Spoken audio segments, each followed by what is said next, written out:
Golly. Hi.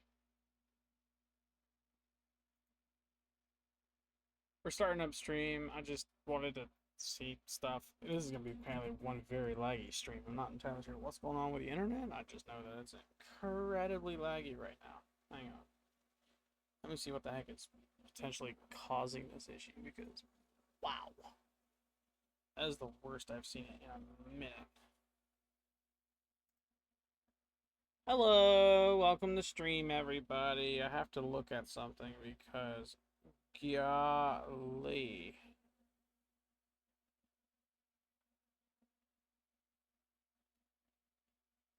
That's good. Is it this? It's not that. I don't understand.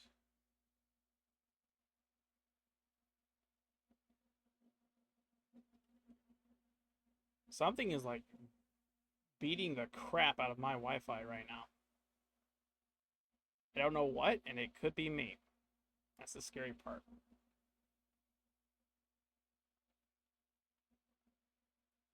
Not using teleport except between those on this one PC.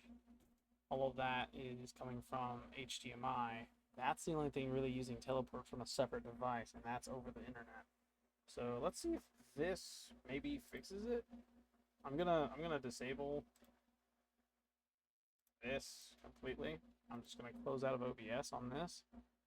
You're gonna see that right there and that over there if you're watching this on TikTok and Twitch disappear temporarily because something is busted, like badly. Let's see if that fixes it. Oh, here, let me close out of this too because there's a lot going on there.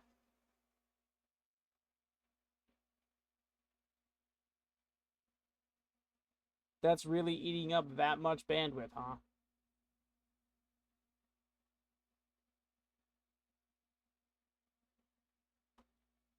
Good gravy, man. That is so weird.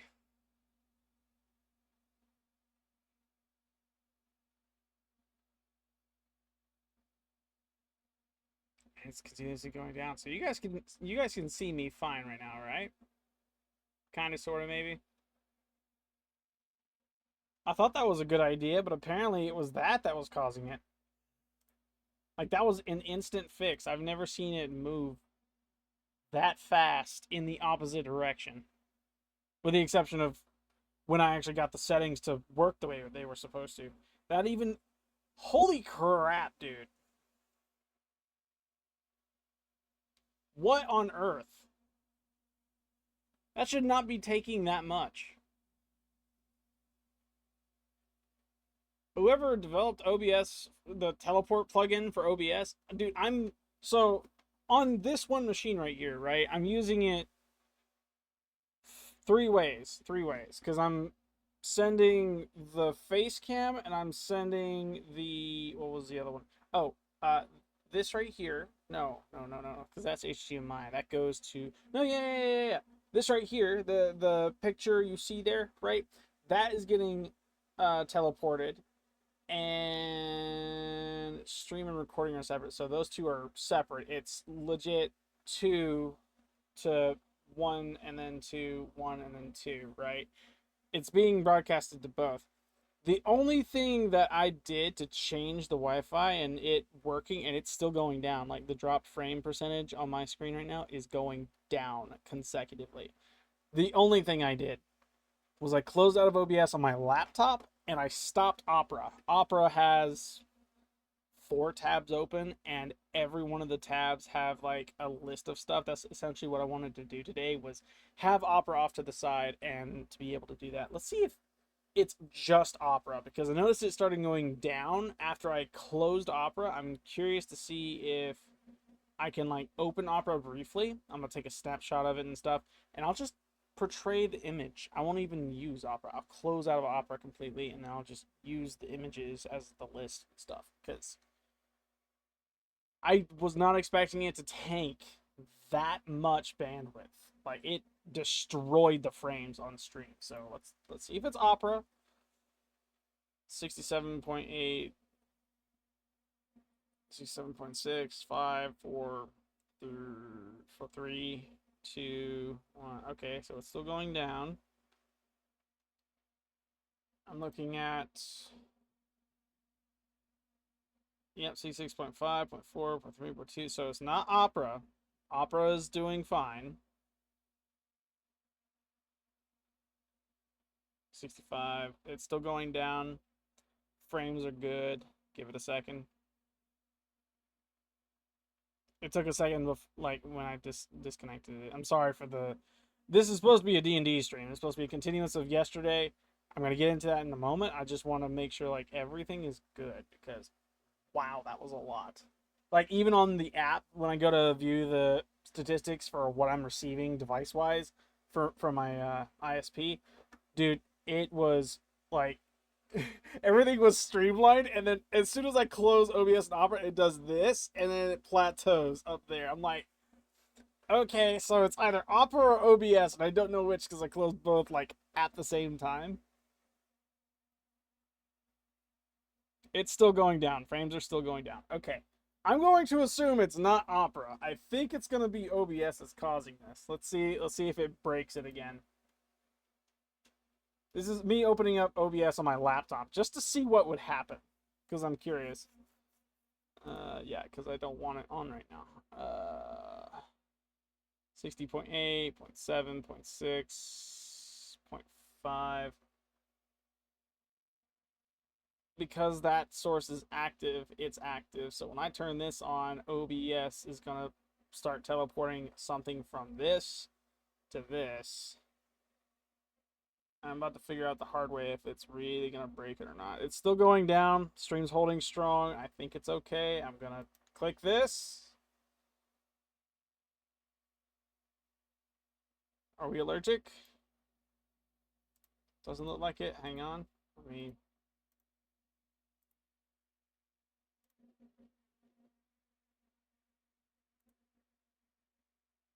Are we good? 7.8, 7, 6. Okay, so I think it's okay. I minimize OBS and everything tanks.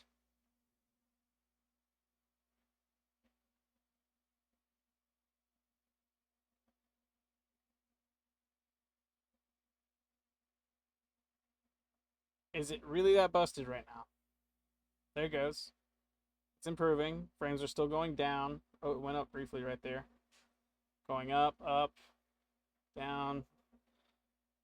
So it doesn't like OBS. That's unfortunate.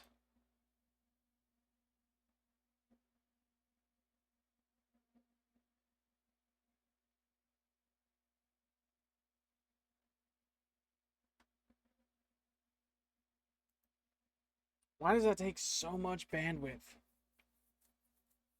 That's kind of nuts.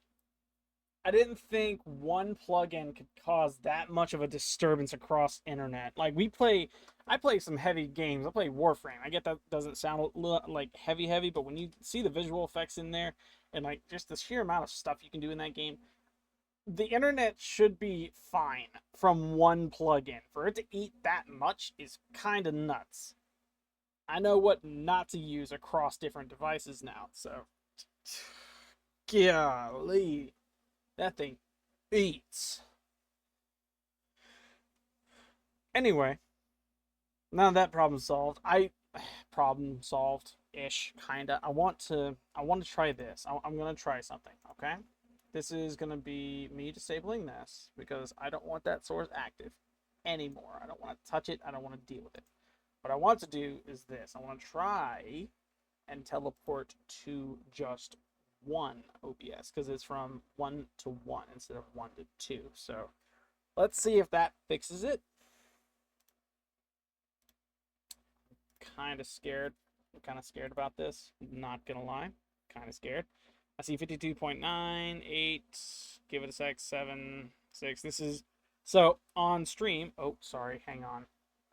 This has got to go away. Sorry, TikTok users. Live stream wise, that list is not going to be present. You're not going to be able to see it. The only way you're going to be able to see it is if you're watching this on YouTube, and it's going to be up there, just above my face cam. It's the same orientation as on TikTok. So if you're interested in checking that out, head over to Orbs Vault. It'll be posted after stream. We got 6 hours to go. I want to see if this works. 51.3, I'm giving it its solid second. It's minute to fame. Let's see if it breaks something. I don't think it will. I'm going to minimize it. Is it when I minimize it that it becomes a problem? 50.87. Give it a second.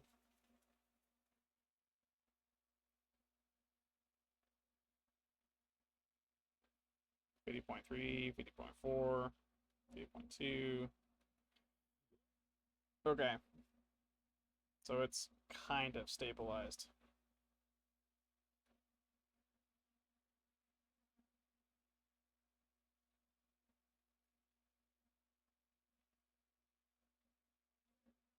Okay.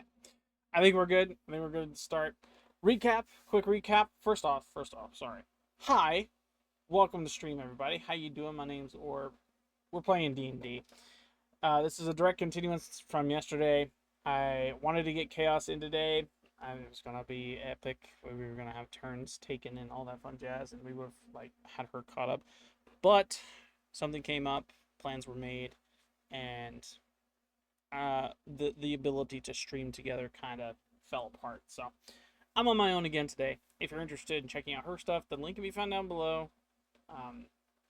Yeah.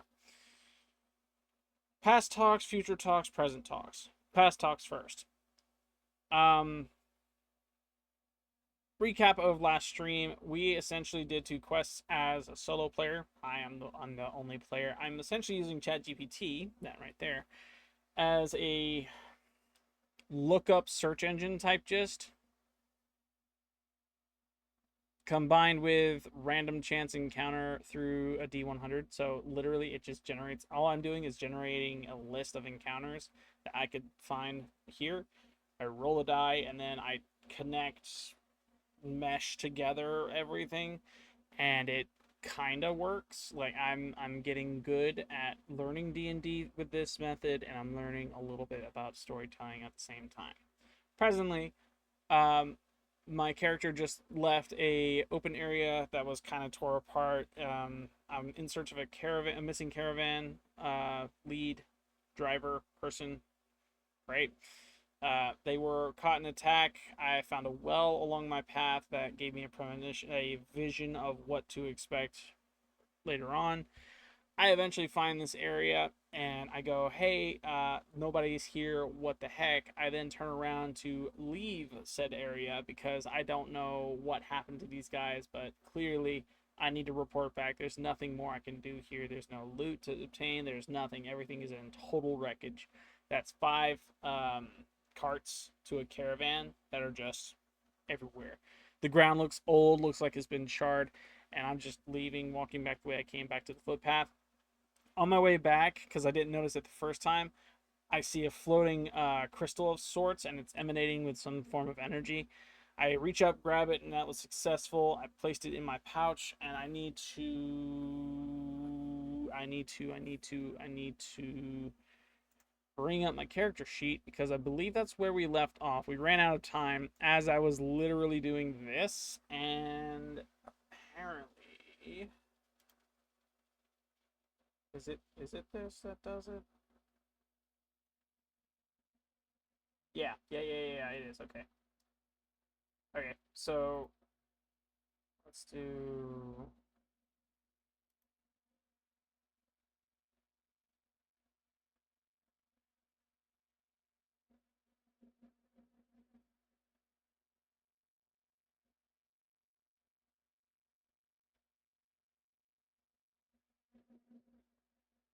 okay, so I'm gonna generate this crystal.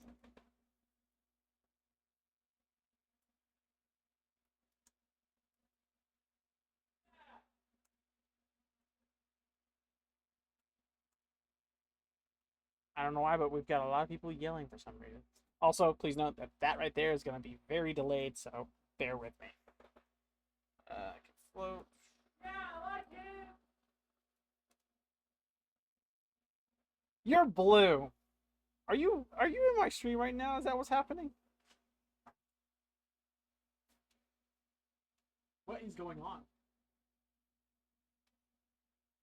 I don't think he's in my stream right now. That was very jarring.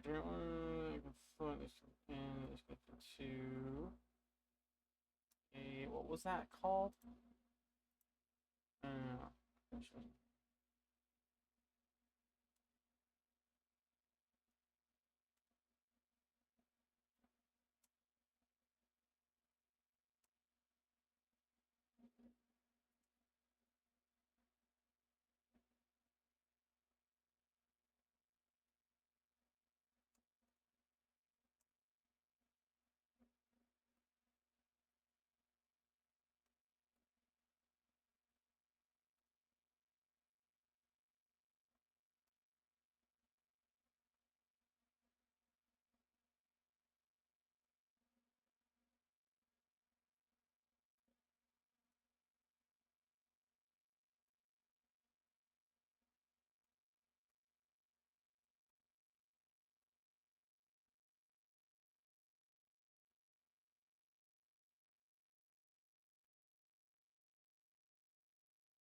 oh, oops. Yes.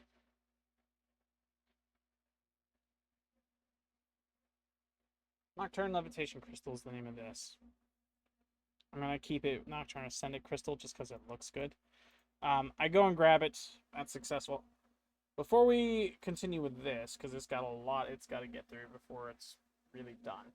I'm going to go ahead and talk a little bit future. Next week, we'll be streaming nothing but Warframe, 4 p.m. through 10 p.m. most of the days. We're also going to have a lot of stuff going on in said game. Let's make sure this is actually functioning. It is. It is. It is being rough, though, doing so. That's fine. What is going on?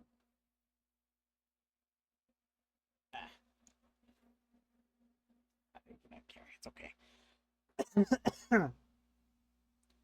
But yeah, I'm gonna have a bunch of friends with me, and we're gonna be grinding out some Attumentum stuff for the Nightmare stuff, as well as a lot of Nightwave. We got a lot to do on Warframe, so as well as Soulframe and a whole bunch of other stuff. But we're gonna get to those in weeks to come. Preludes 14 is out too, so if you're paying attention to Soulframe live streams, go get your Preludes code and pick stuff up, and yeah, have fun with it. I need to do this. Do this. It's disabled, so it doesn't matter. Okay, good. That'd be. They might continue yelling. I have no idea what that is. Gonna be obnoxious, kind of. Let's go ahead and do this. Okay, getting back to this because we're way off, way off.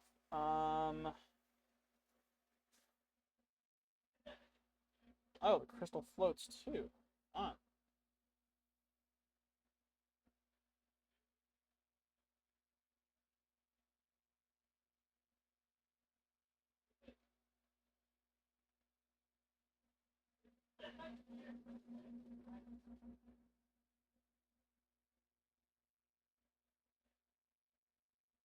Okay.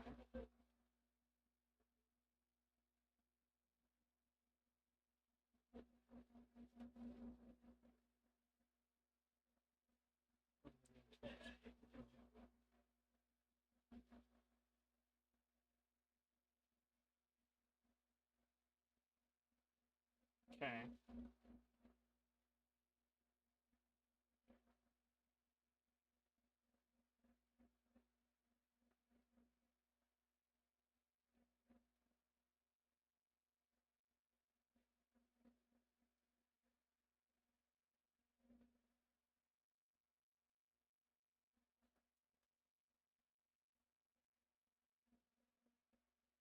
So I don't have that status.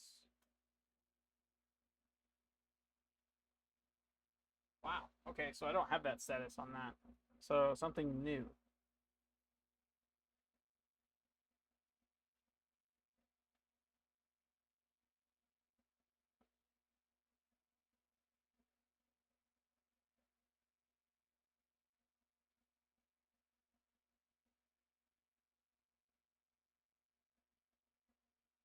Okay.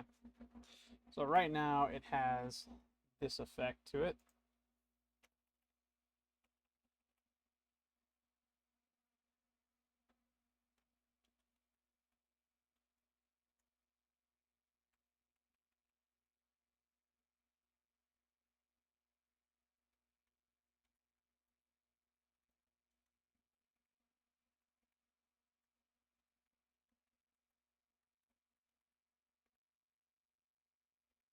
Oh.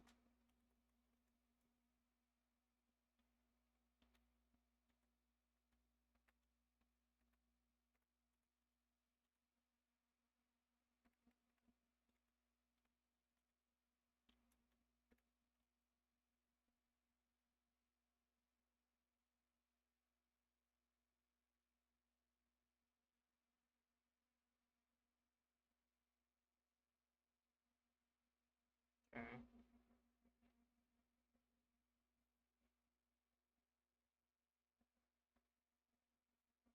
So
I did not know that was a word.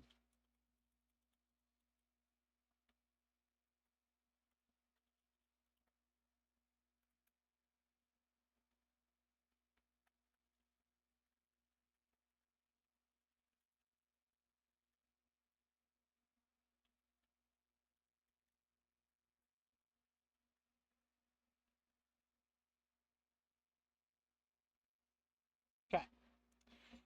So I don't know any of that just yet, but we're gonna figure it out. This is what I'm after right here. Cool. I don't know any of this yet either. So what we're gonna do is I'm gonna pretend like I don't know either of these pieces of information, and what I'm going to do is I'm going to go back to this list here. Okay, good. Boom. We obtain this crystal. Wrong mouse. Sorry. I don't think this is this land. I don't think this is land. If that's land, it's not land. I think it's decor. Which one is it? Not event. Not that one. Not that one. Not that one.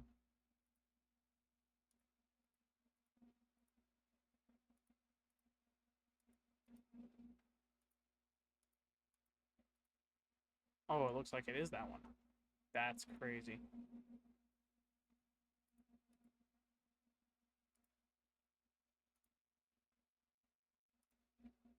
Okay. Good. So here we are. Boom. This I know has a crystal in tow. I move away from the caravan site and I travel north because I came from the south and I don't want to. I remember recalling. Do I recall that? Can I recall something? How do I recall something? So yeah, I think that would be a 5. So, recalling the displacer beasts I encountered towards the south across the mountain hunting their prey, I choose to go right instead of left because that's the smart thing to do. It wouldn't be very smart to, go that way. So, we continue going north. Let's go ahead and just. Look at that. Doop, doop, doop, doop, doop, doop. I want to make a new rule now. New rule. Because I recognize that I have very much so messed up. Each square, each pixel you see here is supposed to be 6 feet. These houses are pretty big. They're kind of big. And then you have mini houses all throughout. I can't go smaller. I can go smaller, but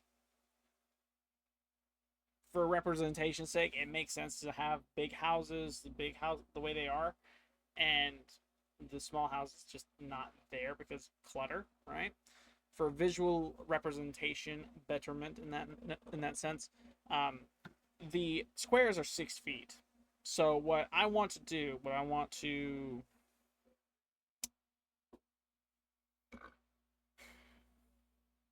manage is my encounter rate.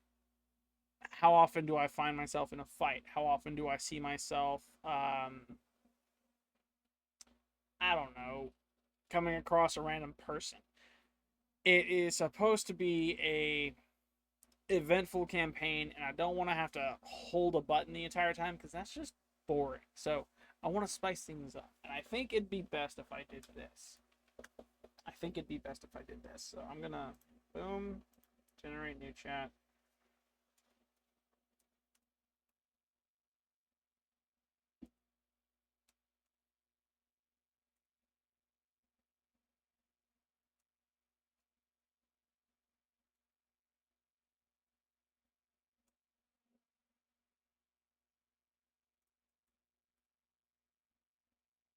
Okay, there we go.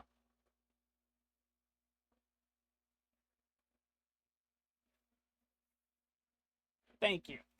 Hello. Okay. There's a whole lot I am like happy about with this. Very, very happy with this. So the way I've been doing it so far is after a little while at every intersection or like midway up the road, right? I would flip a coin to assert yes or no. We're still gonna do that, but we're gonna change the rate to every 5 clicks. So boom, right? We see 5 here. And that is gonna be where I flip a coin for yes or no. No, nothing happens. As I continue along this way, we go a little bit to our east. Boom. There's a little bit happening here. Because every 6 feet, or I'm sorry, every hour at a normal pace, I'm supposed to travel 3 miles, which is a great, great distance. And the minor stuff is going to be kind of hit or miss, right? My average walking speed is supposed to be 30 feet, not 60 feet, and every five clicks is 30 feet. So that's the movement speed, if you will. Yeah, I think that works. There's gonna be a whole lot more coin flipping and dice rolling, so buckle up. This is gonna be one very, very, very intuitive stuff. Also, part 2 to that for the D100 roll, because that is such a large list and things can happen like that, and it'd be the difference between something major and something minor.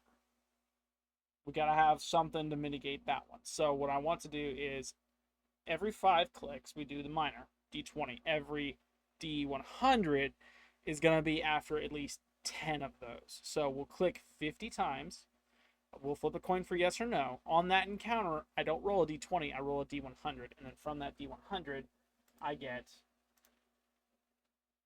to do just that. I get to do the encounter from the D100 if it's a heads. If it's tails, nothing happens. Same story for the D20. Every encounter, heads or tails, Something happens, something doesn't. If it happens, roll. Make sense?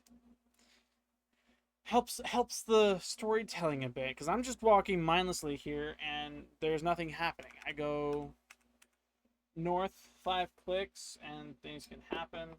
Nothing happens. I love how I make these rules and I'm already failing at the rules. 1, 2, 3, 4, 5. Nothing happens. Woo! Something happens. Don't know what. Something happens. That was a 13. Rain slick path, exterior save, DC 10, are fall prone. Gear may be muddy or slightly damaged. So as I'm traversing across this mountain, this summit, I take in picture my surroundings. Let's take the perception check. Let's make sure. That's a 13. So I notice the light beginning to fade around me. It's not quite nighttime yet. It's too bright for it to be nighttime. I take a look at the view. I notice the mountain. I notice the green. I look towards the sky. It's a pretty clear view from where I'm standing. There's not many trees around where I am. And off in the distance, I spot... let's go ahead and do this. I want to do this because this is such a great idea. And it would add flavor, in my opinion. I want to do this. Yes. And I want to do this.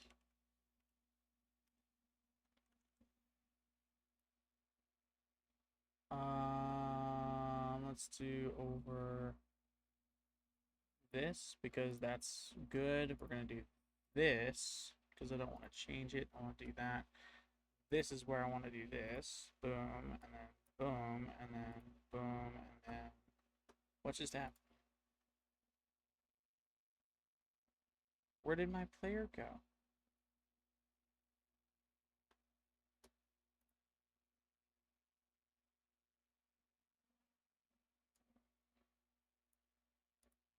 Hang on.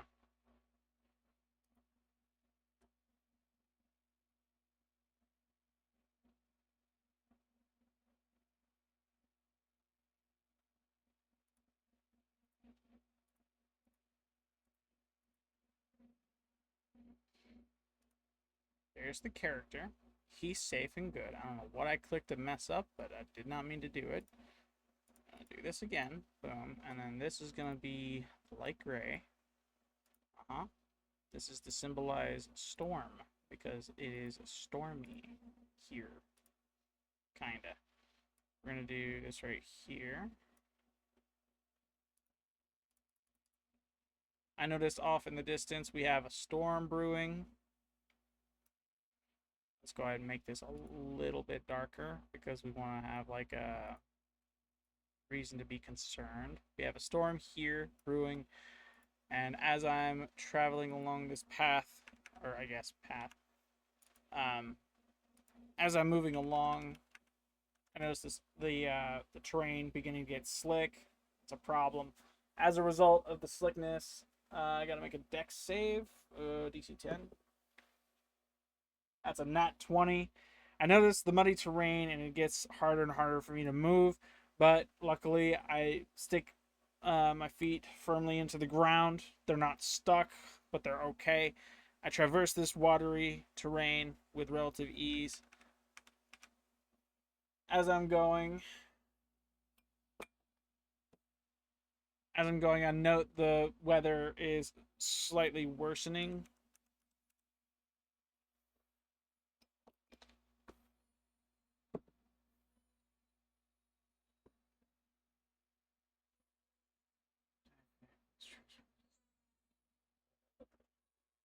One moment.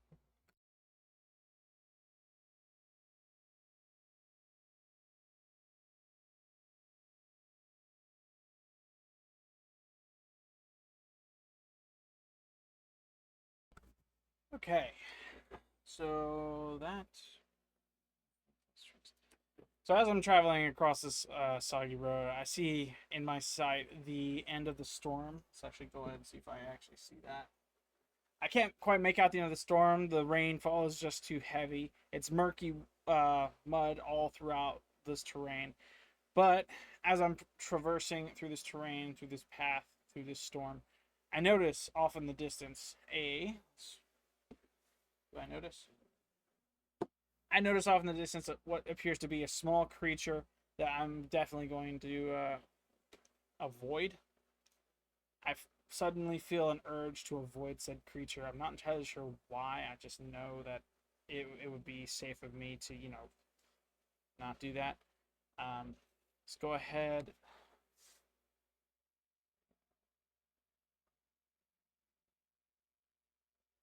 So let's do 5 is 30, 10 is 300.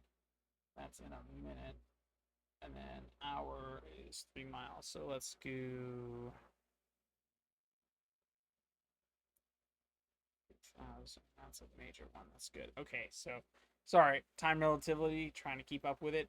We have not traveled a mile, but we have gone over 300 feet, I want to say. So I feel the urge to disappear. We haven't traveled an hour, though, so that's an okay gist. I'm traveling at a normal pace, not traveling at slow pace, so 30 feet for every movement, and from there, minor interaction, so on and so forth.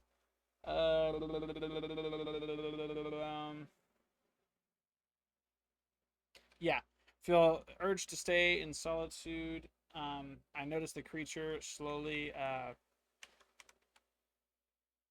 fading into the rain as I'm exiting the storm.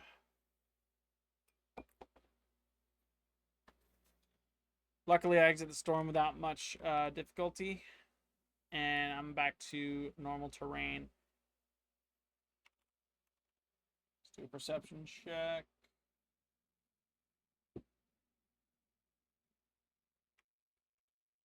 I look ahead as I emerge from the storm, and I'm looking for a footpath, housing, something to guide me back to the city.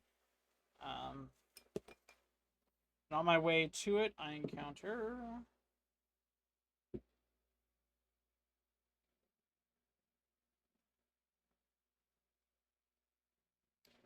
encounter what appears to be a flickering light orb. It's just floating about. It's not at eye level, it's pretty high in the sky. I'm curious about it. I kind of want to investigate it, kind of want to follow it. So let's go ahead and do this.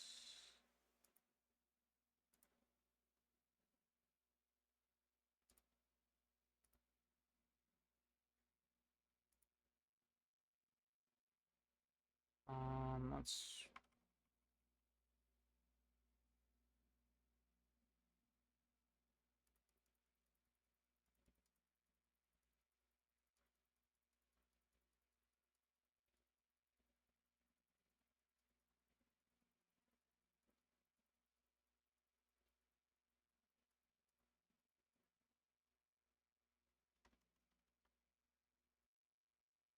Boom. There's the floating orb. Let's actually change this color because why not? Let's do. No, let's do yellow. We haven't done much with yellow yet, except for like the building and stuff.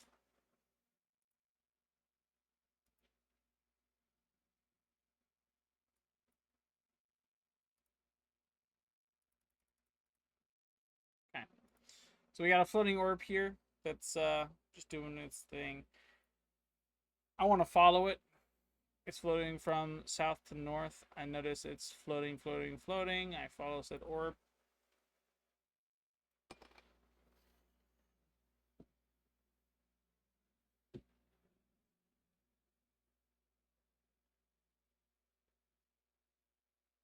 Okay. So as I'm following this orb, let's see if I see it. I notice in front of me a pitfall. I continue to follow and fall. I have to make a DC.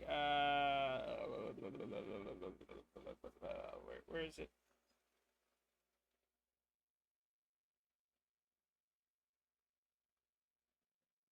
No, 9. Shallow pitfall. Yep. Dex save DC 11. Gotta hit 11 and higher. That's a nat 20 again. I kid you not. Here, that's what a nat 20 looks like on the die. See the D&D symbol, right? That's what it looks like on the die. It doesn't say 20. There's only one up to that, and then that. I saved myself from falling into the pit and walk around it. Let's go ahead and actually add that for representation's sake, because I'm kind of curious to see if that works. Let's do pitfall. This is going to be like a brownish. Yep, we're going to do that. We're going to move person here. We're going to do this. We're going to up this to like... No, we're going to up this to like 3, because, yeah. There's our pitfall.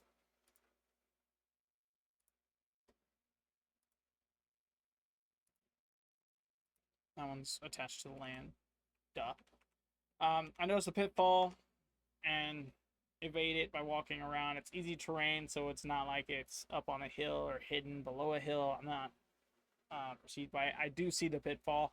I walk around it as I'm following this orb. Continuing. The orb is traveling.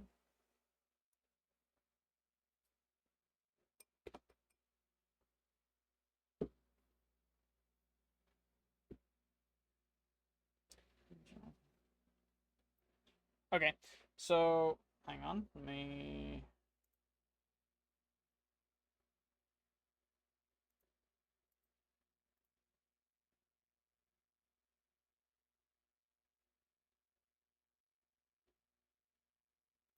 This. This.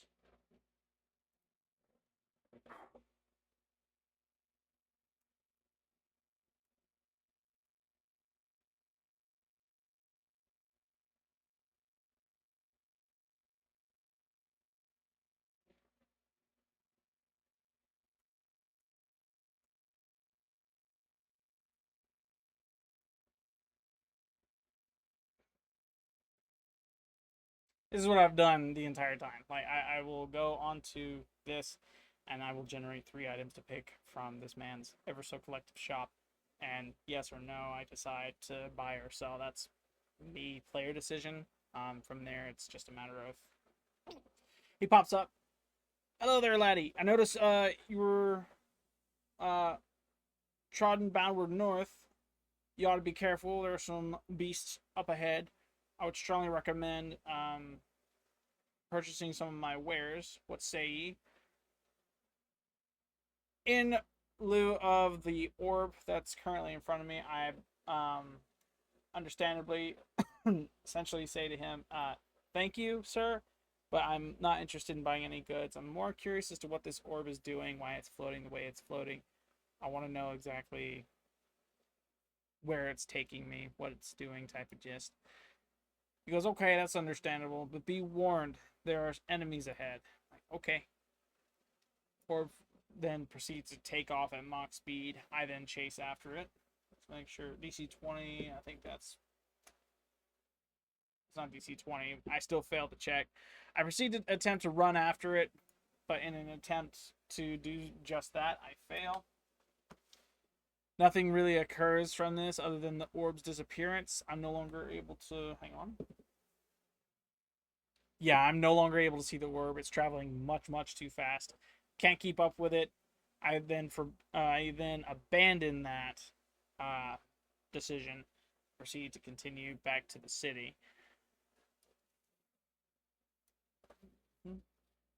As I continue, I notice the village where me and the elf Falamir decided to take a job from the guild. I note the fruition, the betterment of the villagers we had saved, as well as the other villagers that were posting of that job request. They seem happier, which is good. Let's continue onward.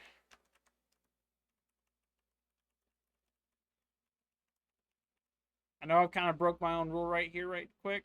Just a quick intermission, quick interim. If there's like a narrative element that I can add to it, apart from just flipping a coin, rolling a die, it's going to be a narrative element. I feel like that's an okay thing to do. Kind of, sort of, maybe. I think it's more entertaining that way. Let me know what you think.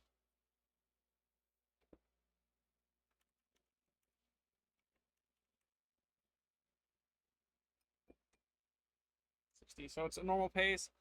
How about this? We double it.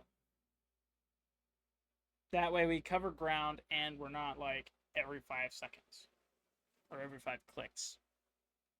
I get double the distance and you guys get double the enjoyment. I continue walking across the path to the city. That's inconclusive. Yep. I notice a slight breeze across my face as I continue onward. It's very much so a pleasant day out.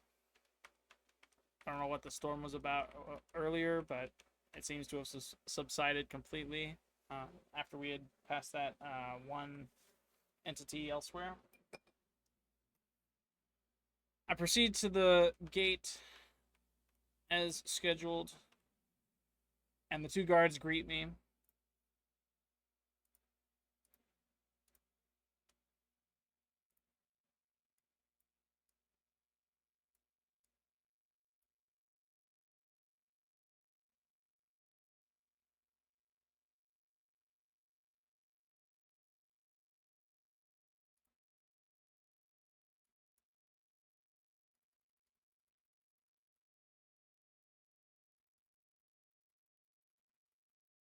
Two guards await me at this gate, and as they greet me, I suddenly feel a shiver over me. I'm like, whoa, I can't do this. I can't go into the city. I can't. It's like a sudden feeling of panic and dread come over me at the same time. I can't be around these guys. I can't be around the guards. As I proceed to walk towards towards the gate, one guard waves hello. I quickly turn around. Oh, hello. I quickly turn around, head back the other way. And I proceed to quicken my pace.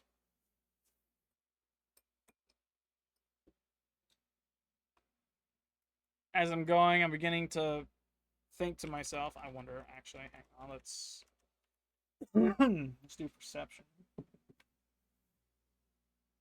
I begin to think to myself and wonder, why do I feel so anxious right now? Why am I like this? I don't understand.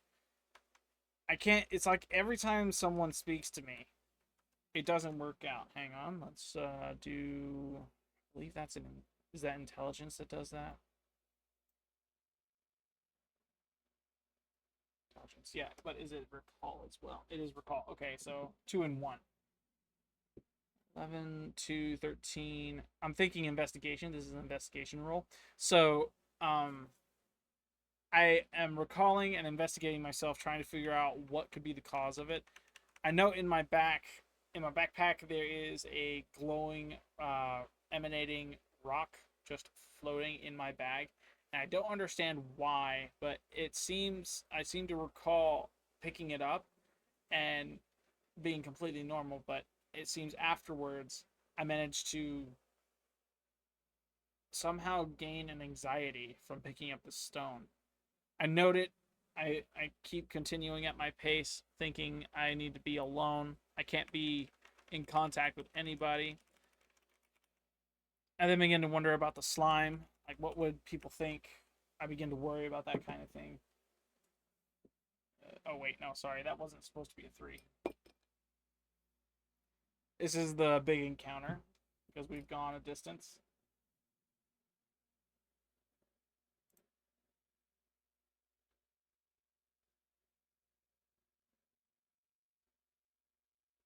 Alright, sweet. So, as I'm continuing along the path, I know the dungeon we had explored earlier, he and the orc Blackfeather. I also note that it has since become infested. Actually, do I actually notice that? Let's go ahead and see. 9.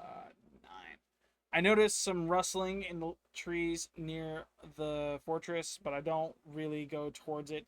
I, again, feel the sudden urge of anxiety. I don't want whatever's coming at me or round the, yeah. I don't want to have to deal with anything that could potentially be coming out of that, so I head the other way. Let's go ahead. I'm going to do this. I'm going to do this. I'm going to do that. I'm going to do...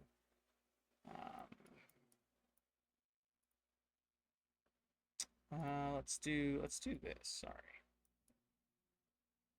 I want to do this. I want to do something like this right here. Okay. And then I want to do this.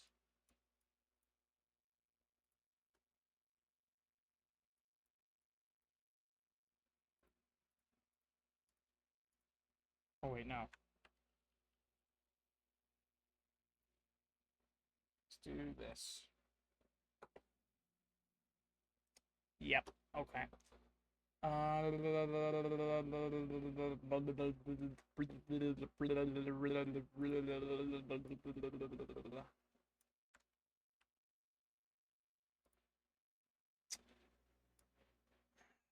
is kind of nuts. Not gonna lie.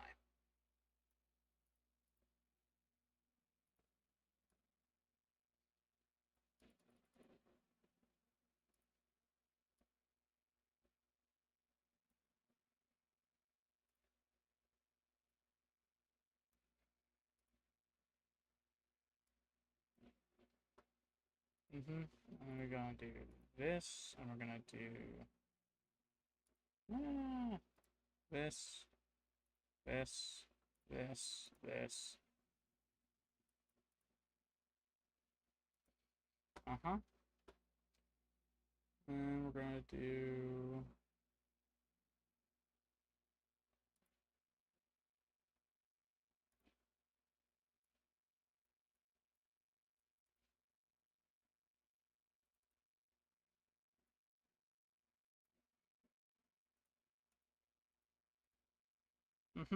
Okay. So I don't notice whatever this is up here, but I know I don't want to mess with it. Instead, I want to continue along my path. I don't want to go anywhere near it.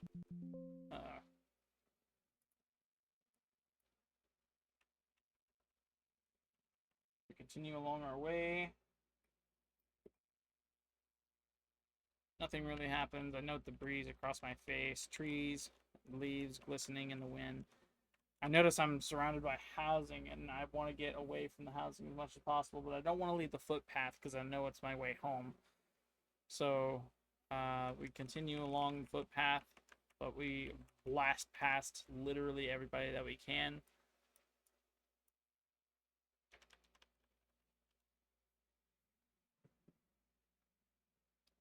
If 16. Sure. And then we'll do. Yep, okay.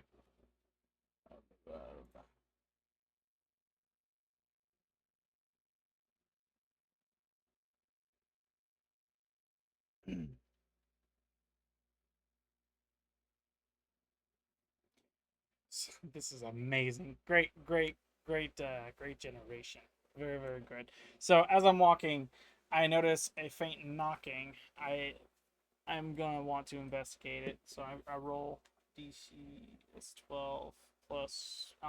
Okay, so I successfully investigate it. It reveals I don't see anything. Like I look around me, I don't see anything, but I hear knocking. It's like in the back of my head, I could hear it. I don't see anything, and as I'm walking, it follows me. I can hear the knocking, just following me the whole way. I quicken my pace in an attempt to escape the knocking. I run so fast, I crash into this vendor's shop. Let's see exactly what kind of shop would this be. What kind of shop? What do we think? What do we think, chat? What kind of shop would this be?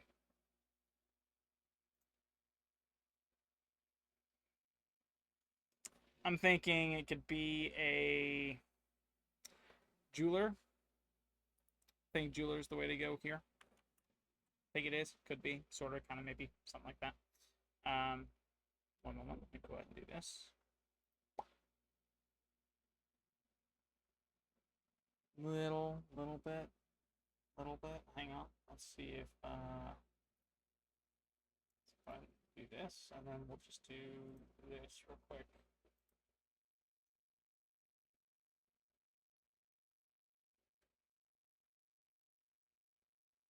kinda. It's okay. Very, very, very, very, very, very buggy, but it's okay. It's alright. Sorry, had to check stream health, make sure it was okay. Seems to be okay. Kinda is. I hope you guys will let me know if it's not. Let me know. But I crash into this merchant shop, not entirely sure, not thinking of what it could be. But the knocking intensifies as I get closer to the city wall. I'm noticing. I crash into there. Merchant turns quickly over the counter. Customers scattered about. He exclaims, "What exactly are you doing in this shop? Why did you barge in the way you did? Come on now, you can't be barging in people's shops like that. There's a common courtesy and etiquette to entering a room." I go, "I'm sorry, can you hear that? Can you hear that at all?" He goes, "What? I heard you blast through the door, crash into some of my merchandise. You're gonna pay for this, and I hope you realize that." And I turn to him, I'm like, I'm sorry. Trying to de-escalate the situation. I believe this would be a charisma. Yeah, this is a charisma check. So 13 DC. Let's put that at 12. That's fine. So, I crash in. I try and calm him down. He's indifferent about it. He doesn't want me to speak anymore. He just wants me to pay for the damages and be on my way. I throw a small pouch of gold pieces at him. I think 20 is good enough. Oh, no, that's the wrong number. That's supposed to be 37. 35?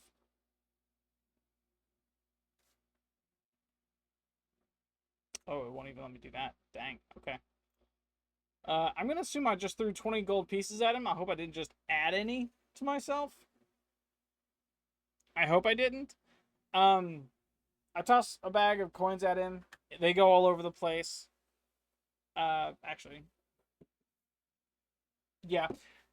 They crash into the desk in front of him. They go all over the place.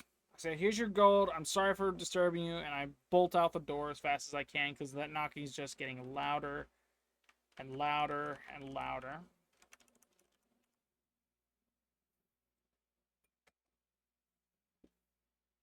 As I'm running, I'm not apparent or aware of anything happening. I keep running, keep running, keep running, keep running. Not really focusing on where I'm going. I'm just trying to get away from the knocking as fast as I can. Eventually wind up to the beach. I notice the cold sand beneath me as the sun is beginning to fade. I then now have to make a check. I think it's a dex. No?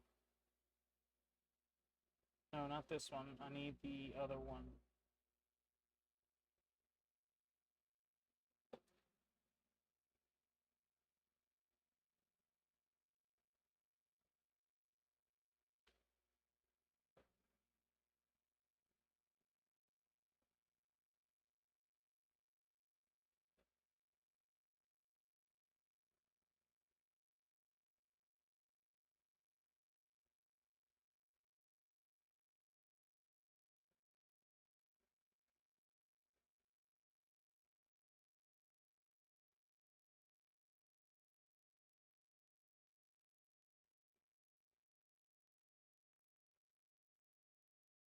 Okay.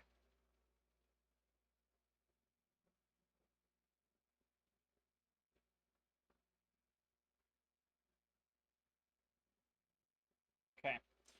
Uh,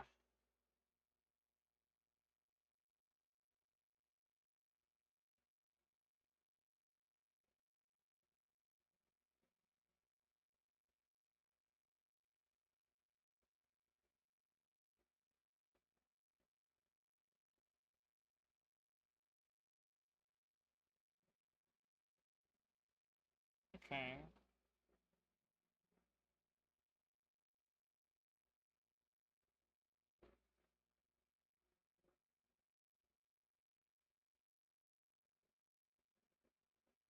So I believe that would be a wisdom save. Yeah, I think that's a wisdom save. at a DC 15, so I gotta roll above 15 in order for that to work. So as I'm approaching the shoreline, the pounding ensues. It becomes more pounding instead of knock. You hear it just getting louder and louder as I get closer and closer to the water. I'm not entirely sure what is happening. I just know that it's getting very, very loud. I take my bag off and I proceed to look in the bag. I'm not noticing anything of immediate nature. I'm not hearing it come from any items as I'm yanking each one out left, right, and center. I investigate each item individually. Again, nothing of quick discern. I note that and recall from the previous roll that it was only after I picked up the crystal that the knocking began, the whispering began, and it's only after I've gotten further away from the city that it's gotten louder. So in an attempt to quench whatever it is that's loud, I plunge the whole bag underwater. It doesn't help. Instead, it just makes it louder and louder and louder. I then, I believe this is a Constitution saving. Yeah, this is a saving throw of Constitution because, yeah. Actually, no. Would it be Insight? Both of those are Wisdom.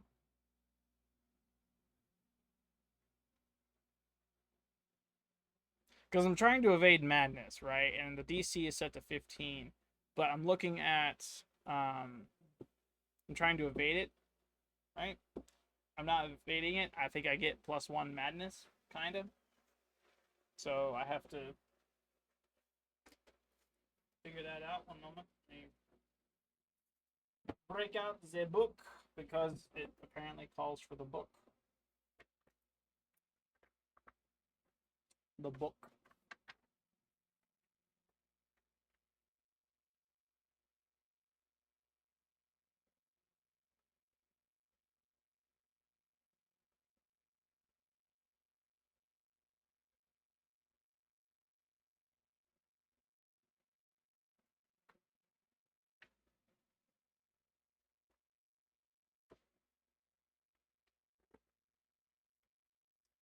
All right, here we are. So madness. Oh wow.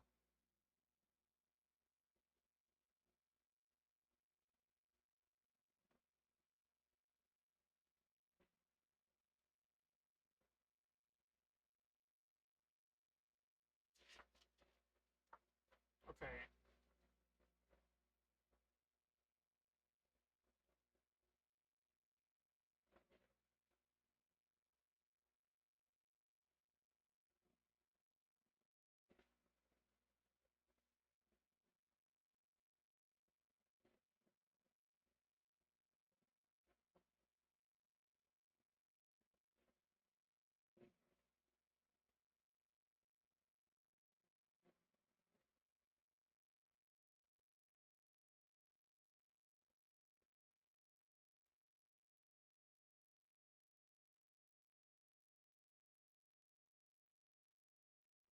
Okay.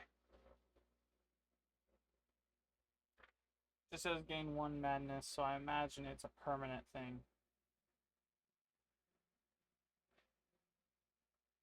Short term. Okay. So from here.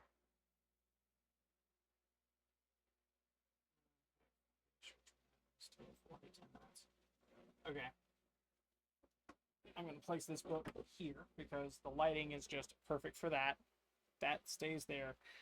This says short-term madness. I have to... So, subjected to an effect from the short-term madness table for 1d10 minutes. Short-term 1d100.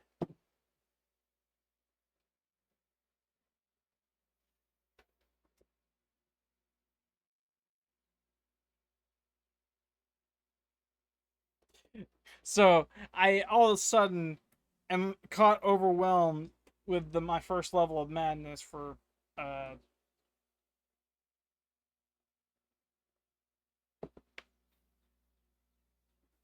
that's the wrong one. This one. For a solid 8 minutes, I'm overcome with an urge to just consume as much sand as possible. I'm not entirely sure why. I just know that the pounding is continuous, loud, and all of a sudden I feel a sudden urge to eat sand. I start munching on it left, right, and center. I throw up a time or two. It's awful.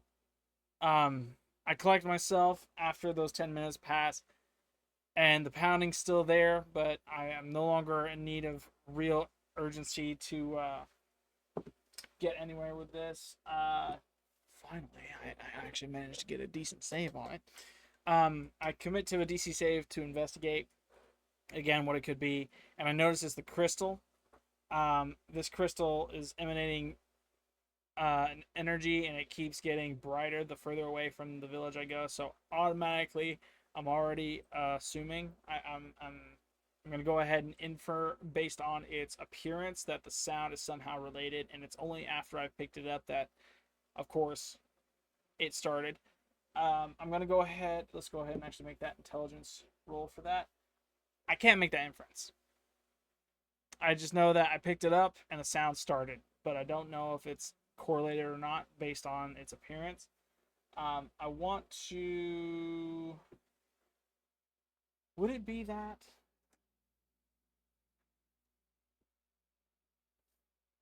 I want to make the decision to go back to the city.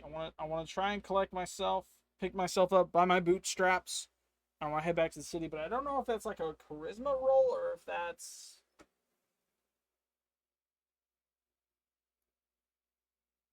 I want to put it to a charisma roll.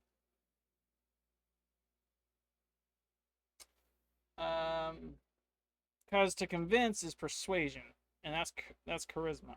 I know I'm not proficient in it, so I need to match the DC of the save for it, and that was put to intelligence. So charisma based save for persuading myself.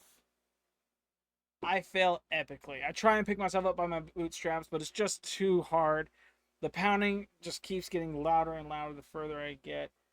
Um, Honestly, I'm stuck in the sand, hopelessly waiting for someone to come by and pick me up, but no one's around, no one's there. I sit there as the sun begins to set. I wonder, is this really what my life is like now? I pick up a rock, and all of a sudden, it seems as though there's pounding constantly in my head. I'm being haunted by it. I'm no coward. I'm no coward. I can stand my ground and fight, but there's nothing around me to fight. And I don't want to make a fool of myself. I don't want to be arrested by the guardsmen. I'd like to know why I am the only one who can hear this. I just don't know what is happening. I don't know why this is a thing. As I sit there in the sand, toiling away at myself, trying to figure this out, the sun sets completely. It fades to night. Um, I guess I collapse. Let's see. I'll flip a coin for this. Yeah. So I collapse under the weight of my own anxiety and exhaustion. I fall completely asleep. Fast forward a little bit of time. I kind of wish Chaos was here. I'm not gonna lie. I'm breaking the fourth wall right quick. I kind of wish she was here because man, there is so much happening, and it'd be a great back and forth scenario, a turn-based gist. Me just running around like a chicken with my head cut off, and she's just off in the distance and doing her own thing, and eventually it becomes, oh, that's a problem. That's not good, you know. So, eh, I don't know. I don't know what to do on that note. It looks like stream's okay. It looks like it. Not gonna lie. It looks like it. Looks like it. Let's see. How bad is this?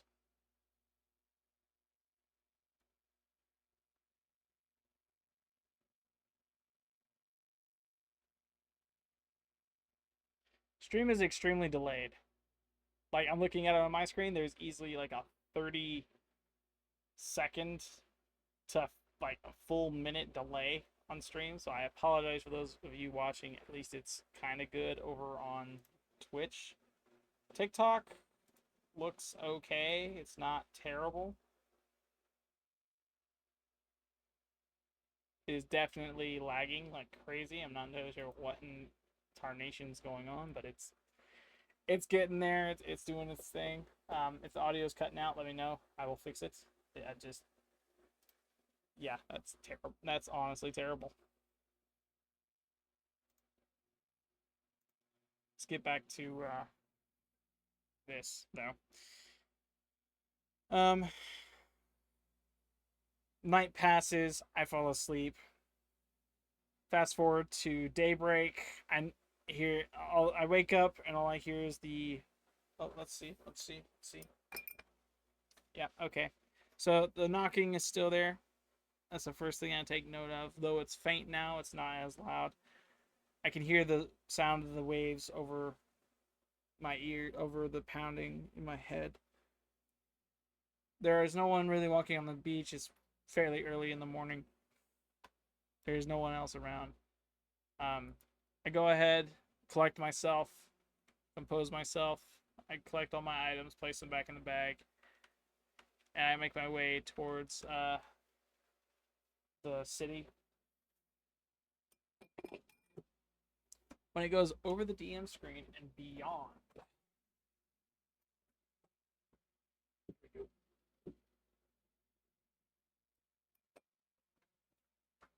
that would be one of these. I gotta do this.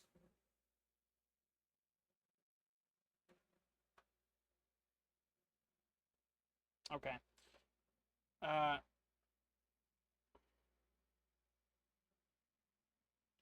so as I'm walking, I have the stone in my hand now from last night because again I fall asleep with my anxiety. With the rock in hand, I fall completely asleep. The pounding's still there as I wake up. I make my way to the tree line and it attempts to make it back to the city unscathed. And as I look at the palm of my hand, I note the rock is glowing faintly with weak magic.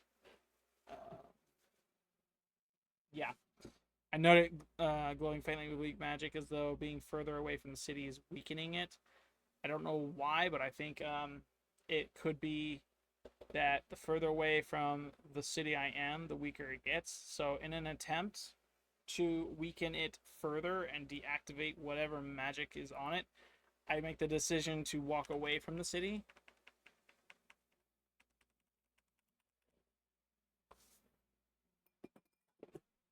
I did it again, chat. I did it again. Dang it. I walk away from the city holding the rock in hand, and the magic is slowly beginning to dissipate over time. The knocking is getting louder again in my head.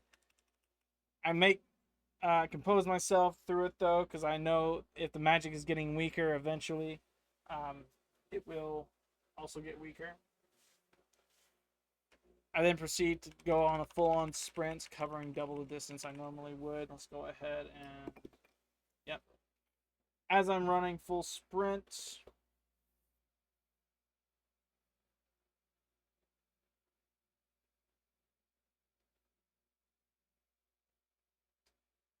as I do a full-on sprint, there is a rock off in the distance I don't quite notice. Let's go ahead and do.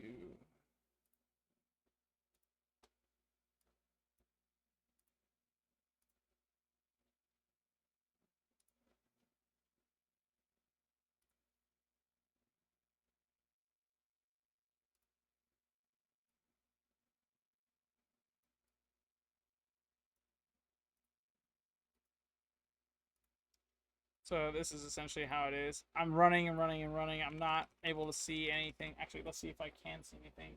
If I'm full on sprinting, it's -5 passive perception. So I roll for wisdom 4. I don't think I add my modifier because that is a -0. I don't notice anything while I'm running outside of what's in my hand. I'm running. All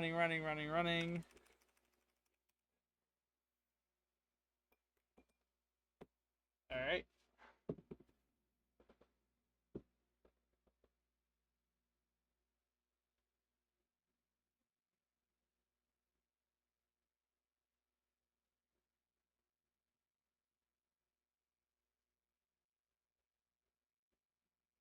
So this is kind of cursed, kind of, sort of, maybe cursed, just a wee bit. So as I'm running and running and running, let's go ahead and toss this because, yeah, 5, 11, 2, 13. So as I'm running, I notice another caravan, a small caravan cart that's got uh, pieces scattered about it, but nothing really. Is this what I did for the cart? I don't know if I think this is what I did for the cart. I'm going to do this right here. Oh no, I need to do this. Boom. Okay. Boom. Good. Um, as I'm running past this caravan cart, I notice that it's in tatters, and there's like one crate left, and as well as one item. I'm gonna go ahead and just roll a DC, let's say 15 to break the curse. That sucks. I got a 1. So I'm running and running and running. The magic is not fading from this item as quickly as I thought it would. Um, Chat, do I really, like, am I really about to... This is the border. This is the top of this section of the map. I gotta... Oof. Big, big, big, big, big oof. I have not made anything up here at all yet. I guess I really need to get on my A game when it comes to that. Sorry.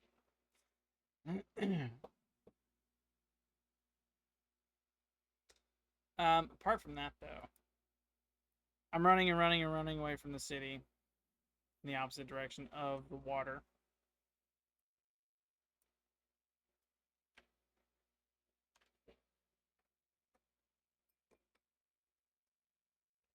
I'm going to roll 15 again. There we go. As I run and run and run, the terrain becomes kind of difficult, and I have to slow down ever so slightly. I notice... Do I notice it? Yes, I do. I notice that the knocking has completely stopped. It is now eerily quiet. I stop in my tracks, full on, like, feet out in front, cartoon style, digging into the dirt. I am very much so stopping in my tracks. The sound of the dirt beneath my feet just as I'm going along, trying to stop myself. The knocking has completely dissipated. I don't know what exactly has happened. I just know that I look at the crystal now and it is completely dim. It is darkened completely. There is no sign of emitting energy. I'm just holding a rock at this point. There's nothing really about it that I could use it for.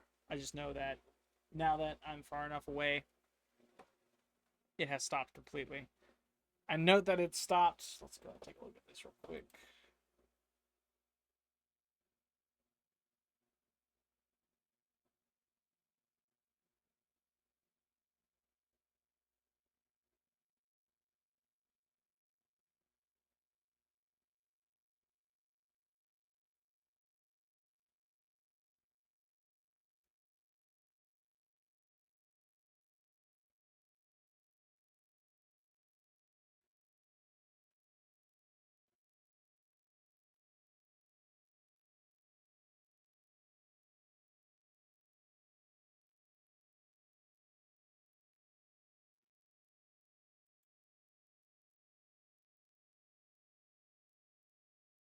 One moment. I'm going to see if this works the way I want it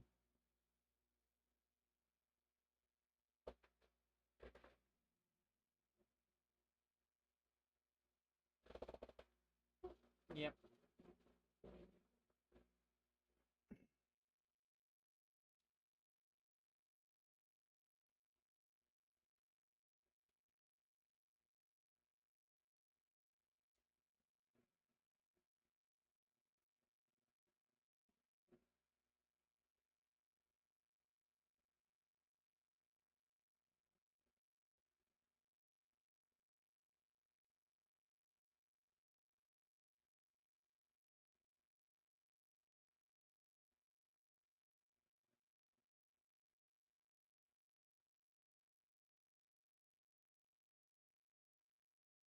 Okay.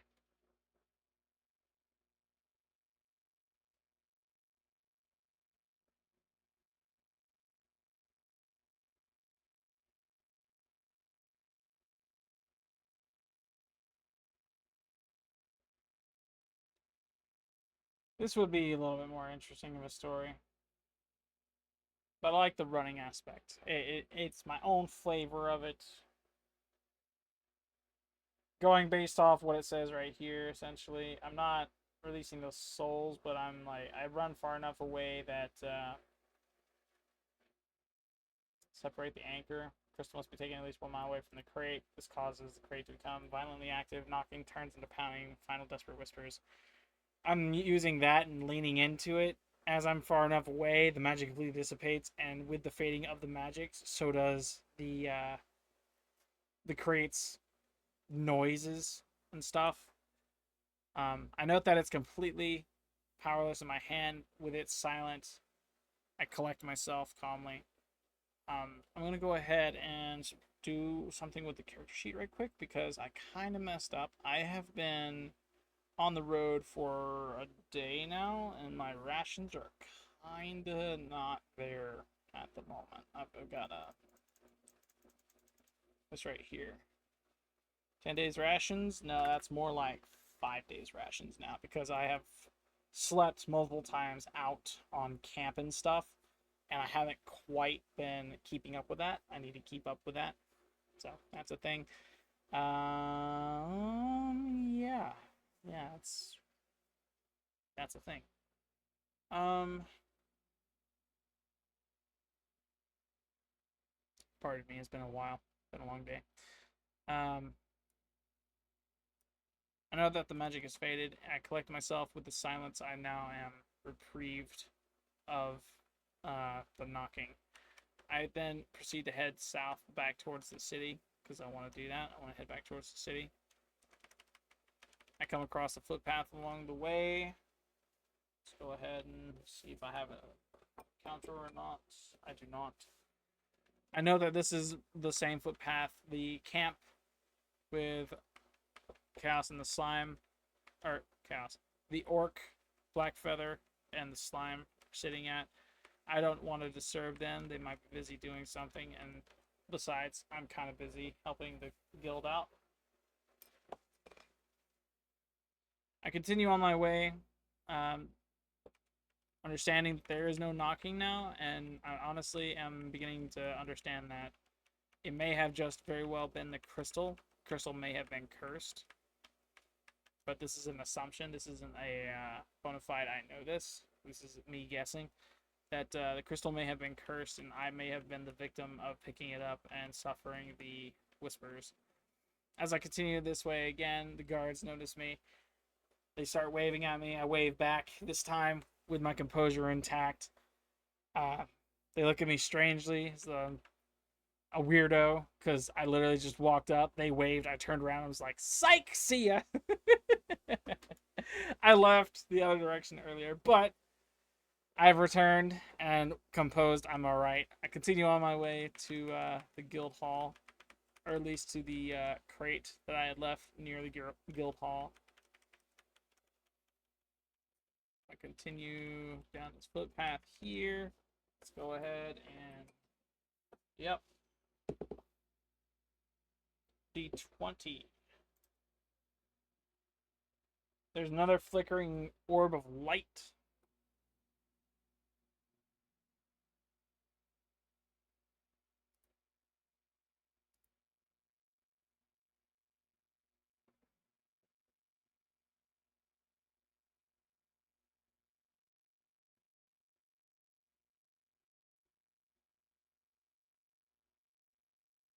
I just realized how messy this is right here. I've got 4 layers, one for random NPC, one for NPCs, one for Crowmark, which is a dead elf, and then one for Champion Gladiator, which we encountered at the on Monday, and then one for New Challenger, and then one for Adversaries, which this does not need to be as cluttered as it is. I could easily get rid of 3 of these and have them like a stagnant thing and just have them disappear, and then make a layer for NPCs to But you stop. You know what? Here, I'm gonna make a group. This, I won't put NPCs in this, and I'll put random NPCs in this because that's a thing. And then I want to do something like this right here, where Crowmark's a part of that group, and then he's a part of that group.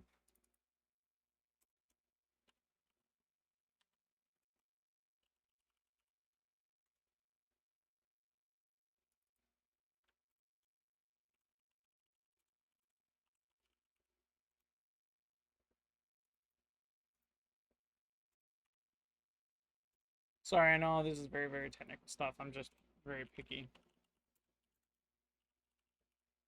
I know you guys can't see it either. I'm editing stuff off to the side. Okay, this is good. We're gonna do... No, yeah, that's going in there too, and this is also going in there as well. Okay, so I'm gonna leave this completely alone, except for I'm gonna do this. So they are completely hidden. I'm just gonna make a new later for every time I see a new NPC because meh. Okay, just meh. We're gonna do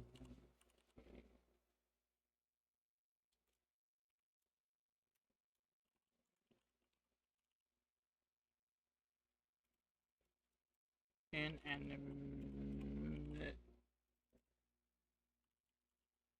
Yes. Boom. This is gonna turn into this kinda, this.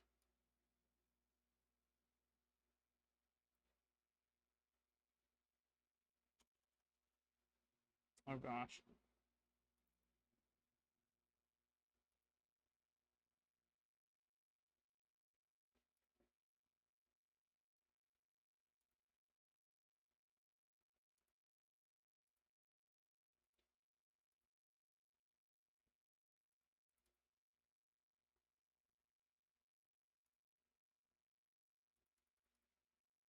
There we go. Alright. A note, do I even see this dude? Let's see if I even see him. We're gonna pull him up there, and then we're gonna do perception check. I 100% see a faint glow off in the distance, and note that it's not quite the sun because it's a little dimmer. It's not blinding, but it's in the shape of the sphere that I recently had chased a distance, and I'm curious to know exactly what exactly it is, where it's wanting to go, type of gist. I note its direction is in the direction of the guild hall. So, wrong one. I have to do this right here. It starts floating towards the guild hall. As it's doing so, I then proceed to follow. That's the wrong mouse again. I'm going to do this numerous times. Don't mind me. It floats and floats. It floats and floats. I follow literally the whole way. Follow, follow, follow, follow. Let's flip a coin real quick. Awesome. So as I'm following this orb, it slowly dissipates over a rock centralized right about here. Let's go ahead and do...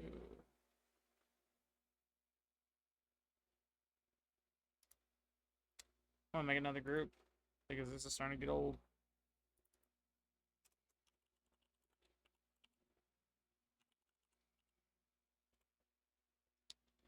Let's toss structures and housing.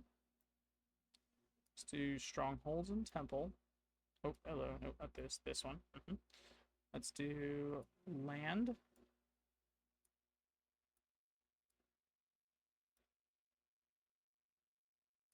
Below land, we're going to do water. Relative distance is going to be placed on top of all of that. We like topography. Doesn't have to be a part of the group, though.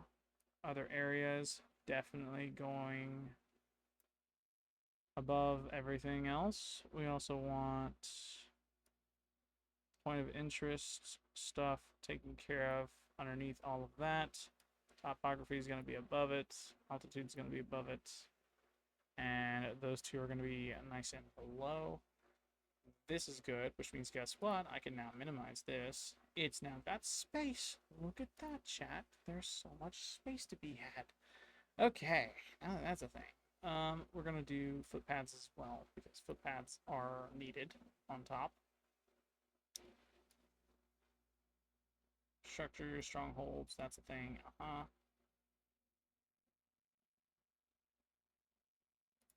We're gonna keep the core right where it's at. Yeah, this will be the core. Okay. So as we're following this orb, it slowly begins to fade.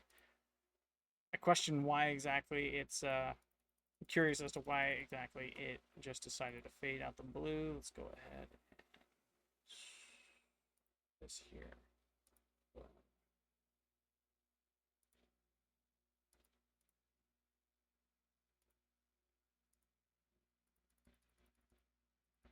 Boom. Orb fades as I'm chasing it, and I run into a chest. This chest is a decent amount of loot. Let's go ahead and do this.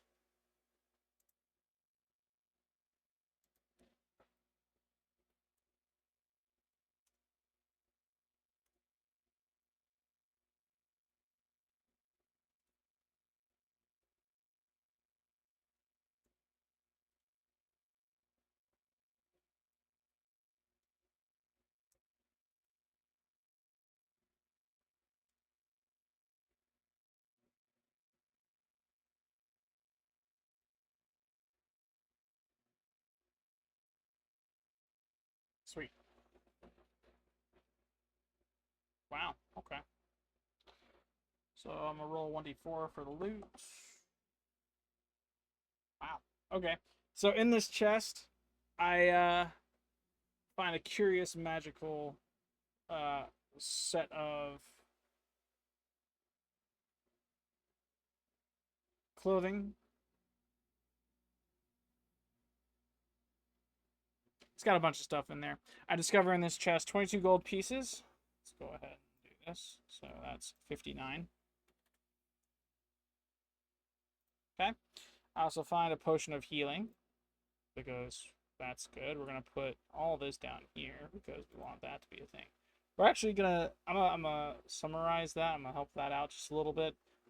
Where is it? Flask, not the UT, not dust of dry, not that. We want to do. Did I use them? I don't think I used them. Are they up here? Sphere draw. It is. It's this one. So we find one more verdant pulse elixir. So that puts us at 3 of those. And then we find a cloak pin of subtle mending. Common magical once per day can cast mending on non-magical objects. So this is good. We're going to do this right here. I'm going to copy. I want to copy and paste these two and put them down in treasure, but I don't want to do that at the same time. So I'm like, I don't know what to do here. I don't know if that's what I want to do, but yeah. I'll figure it out here in a second. Cloak pin of mending. Cool. Oh, subtle mending, sorry.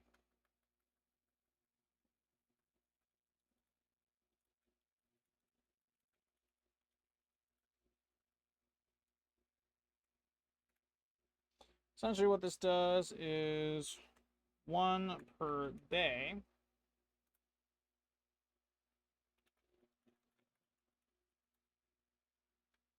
On non-magical item. Good. And then I find an X.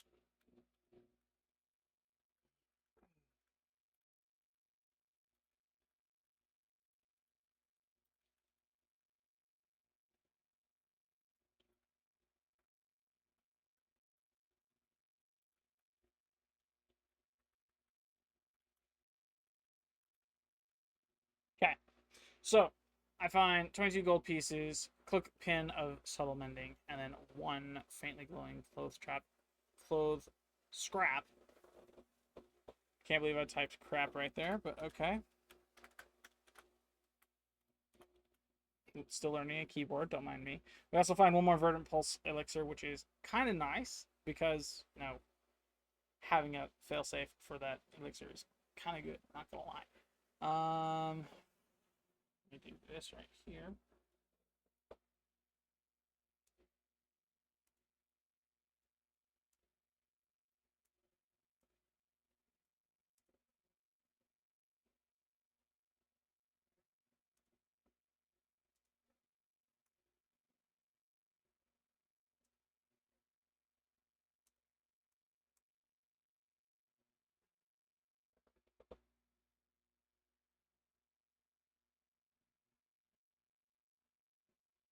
So this is about 50. I want to make sure I get the pricing right on this.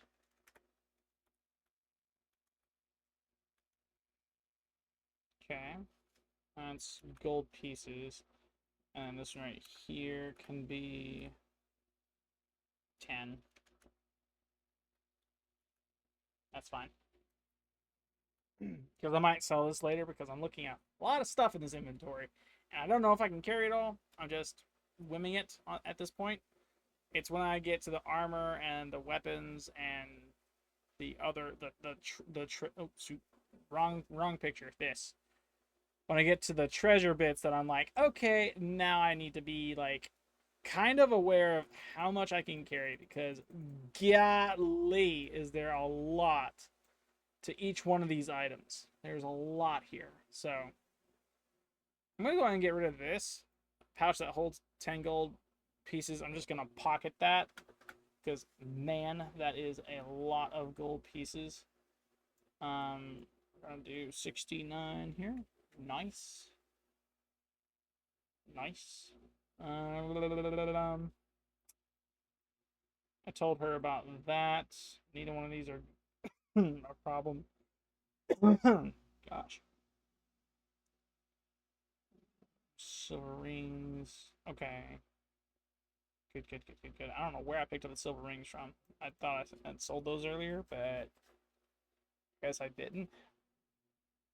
Yeah, I'll take a look at that later. Figure out if I have or not. Open the chest, empty it of all its loot. I pocket everything. And note there's no one else around. Yeah, no one else is around. So I assume this orb led me to like a covert of some kind between two houses and a footpath. The orphanage and the footpath. It must be something the old codger left in her backyard and just forgot as time went on. No one's around to really complain or pick me up for it though, so we're good. On that note, I continue along my way back to the guild hall because I want to get there as soon as possible to observe and investigate what exactly is going on with this crate situation.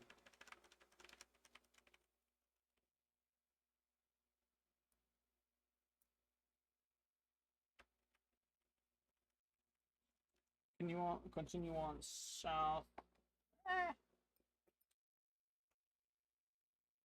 I know is this a scribe shop? I know the cobbler shop off to the side. Cobbler, yes, I said that. Cobbler. It's a cobbler shop. A cobbler shop off to the right. Business is booming. There's a lot of people surrounding it.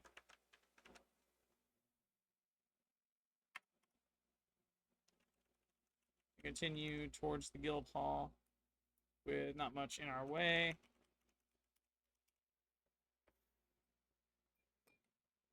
Nothing happening there. Continue. Am I lost? I'm probably lost. How lost am I? I'd say pretty lost, because this is the second orphanage I found, and I should be at the guild hall by now, but I'm not, so I'm going to assume I'm lost. No one else is around to talk to, though, so I can't really ask anyone for directions. And I'm not smart enough to exactly recall where the guild hall is. I just know that there's a footpath, and eventually, as I'm traveling along this footpath, I'll make it back to the guild hall. Let's continue on this way.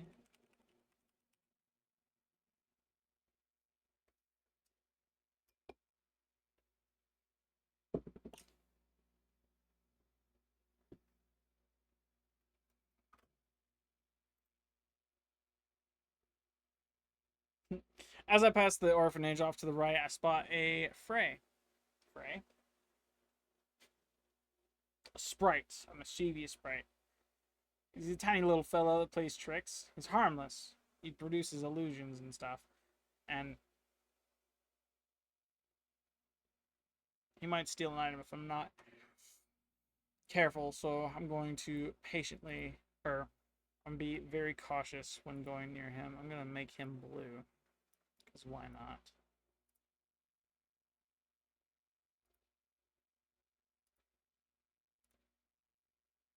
There's the tiny sprite right there as we're passing the, oh gosh, as we're passing the orphanage.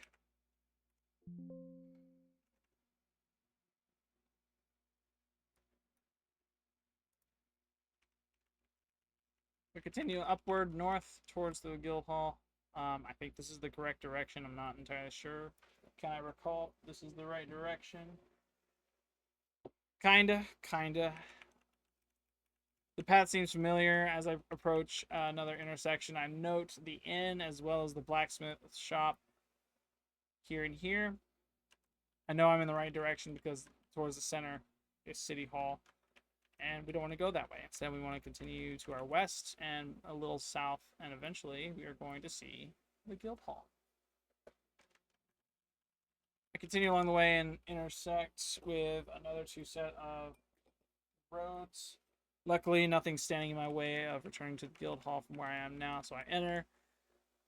I inform the receptionist that I recovered a weird and odd stone that seemed to have produced a knocking effect that as you held on to the stone and were traveling further and further away from the city, the stone would begin to emanate a knocking sound as well as whispers ever so greatly. It would increase as I got further and further away from town. I recovered it and discovered the extent of its power, which is roughly a mile away from the city. The knocking stops completely. It is currently deactivated. It's a little more than a stone now.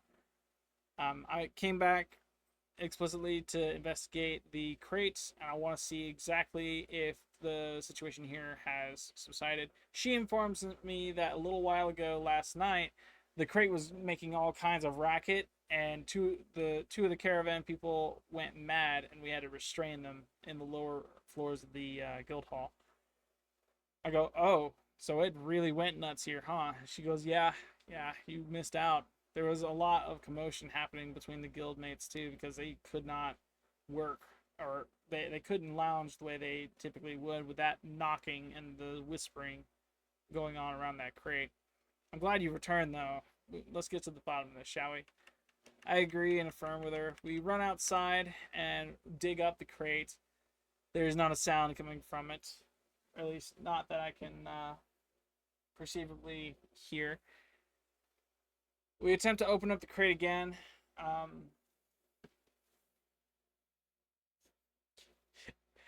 I do my best, but I ultimately can't open it back up. I then employ the two caravanmen to the last driver to help me open it, and with some great effort, force, we pry the lid open just enough to scrape it off the side of the crate. The crate appears empty. Nothing's really happening as I get closer with it, along with the stone in hand. There's no sound emanating from it. There's nothing emerging from it. There's nothing inside this crate. It's completely empty. I then asked the caravan what he was supposed to be carrying in this, because he must have a catalog of things that he's supposed to have. He informs me that there was supposed to be a form of artwork in this, but it appears that it may have been stolen. I see. I sigh with a sigh of relief that it's not anything illegal. Yeah. As we begin to place the lid back over it, I note that towards the bottom of the crate, there is some red ooze that has leaked out from the bottom of it. Not entirely sure what it is. I just know that it's a red ooze. I don't think it's blood. I don't think it's blood. Um, I tell the caravanman to go ahead and lift the crate up out. We'll place it back on his wagon. We lift it. Do we lift it? Yeah, we lift it with great strength. I lift it by myself. I carry it all the way to the wagon and place it on there. He's like, "Is that not heavy to you?" I go, "No, for whatever reason, the lid gave me trouble, but the crate itself was relatively light. I'm glad that I was able to pick it up the way I did." He goes, "Yeah, me too. It takes usually 2, 3 people to lift one of those things." Like, yeah, I guess I'm having a good day so far. As we lift this crate up out of this hole,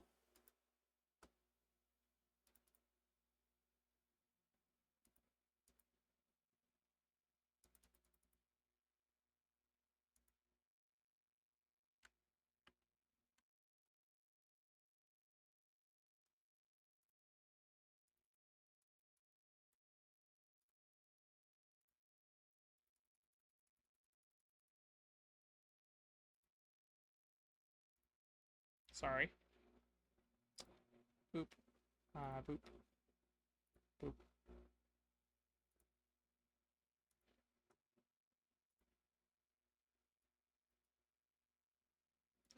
As we lift it up out of the ground, though, I note that there is some red ooze at the bottom of this hole that once had the crate in it. I then proceed to investigate it. I want to investigate it. I note that it doesn't have the consistency of blood, but it certainly looks like it is a bodily fluid of some kind. I then I then grab the attention of the final caravan driver. I'm like, "Hey, are you absolutely certain you aren't carrying other? Pardon me. You aren't carrying anything other than artwork in this crate?" He goes, "Yeah, there should have only ever been artwork in there. A portrait of some high priestess." I go, "Oh, huh, okay. Well, do you have any vials or any water skins or anything I could really collect this with?" They go, "No." I go, "Well, that's unfortunate. I wonder what it could have been."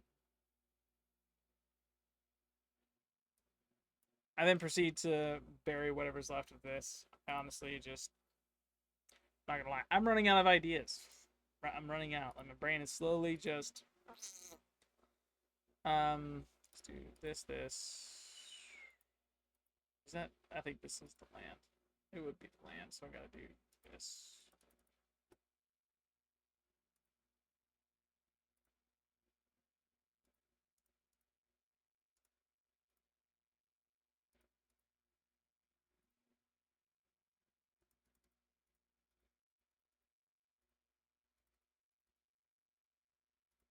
Cool, sweet. Okay, so I proceed to bury said box because I don't want it.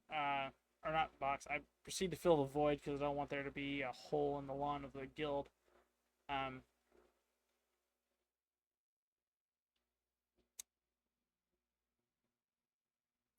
as I'm burying it, I'm shoveling, shoveling.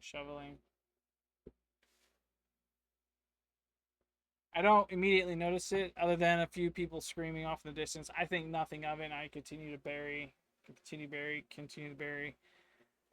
Um, I get finished with my tossing of the dirt into the hole, and I am then quickly notified by people surrounding me that there were people muttering words from the bottom of that. I'm like, "Wait, what? I didn't notice. What? Are you serious?" They go, "Yeah, yeah, you just buried 2 people down there. What the heck, man?" I go, "Wait, no.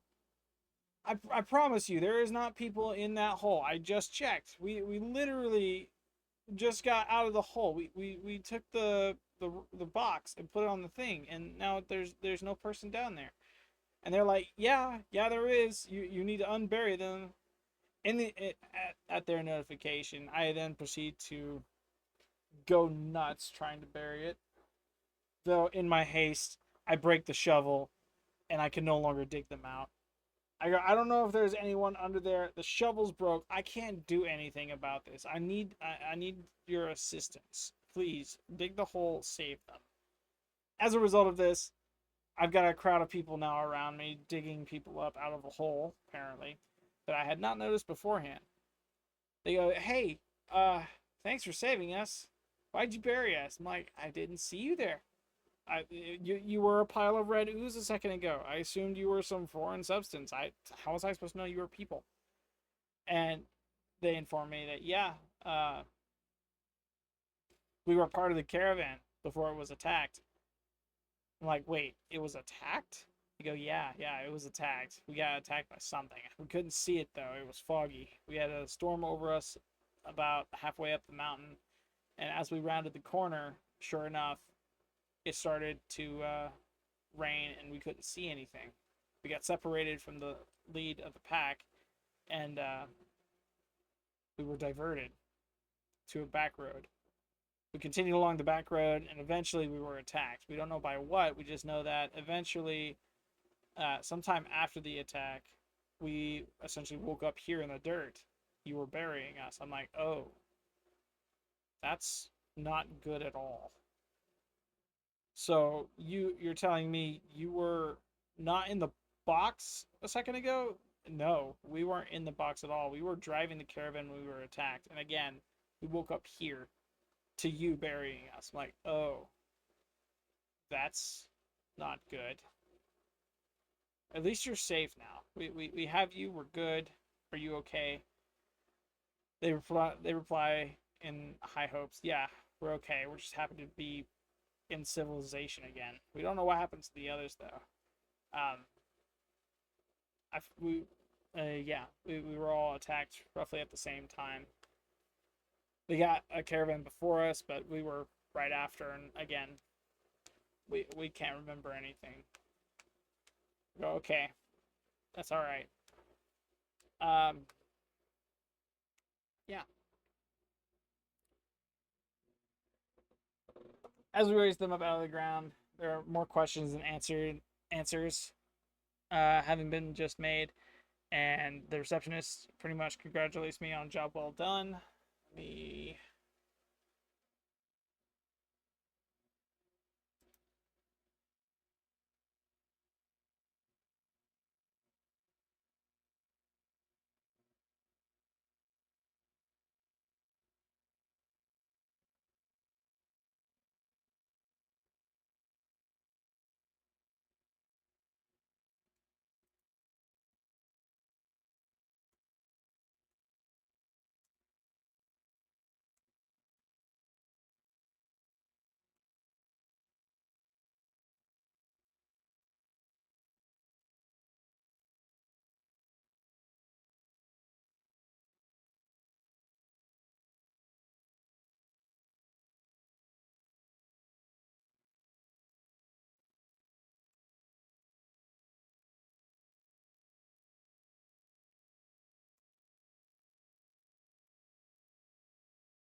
Okay.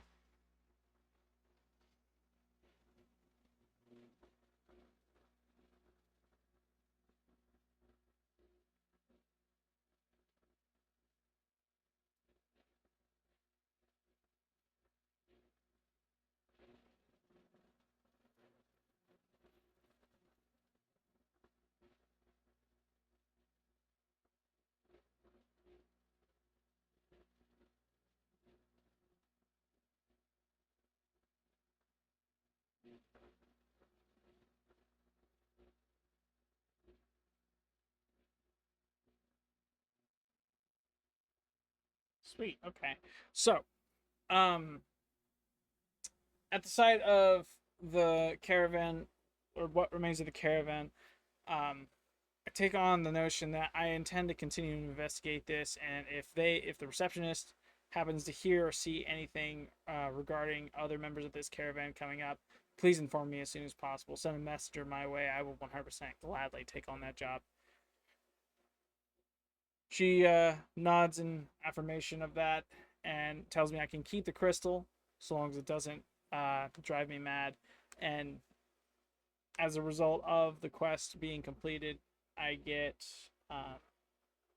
I receive from the caravan the a whisper glass shard, as well as 75 gold pieces and +1 reputation with the guild. Because I have advantage with guild, that goes up 2. So let's do this. We're gonna go, because I have this now, and this is changed. All of this right here has completely changed. I need to go to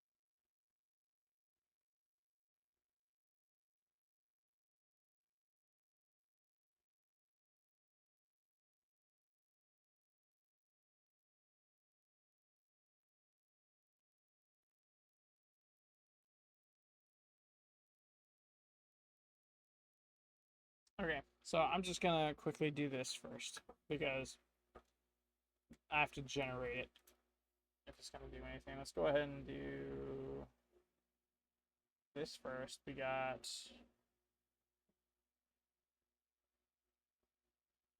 Whisper Glass Shard.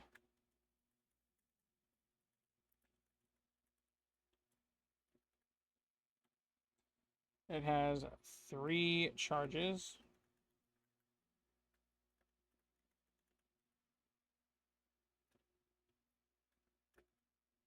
Regains 1d3.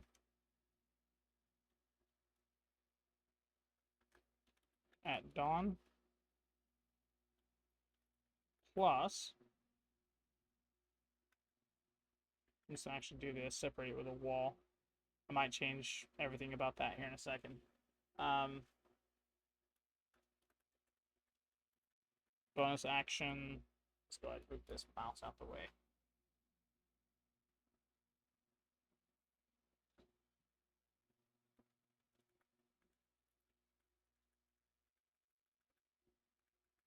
Bonus action.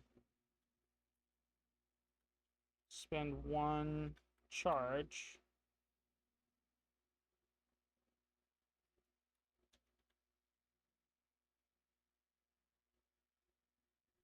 Oh gosh, that is a lot.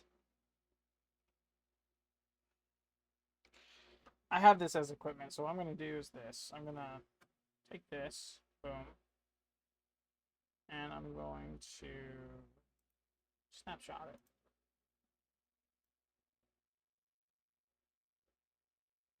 Boom.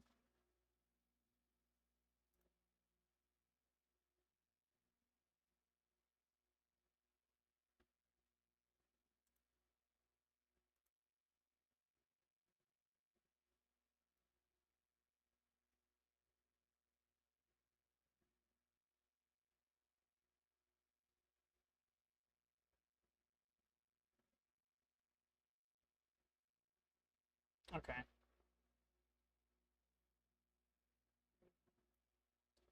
That's just notes for it because, yeah.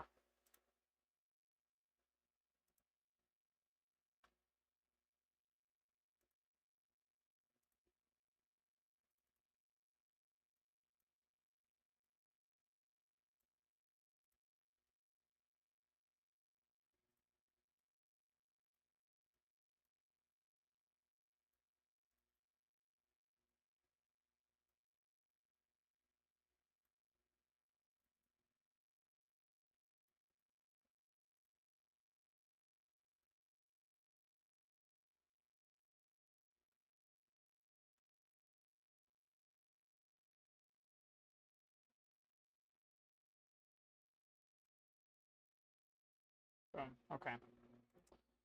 And I have the Whisper Glass Shard as well as the Nocturne Sphere. Let's go ahead and bring this back up. And we have this as well. I'm going to go ahead and put this like down here so it's out of the way. With that being the case, yay, we did stuff. We got that stuff. JK, I gotta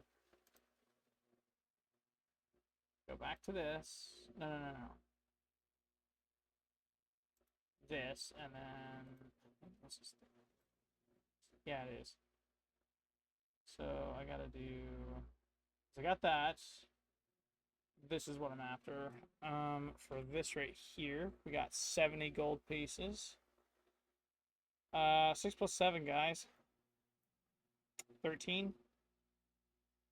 So that's 9,399. That's what I got for gold pieces, which is good. Very good. Advantage on next guild rep check. Yeah, that goes to +3 for guild favor.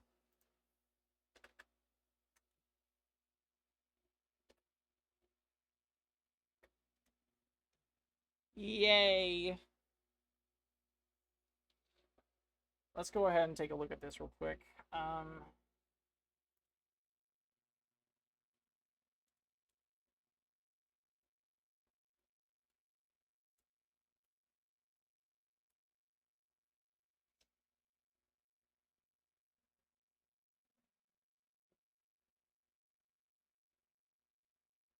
Okay.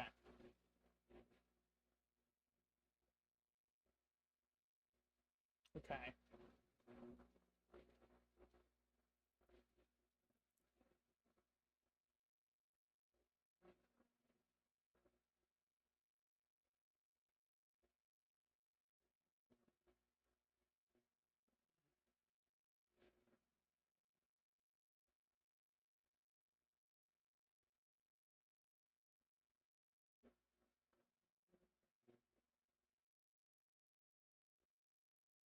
Cool.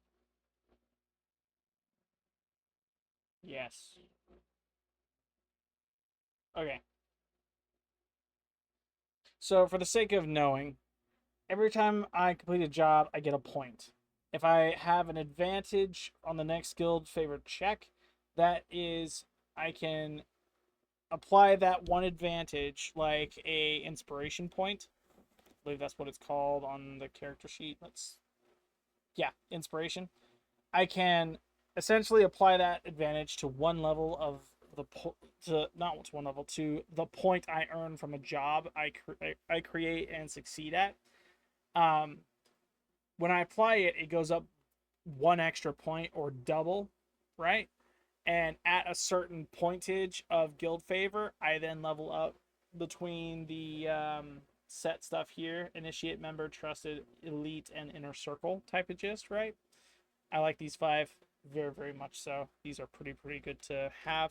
5 ranks for a single clan or guild, I guess, works greatly, and having a point system mitigated actually helps me out a lot. So I think what we're going to do is we're going to do 5 by 25. So every 25 points, we go up from initiate to member, because right now I'm technically initiate. I got to go from 0 to 25 to become a full-fledged member of this guild.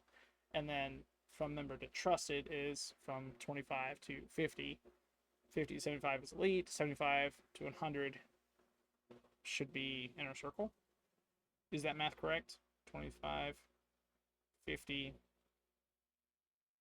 75, 100. So no, it'd be 125 to inner circle, 100 to get 50, 75 puts me at elite. 25, 50, 75, 100. Yeah, so 100 puts me at inner circle. Every point beyond that, I'm still in inner circle, and I can lose points. And I could go down in rank if I lose enough points. So that's another thing I gotta keep in mind. Essentially, the higher I go up with it, the more likely I'm going to have advantage on persuasion with guild members, as well as easier access with restricted areas. I understand I'm reading this literally off the thing. That might change as time goes on. We might not even use the areas, honestly. It's reading too much into it. I'm solely going to go off of the points for right now. Just an FYI on the guild favor, that's how that's going to work for now.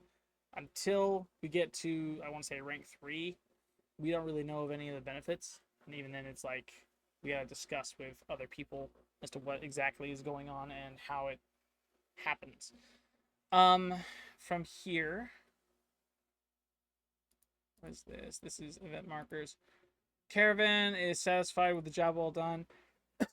The receptionist is willing to call it a job well done. I'm rewarded, all that fun stuff, as well as the Ascendant Crystal and the Whisper Glass Shards. Speaking of which, I think I need to... Did I generate it? I think I generated it. I could be wrong. I don't think I did. Did I? Oh, gosh. Spear. Crystal. Did I do... No, that's the Whisper Glass Shard. Okay, so I have to generate that real quick.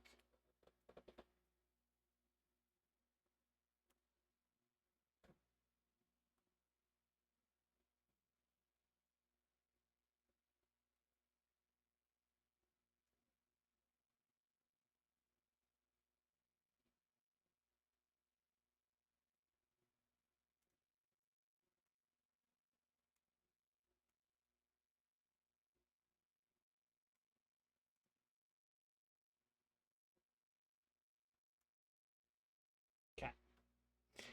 It's gotta do its thing. As I leave the clan hall, I keep calling it clan because I'm used to Warframe, pardon me. As I leave the guild hall, I'm waved off by the caravan people. They are no longer in need of assistance with anything.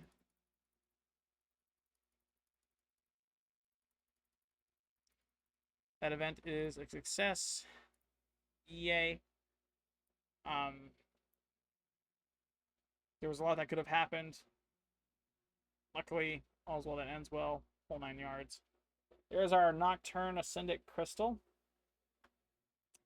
I am definitely going to be taking a snapshot of this because that is 100% going to be needed.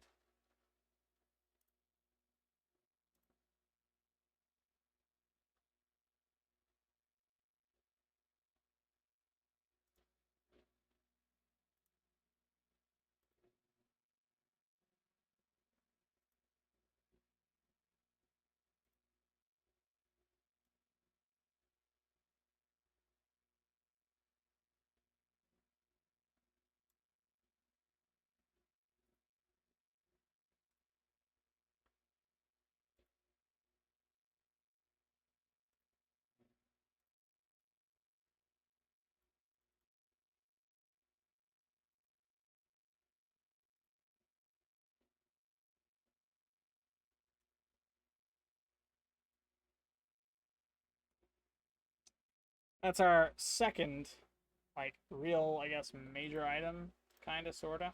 It's a wondrous item, very rare. The Obsidian Violet Crystal hums with the quiet resonance of the night sky. Within it, swirl fragments of starlight and shadow, constantly shifting, as if the depths of night itself are trapped within. Ascendant Vision, you gain dark vision out to 120 feet in magical darkness. You can see as if we're dim light. Veil of Night, as an action, you can shroud in Nocturne energy for 1 minute. During this time, you have advantage dex stealth check, and creatures have disadvantage on wisdom perception checks that rely on sight to detect you. Once used, this property can't be used again until the next dawn. Shadow Ascension.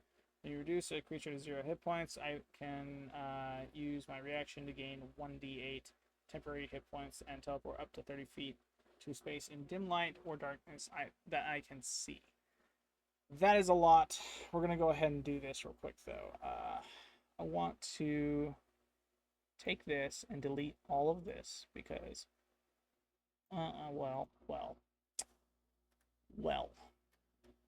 Yeah, that's kind of what I figured. Okay, so let's do this. I'm going to copy and paste this. Copy.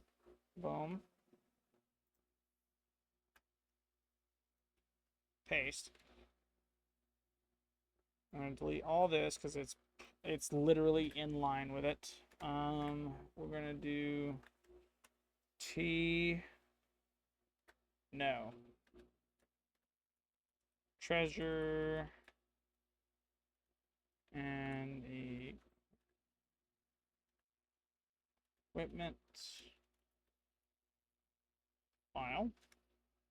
Good. We're going to do the same thing with this. Sure, and the equipment file. And take this, because it is pretty much the same thing.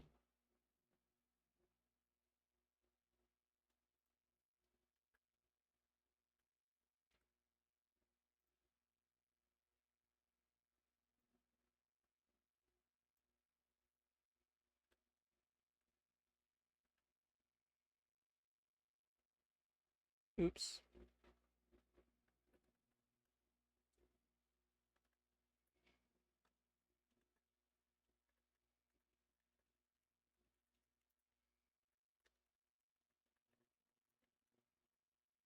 Treasure and equipment file. Boom. Good. Yes. Yay. All right. So I have 3 items in a file that I can view at any given point, and that is these 3 here. Stuff.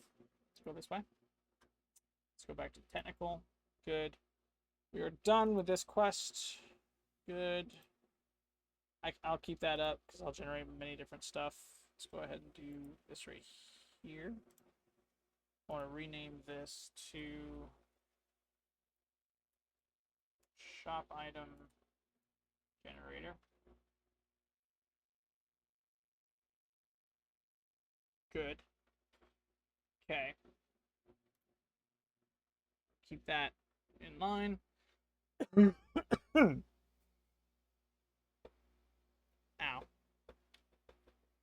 Let's make sure stream health is good. It's suffering a little bit.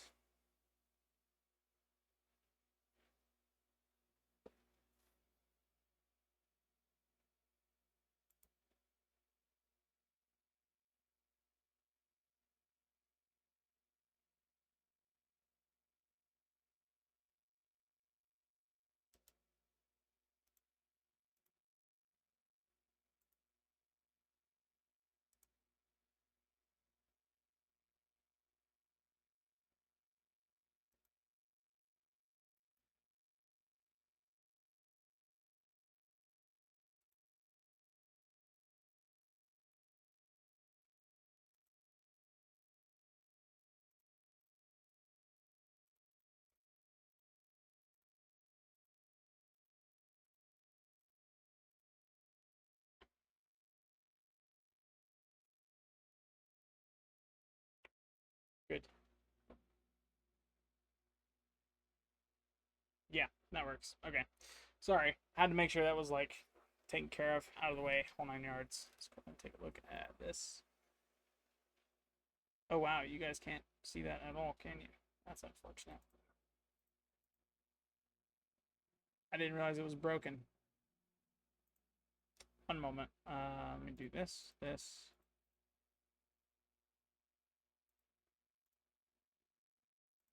Okay. Boom. And then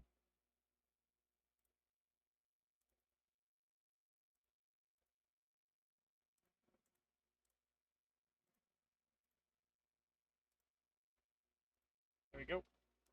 Boom. Good. It's there. Sorry. Didn't mean for it to break.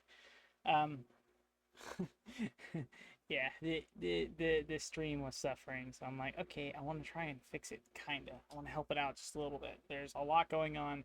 Let me alleviate like 90% of the workspace right here, because there's a lot of tabs open between them, and I think that might be the cause of it, kinda. Combined with teleport being a problem.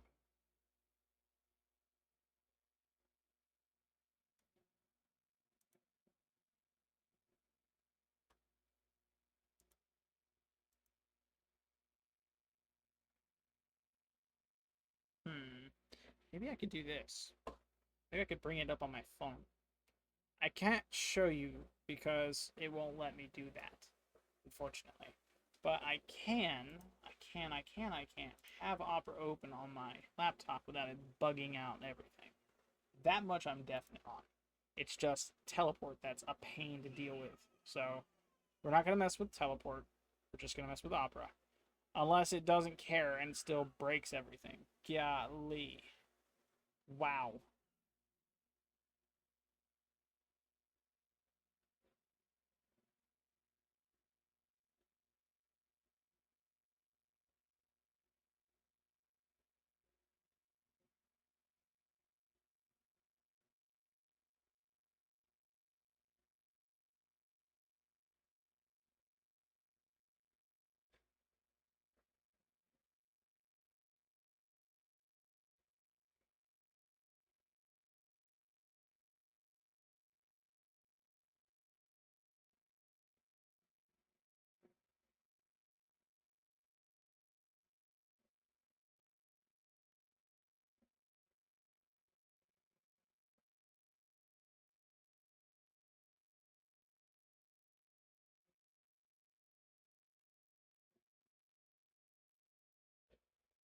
I'd like to connect this.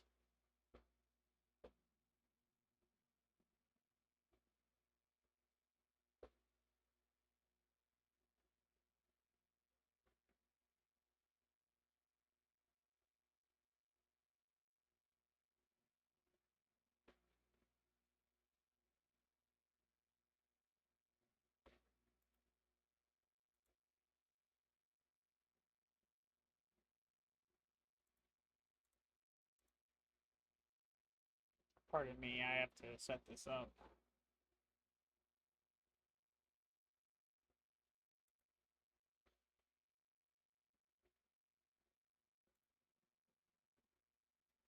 My stuff is all kinds of busted.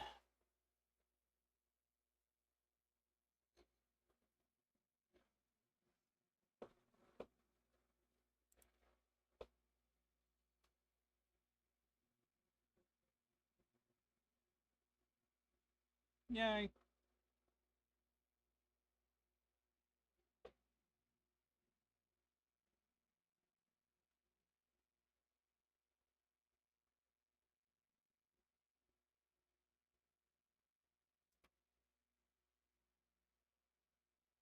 Yep.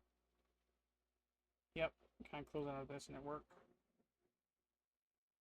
I can. Good. Yay, that works. Now I have it on my phone. I can use my phone for the D&D encounters. Sweet. We want to do...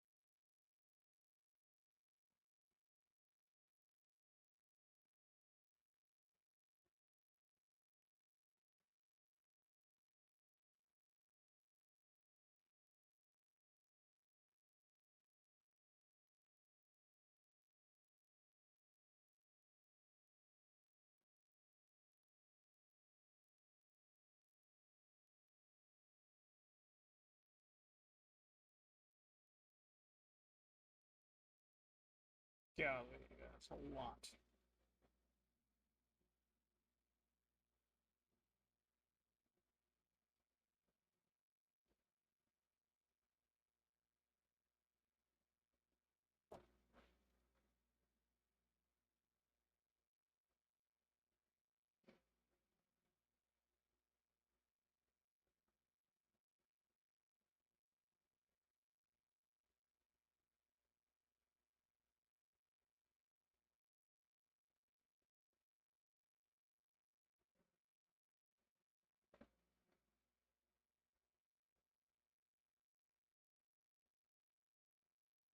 Oh, because I moved my phone over. That's a thing. Big oof. Use this. That prevents it from going anywhere. Alright. Sorry, I'm trying to get this queued up on my phone so I'm not taking as much bandwidth off. Stream has improved. I can see that clearly. I've been streaming for 2.5 hours. I say let's take a break. We got 6 hours of stream to go through. We're at 2.5. It's a good break time. I'm going to pause. I'll be right back. BRB.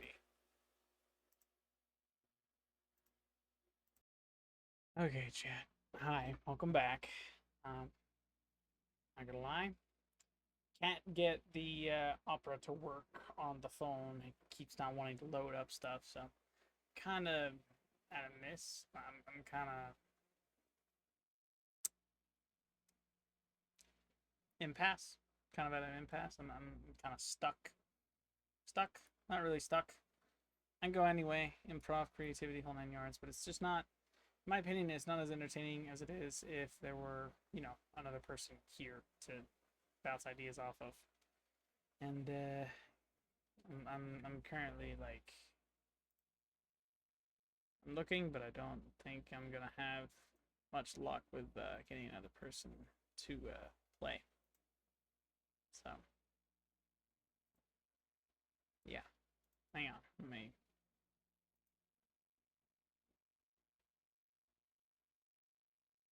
Yeah. Okay.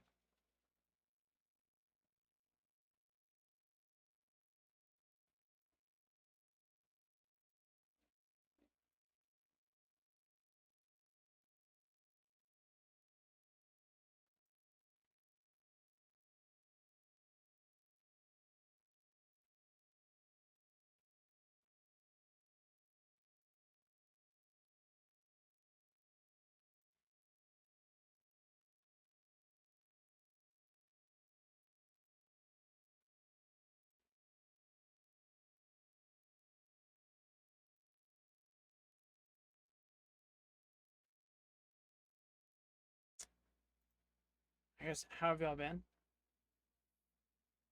Y'all had a good day so far? I know I have.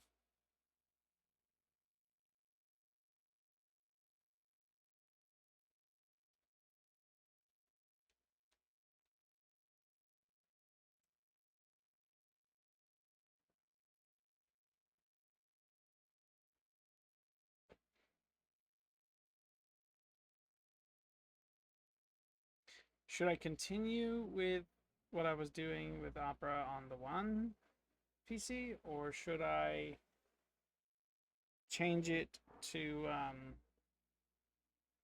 I guess I could do it this way. This would be the no-brainer moment. Should be doing this.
I condense the two down into one, and that works.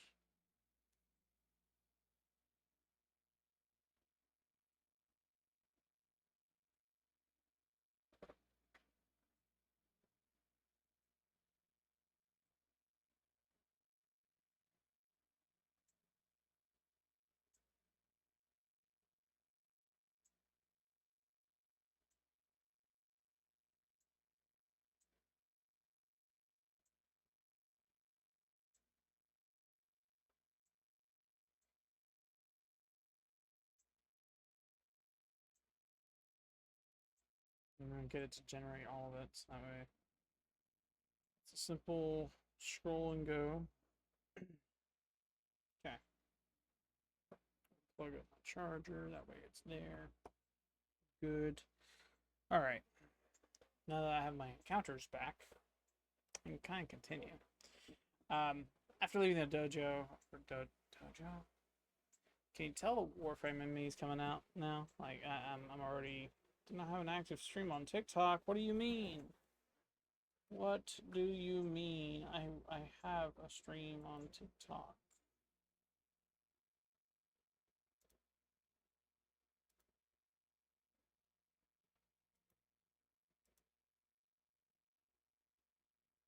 I do, in fact, have a stream on TikTok.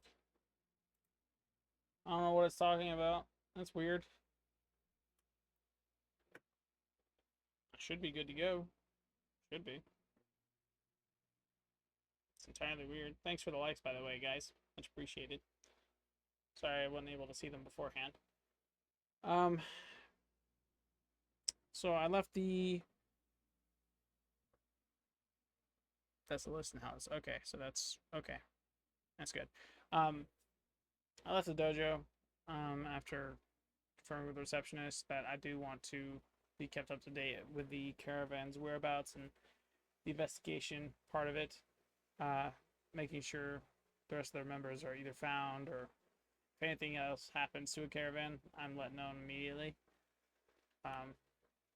From the...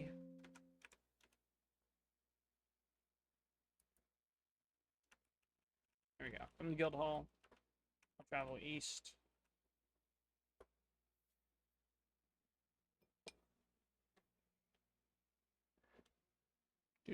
Do.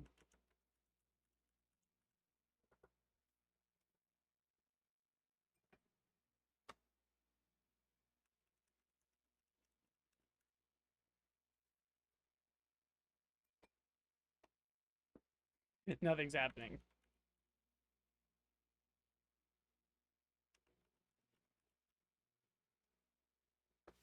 Let's see.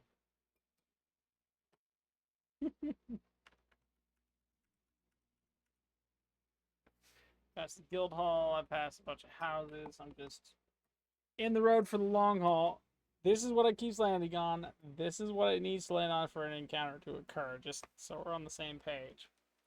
I don't know why it's doing what it's doing, but it's doing that, and it's being kind of dumb.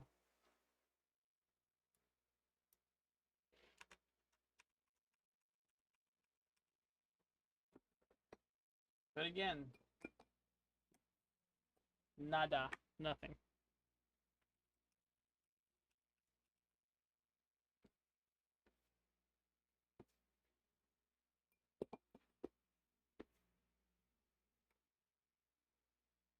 Yeah, no, nothing.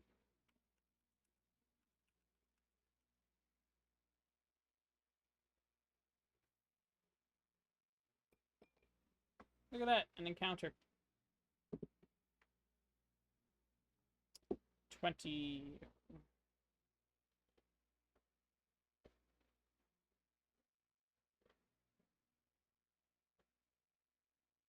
Okay, cool. I don't know what's going on, but as I'm walking past a shop, I begin to notice my environment beginning to change colors. It is very much so the result of a magical item, but I'm unable to discern its source and its direction. I don't know which way it's coming from. I just know that it is 100% a magical item, because there's nothing else I could think of that would cause the entire environment to just start changing color. I'm talking trees are now purple. The bush is pink. We have blue grass. The sky might be orange. The sun is definitely setting. Yeah, I don't know why, but colors are changing, and I'm feeling completely fine. I'm confident I'm okay right now. I don't understand why the colors are changing the way that they are.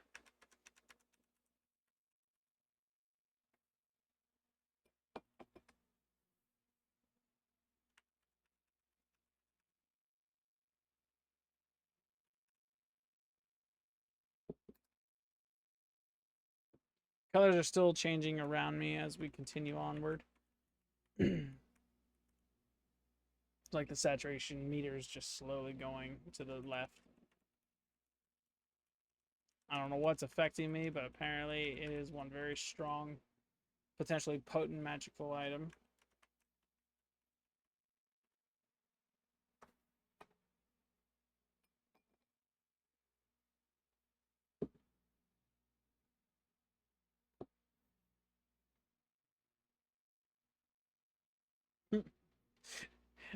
As I round the corner of this domicile here, I notice a group of NPCs, a group of people, a noble by the looks of one gentleman, and then one moment.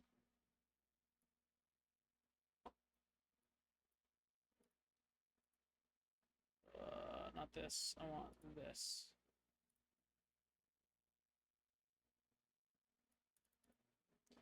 A noble and a drunkard are gearing up for a fight, a duel of some kind. The crowd hasn't gathered around them just yet, but I imagine it'll wind up becoming a spectacle, to say the least.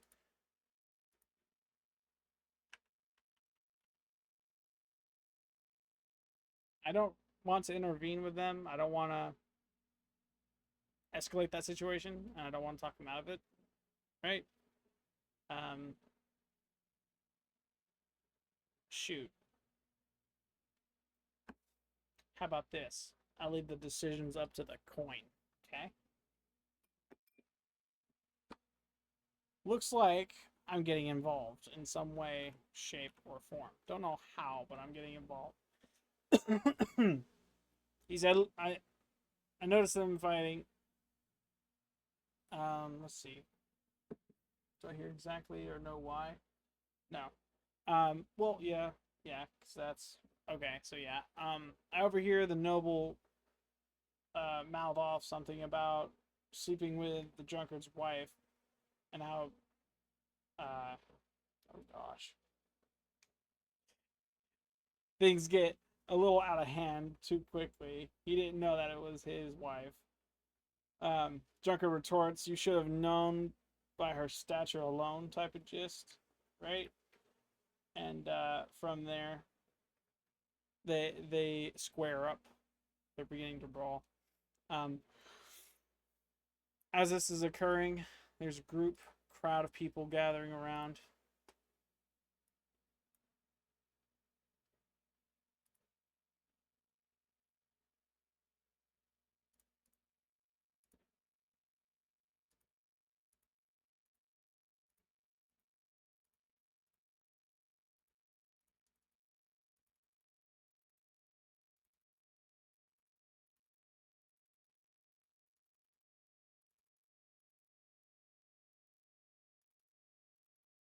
There's a group of people gathered around. Not entirely sure what's going on. I essentially say to them, "Hey, these two are about to fight. Let's keep it square and fair. Let's keep it fist of cuffs only. You're not allowed to use any bottles. Drop them where they are." Drunkard's like, "Sure, I don't mind going fist of cuffs with this fool." And the noble's like, "You know what? Square on. Absolutely fair. Let's go ahead and do. I need to do this."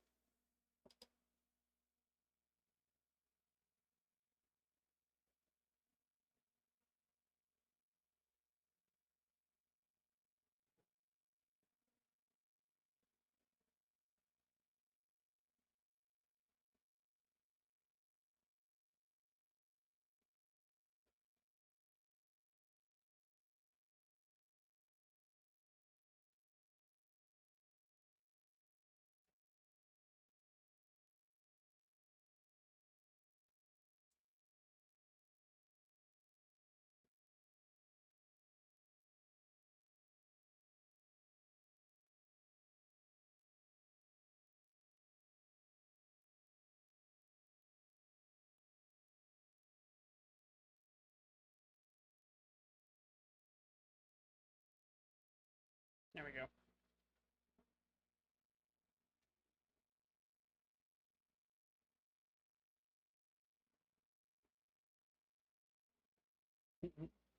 Awesome.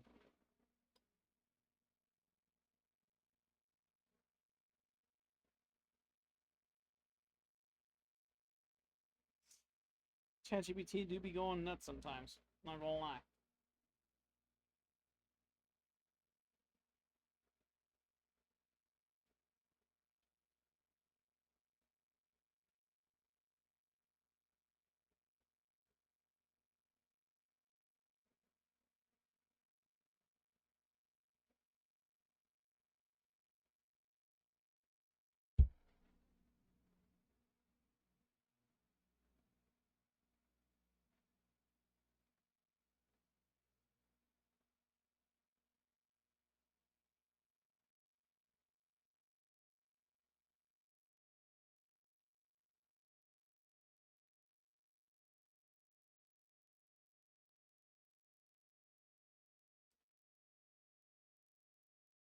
Okay.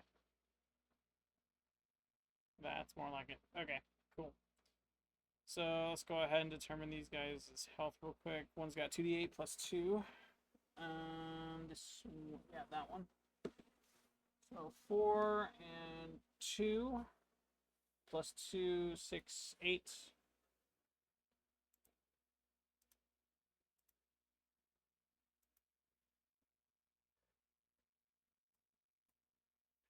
And then this other one is a 48 plus 4.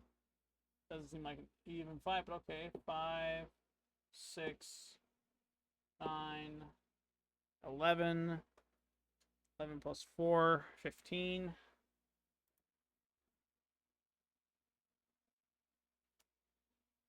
Hi. They're in Fist of Cuffs type of gist. They're ready to brawl. They roll initiative. One's got a nat 20. Ah! I'm going to roll that again. That's an 11. So the drunkard common elf decides he's got initiative. He's going first. The noble's going second. His initiative isn't as good, which is completely fine. But yeah. I tell them both. I said, hey, when things start looking a little too rough, I'm gonna DMify it around like 5. I'm gonna say 3 to 5 HP remaining. They're backing out completely. They're not doing anything else. They're not punching another time. And if one hits 0, they're insta KO. Fights over, whole 9 yards.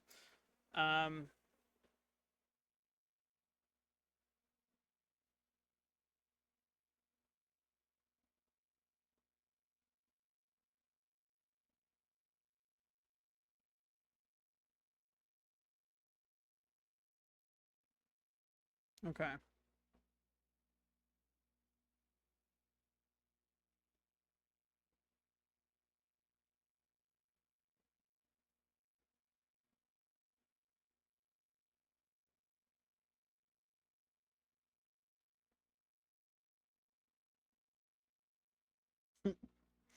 I see.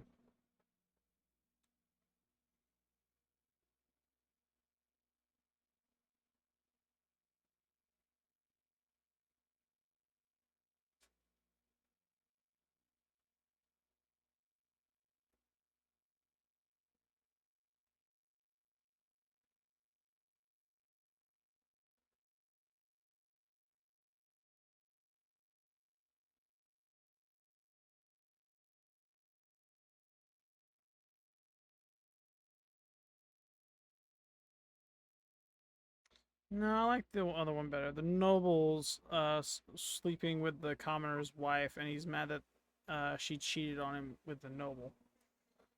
I like that. I like that story a little bit better because there's a little bit more spice and flavor to it. Because man, is it just interesting that that's how that works out, how that pans out, right?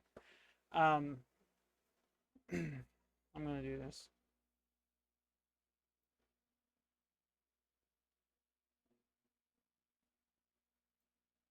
Boom. Good. Um, so at the start of each, we gotta roll a d6.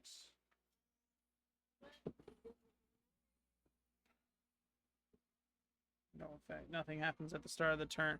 Nothing out of the ordinary. Just two belligerent fools drunk in the middle of an alleyway are about to fight. Let's go ahead. The drunk is going to throw a wild punch off to the side. Let's see if it hits. We got to roll this. 13.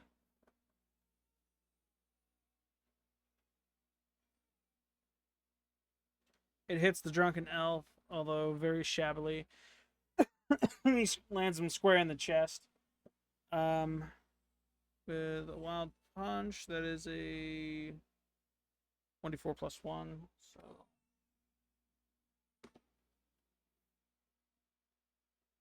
7, or no, that's a 4 plus 1, so 5 damage directly to he swings, he lands square in the chest. That's enough to send a shock through his body. He takes a step back. He's flustered, like, whoa. Was not expecting that amount of force to come out of a drunkard, but hey. He said, dude, that's too hard. You're not supposed to punch that hard. He said, that's what you get for sleeping with my wife. You're not getting off easy. Prissy elf. Insert insult there.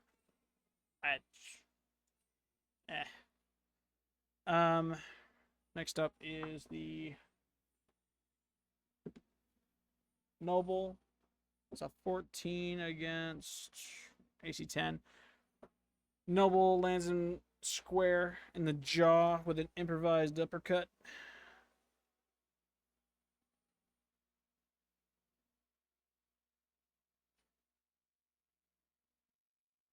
Okay, so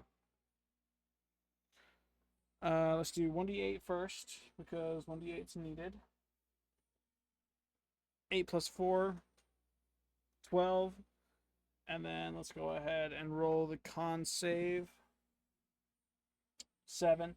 So on top of being knocked square out, this noble elf uppercuts him so hard. He's actually sent flying back a little ways and reduced to 0 HP. He is instantly knocked out. He is stunned, laying on the ground, barfing away from his intoxication.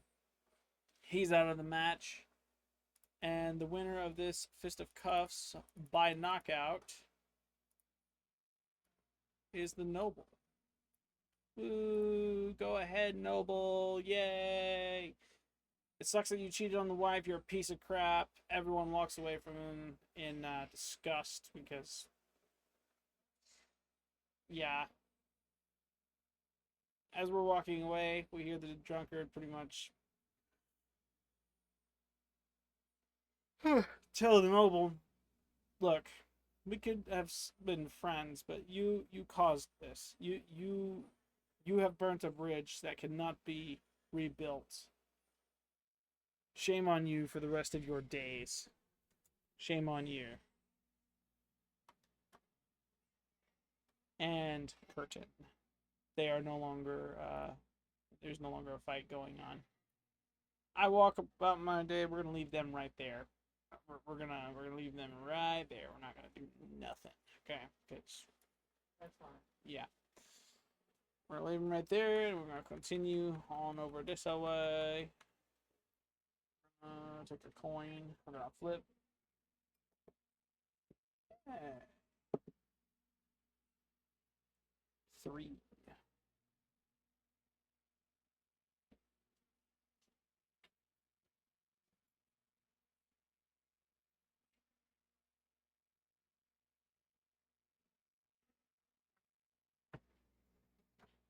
All right, let's see.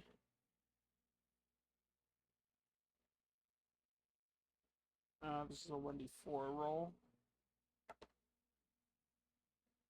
Dang. 1d4, I'm doing pretty good at. The 20s and the 100s are kind of not good. Let's see if we can get.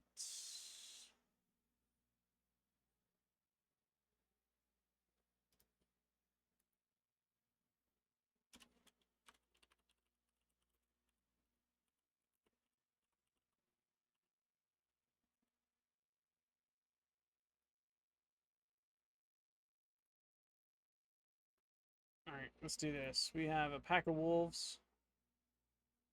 Let's do.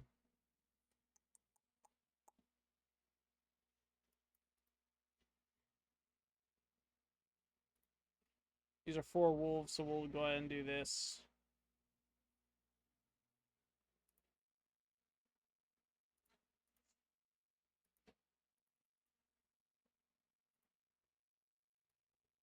As a form of, okay, they're within range. Boom. Let's see if we have perception check. See if I even see them. 15 plus 2 is 17. Plus 2 because I'm proficient in the skill of perception. That is 17, 18, 19.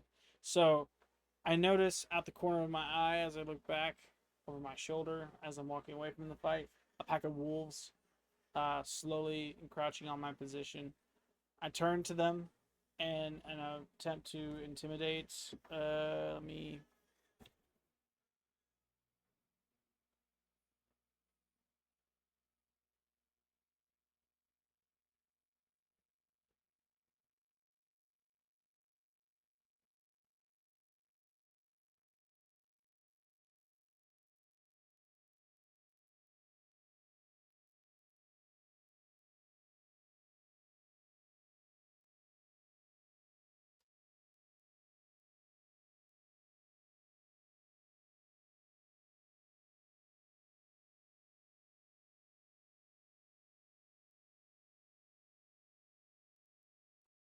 Right.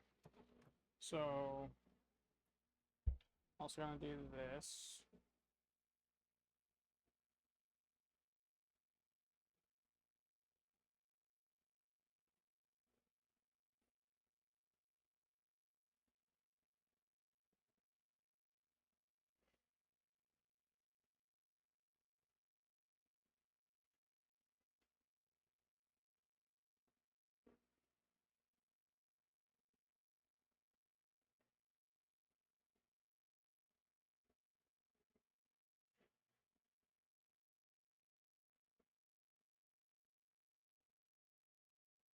Okay. Intimidation. Okay.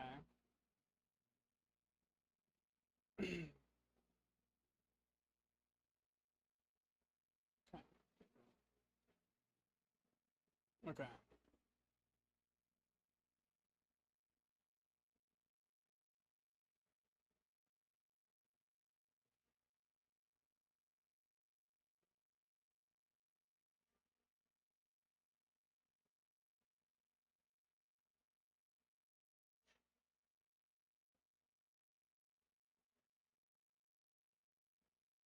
Okay.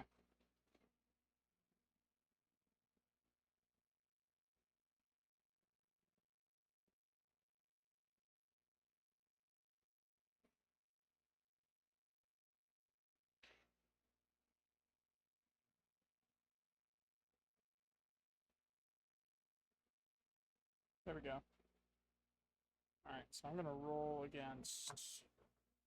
I'm gonna roll 4 checks.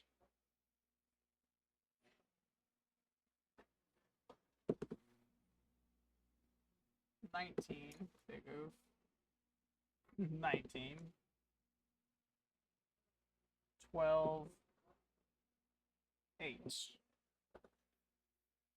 And then I'm going to roll 1 for me. This is intimidation check.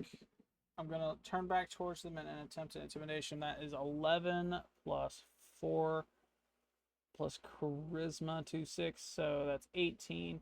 So I scare off 2 of the wolves from this pack. It has slowly decreased in size. It is no longer the formidable force it was. 2 of the wolves ran away, but the alpha remains. Let's go ahead and just erase that. Decrease this down to 2. Boom. Oh, oops. Boom. There are 2 wolves remaining. They approach my position.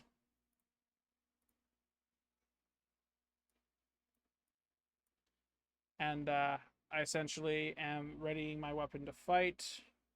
Let's go ahead. This is the pack alpha, and it looks like this is going to be...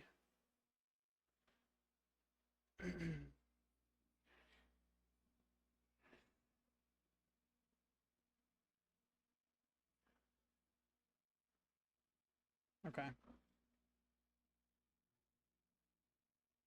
So there's the pack alpha and the dire wolf that are a part of this group that I don't intimidate as easily, and they slowly continue to approach me. They're scared, but they're not backing down.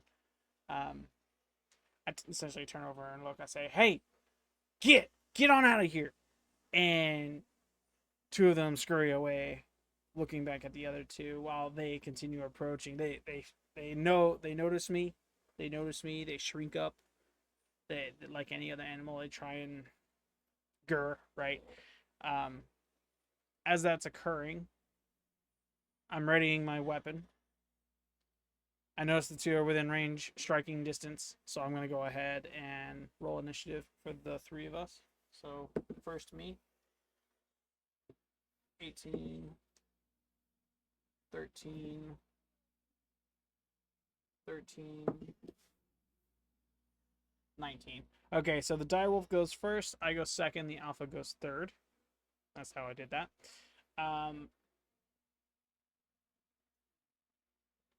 Direwolf. Say direwolf twice. Me, alpha, dire. Me, dire, alpha. In that order. Me, dire, alpha. Me, or no. Because the wolf goes first. Dire, me, alpha. Dire, me, alpha. Boom. I got it. Kinda. Sorta. Maybe.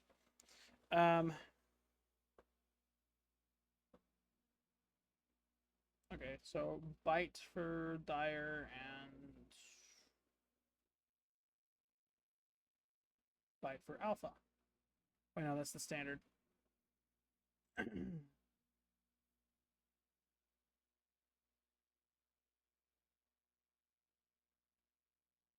Okay. So they both have bite as an action, the dire and the alpha. So they deal different.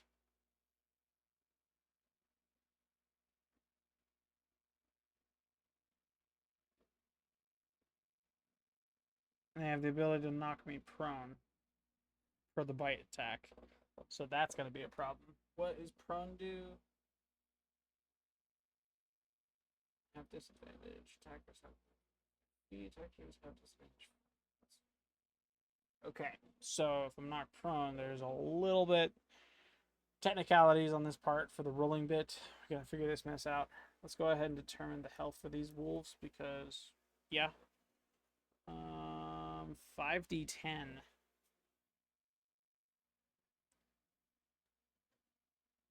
One moment.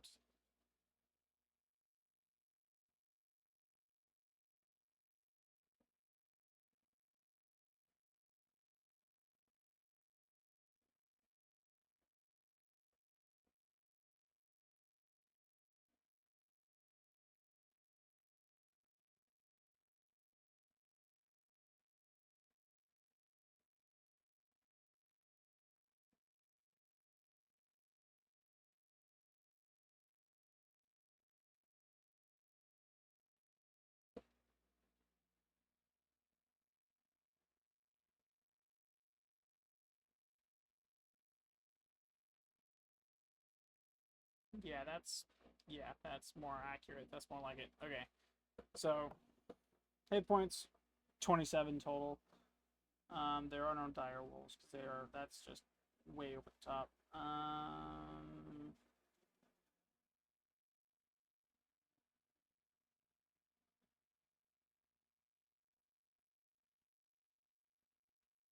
Looks like I actually have to go and get the monster manual, so one moment. BRB.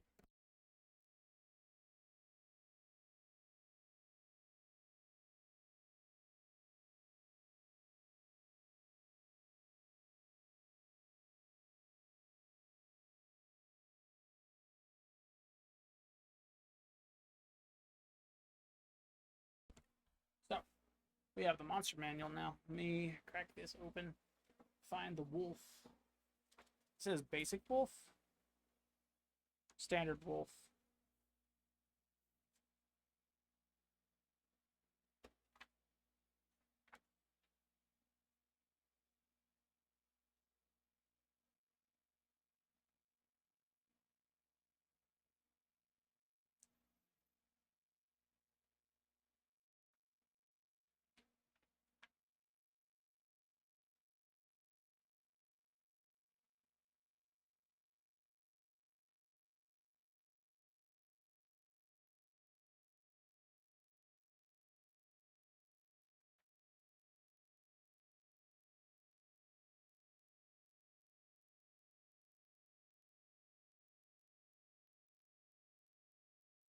So this does not have a wolf a part of it. It says use the basic wolf, standard wolf stuff from monster manual.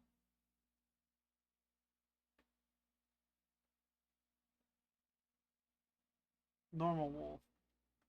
not seeing it anywhere. So we're gonna do this. Yeah, we're just gonna click it through. We can find a wolf of some kind.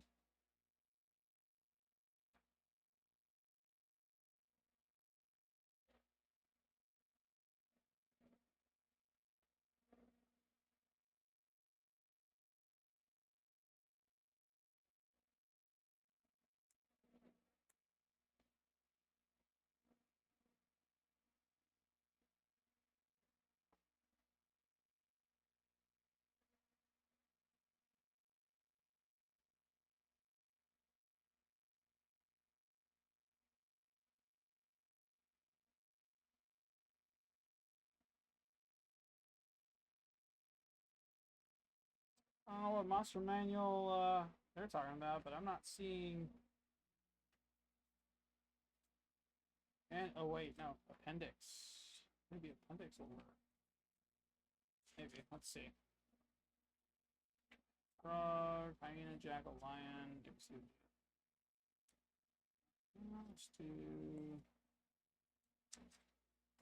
So no, ongoing.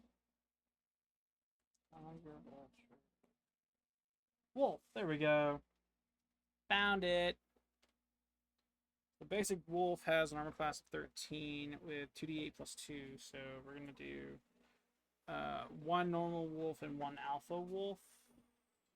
Luckily, the alpha is already generated, so I'm just looking for this normal wolf here, and that's gonna be a 2d8 special, 2d8 plus 2. 1 plus 1, that's 2 plus 2, so 4. The alpha is 8. Boom, HP, boom, yes, good, yay. Sweet. They both have armor classes. Let's go ahead and drag this back up. A 13, so that works for me. Okay. First time actually using Monster Manual and the Dungeon Master's Guide at the same time. This is kind of fun. I'm enjoying this. I don't know if you could tell. I'm geeking out, kind of like. That being said,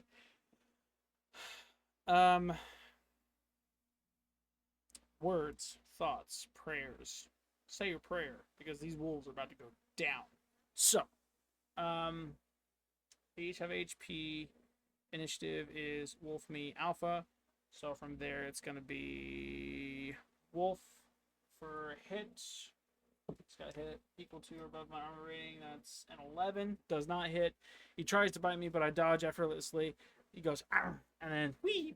Yep, He bites a rock on the ground. His teeth are now shattered. He takes no damage, but man, is he in agony. You just hear a yelp say, "Arr, arr, arr, arr, arr, arr," off and behind. It's so funny. It's amazing. And then I try and hit the Alpha Pack. That's 12. Armor class of 13.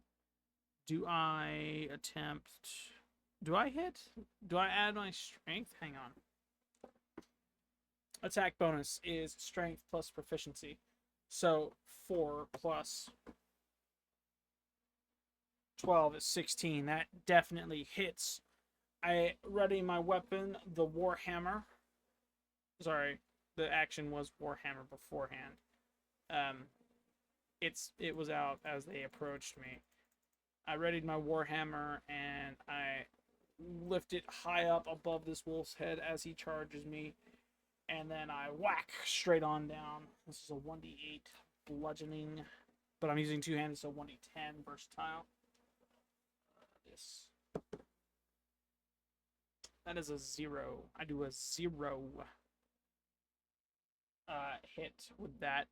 I smack the wolf, but it's like he's got armor on. He takes virtually no damage. He's pushed to the side. He doesn't yelp or scream. He's obviously not injured. Let's see what this alpha's got. 13 doesn't hit me. Instead, what he does, he munches on the head of the hammer. He tries to rip it out of my hands, but it's not working for him. Yeah, it's not working for him. He busts his teeth on the head of the hammer as well. I, with my strength, yank it out of his mouth. Jaws attached. Let's see what the basic wolf has got. 15 plus his strength is a +1. So it does hit me. He gnashes at me with a bite attack of a kind. We got 2d4 plus 3. So we got this one here. We got 2, 4 plus 3, 7. 7 HP is dealt to me. And I have to make a DC 11 strength save or prone. So, boom. 5 plus 2 plus 2 strength. I'm going to use my reaction.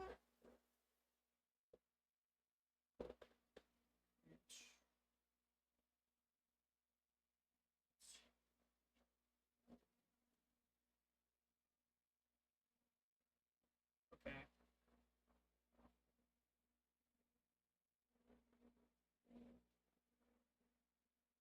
Okay.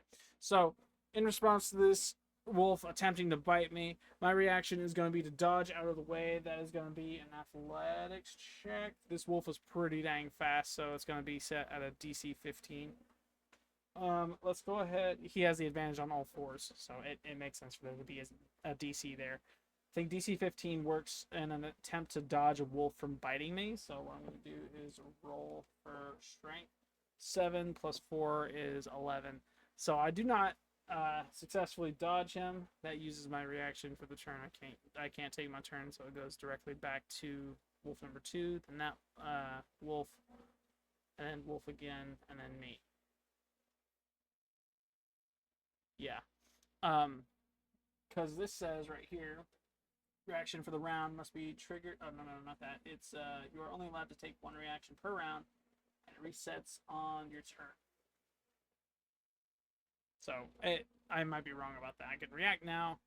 I still get my turn afterwards. So I react to the alpha's attempt to attack me, and what happens is I take 7 HP. He actually nails me pretty good. Let's go ahead and take this. Well, 13 HP remaining. From there, I wonder, actually, does it have... Okay, so 50 XP. That's not bad. Sweet. I actually have that taken care of. And I'll have to look up...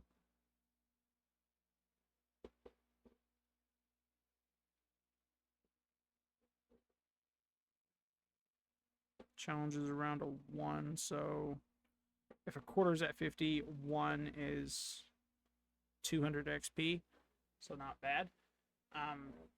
Do I want to start counting XP now, or do I want to wait until after Chaos is here? Because there's a lot that we could do, but yeah, there is a lot that we could do with this.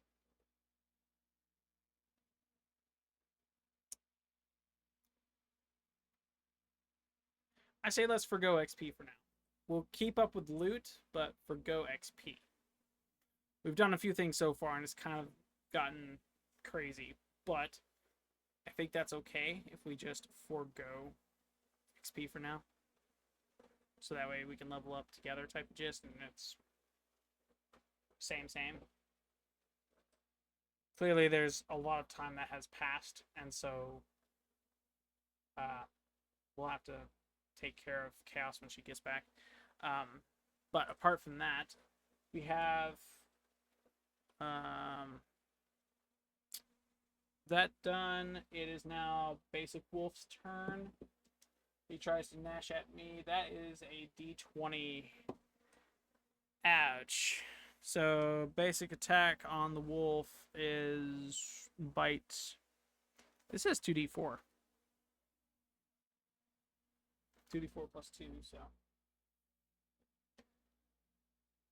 1, 2, 3 plus 2, 5 damage directly at me, but we have to do this again. So 5,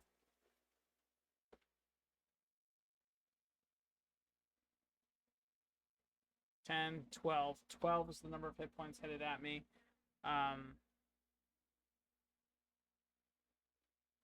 Yeah, I need to make a DC 11 saving throw. 14, so I'm not knocked down or prone. That's good. I do not get my reaction because I used it from the alpha. And this actually hits, taking me down to 1 HP. Oh boy. This kind of sucks. Kinda. I am going to...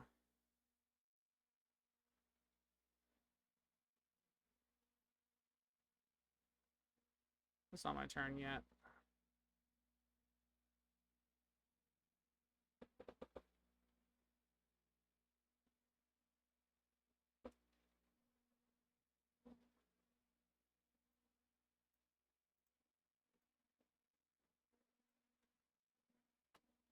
I'm gonna get rid of that first, and then I'm gonna see what all I can do.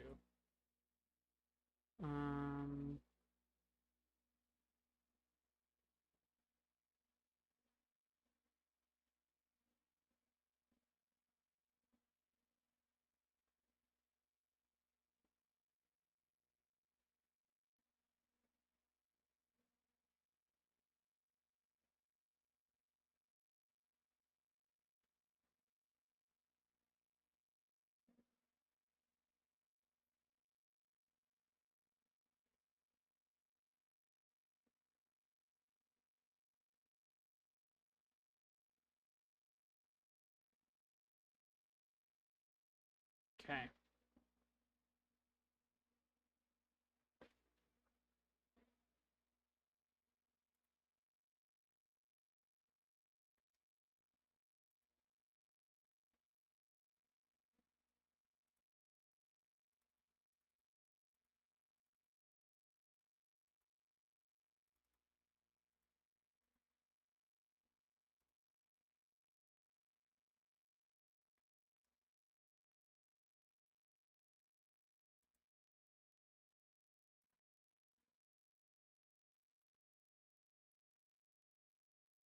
So all three of those require attunement. Gonna leave that alone for a second. I'm hit with 1 HP. It is now the... No, that was the basic wolf's turn, so now it's my turn. I roll. That's a 1. Ouch. Painful. The roll shouldn't have happened. I should have declared what I wanted to do first. I think I'm starting to be painful. Like I am, sort of, kind of being kind of painful. I missed the alpha wolf. Actually, shave off his head. It is the fur off the top of his headedy head, right? Fur flies everywhere, but I deal no damage to him. I missed completely.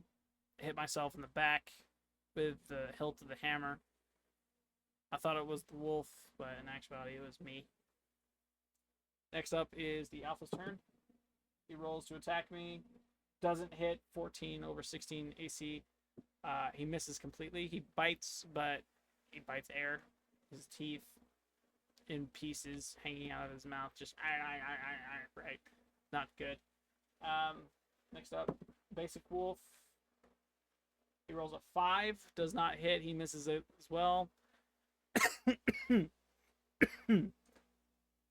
They only have bite attacks, so fairly simple, straightforward.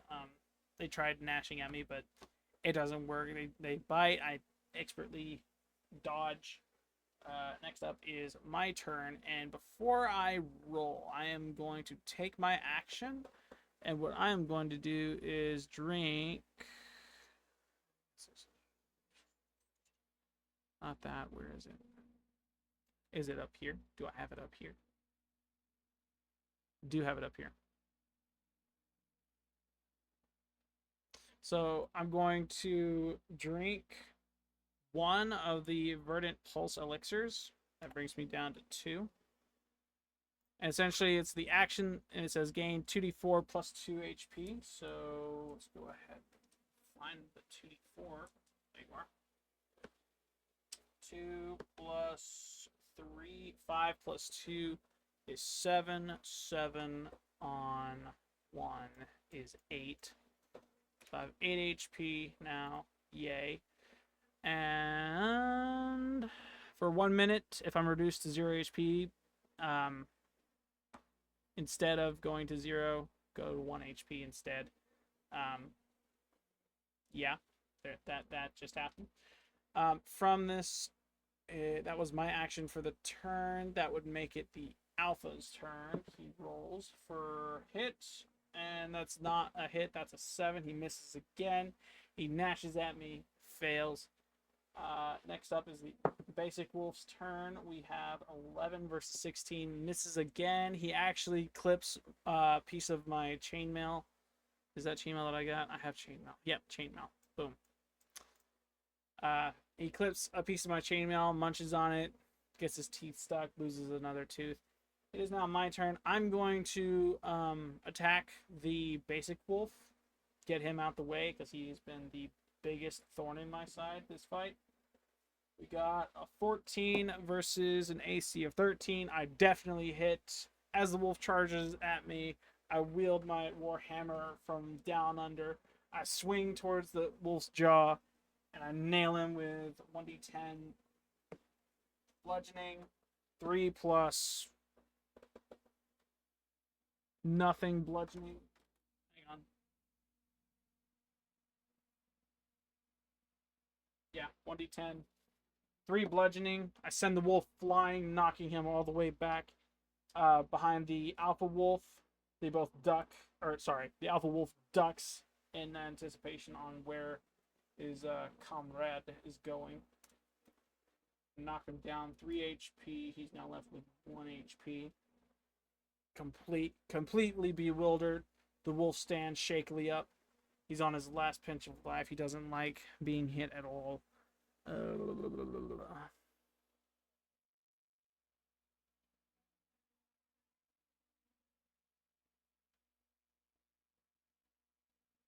Okay, so nothing of major importance there, but I am gonna keep this open because Alpha Wolf is about to be next. That was my turn after basic, so it's Alpha Wolf's turn.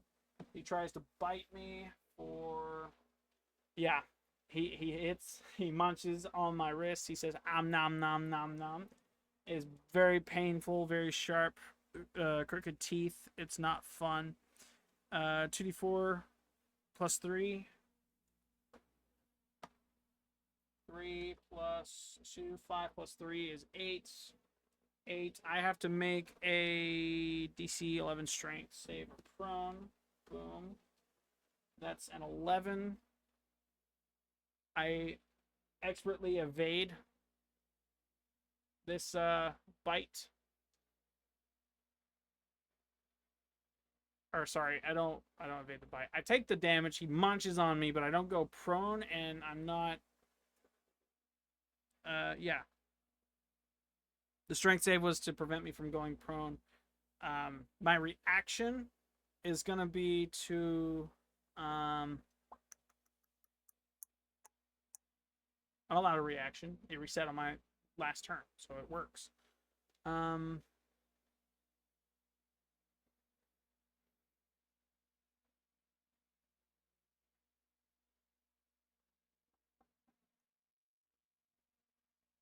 There is one thing that I have not used yet. Did I put it up here? I did. It's up here. Attackers have disadvantage for 1 round, so they have to re-roll. Boom. Re-roll a hit, take the lower number. That is a 3 and a 12. That disadvantage on the hit die equates to him missing me completely with that damage.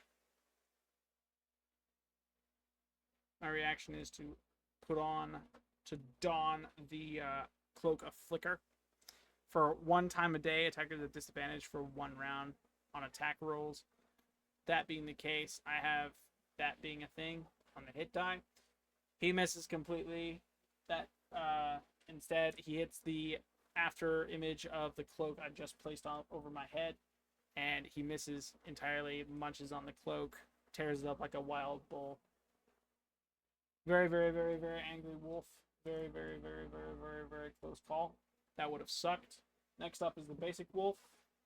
Basic wolf tries and bites at me. That's a 14 for 16 AC. Misses completely again. He hits my toe with a snout. He says, "Arf, arf." No good. He rolls in the dirt. It's not fun. After that, it is my turn. That is a 1. I fail epically at landing a hit on the basic wolf. I step on his tail. He yelps, but in the process of him running off, he actually trips my foot up a little bit. I have my balance. I'm good. I believe this is an acrobatics check, strength check. That's a 2 plus 2, 4. So, yeah, he essentially knocks me on my butt completely. I'm not prone, but I'm on my butt. That's from me stepping on his tail, him yelping, and then flying off separately. That being the case, next up is Alpha Wolf. Roll. That is a 9 against AC of 16. Fails again. Misses again. Yeah, he munches some cloth off of my clothing set. I got a bite mark out of the cloth I wear. My gray hemmed shorts have now a bite mark in them, but they're not like bloodied, right? Yeah. Separate from that, I think I want to do.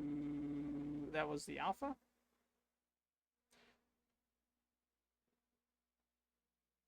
No, that was the basic, which means it's my turn.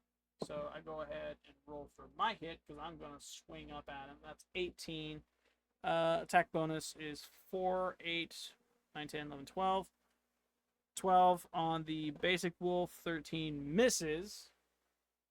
I nick his fur. I nick his leg. He doesn't yelp. He doesn't squeak. He doesn't do anything. He instead dodges expertly out of my reach with his warhammer. It's kind of nuts. This fight is an intense one, I will say. As the sweat off my brow drips and the blood on the wolf's fur begins to glisten, I note that the sun is high in the sky. As the alpha wolf makes his approach to attack, that is a D20. Critical hit. Alpha wolf has, I believe, 2d4 plus 3. 3, 4. 7 plus 3 is 10.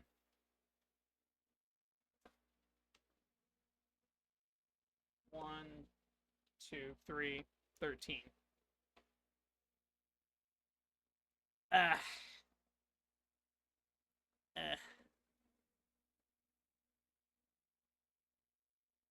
Let me think.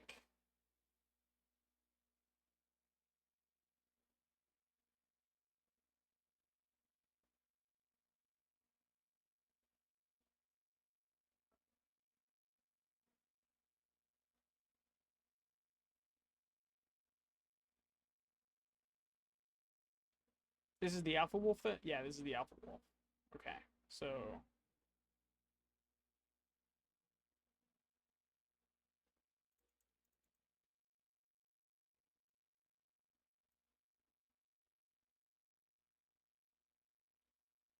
I need to look something up real quick.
Okay.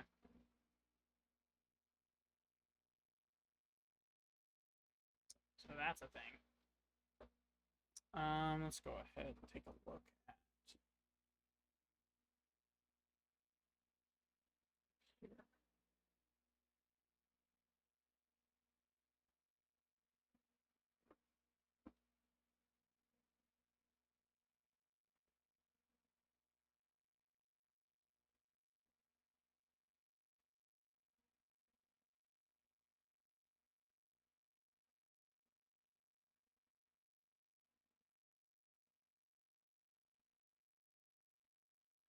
Hmm.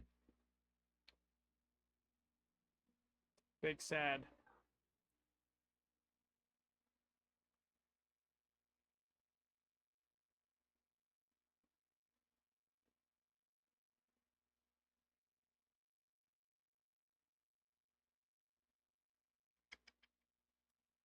Thinking.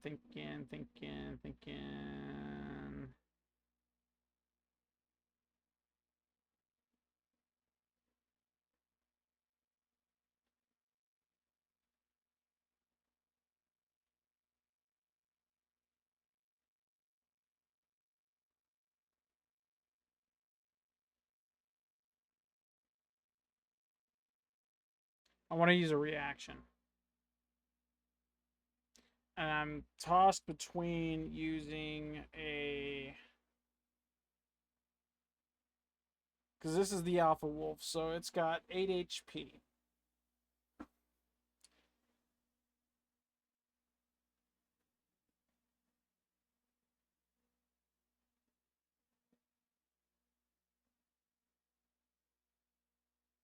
It's got 1d4. I can easily make a 5 out of that, but there's a problem, and that the attack would still go through, and that's not a thing I can do. So, reaction would be to drink another potion. Verdant Pulse Elixir. I'm down to my last one. This replenishes 2d4 plus 2 HP, so it would be 1 plus 2, 3 plus 2 is 5, 5 plus 8, 13 HP. 13 HP. What did I say the wolf's attack was? Because he got a critical. I know he did. I think he got, what, 12? I think he got 12. That would put me at 1. Sorry. Here we go. I have 1 HP. I'm nearly escaped again. It is now the basic wolf's turn. Yeah, basic wolf's turn. 16. He lands a 10. Misses me completely. Snarls, bites, naps. Doesn't hit me at all. I then proceed to roll a 17. And I swing at the alpha, hoping to damage him a lot. 1d10 bludgeoning. That is a 9 on the bludgeoning. I hit him with 9 HP.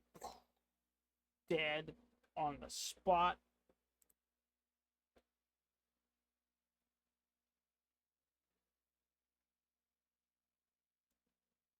There is only the basic wolf and me left in this fight. The other two have scurried off, and I have killed one of these wolves, which is muy bueno.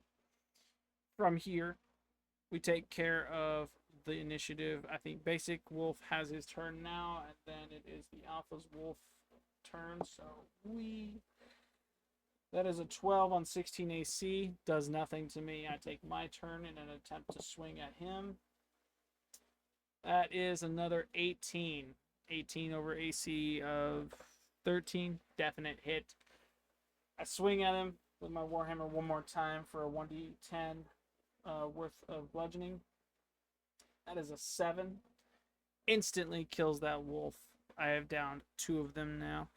The resulting... Yeah. The resulting swing sounds off with a swift crack and squelch.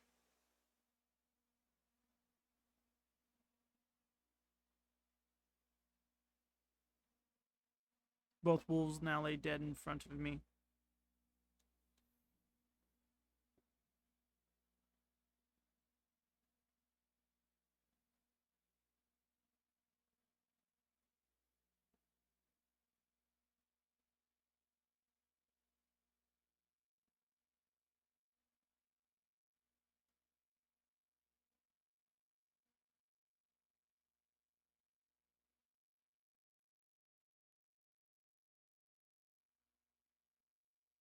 Okay.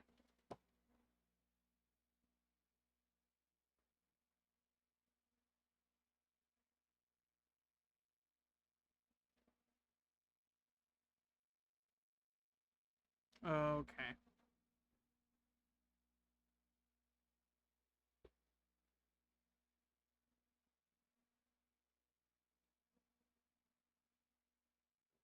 Okay, sweet. So, as they lay dead in front of me, I then proceed to walk up to them and attempt to harvest materials, and I get loot from them as well from this.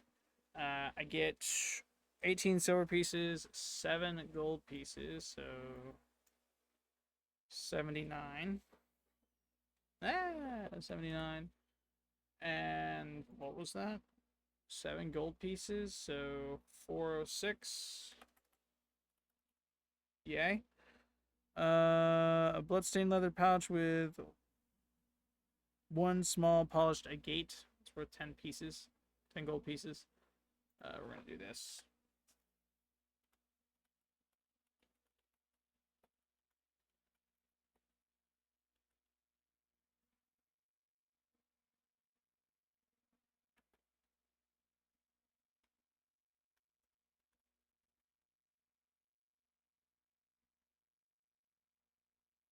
Am I pronouncing that right? Agate? I think I am. Maybe, sort of. Could be wrong. Feel free to correct me in the comments. I don't know. From here, from the alpha, we harvest an alpha pelts for 15 gold pieces. Ooh.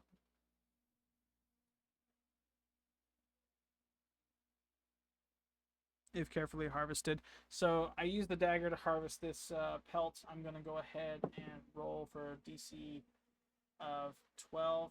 And I think, yep, I got 14. So I harvest this alpha pelt pristinely. I'm going to attempt to like send it somewhere to get crafted into like a cloak of some kind because I don't want to be venturing around without stuffs, right? Without looking at least a little bit cool. My character deserves, I think, to look a little bit cool after the crap I've drug him through. From the basic wolf, I get rations. 3 days worth of edible meat. So this increases my rations by 3. Let's go ahead and bring this up here.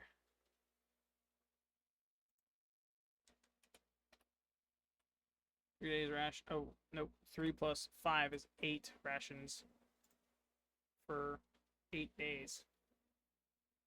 Yeah. So we get all that from it, which is cool. I'm gonna wait on that because I'm gonna wait for because I don't know how to craft things. So I know how to harvest via survival, and I can send that off to get crafted and stuff. So that works. Yeah, both wolves are dead. So we go over here. Boom. Dead wolves. Big sad. I win. Haha. Did I get? I need to add that. I need to add that right now before I forget because I'm gonna forget if I don't.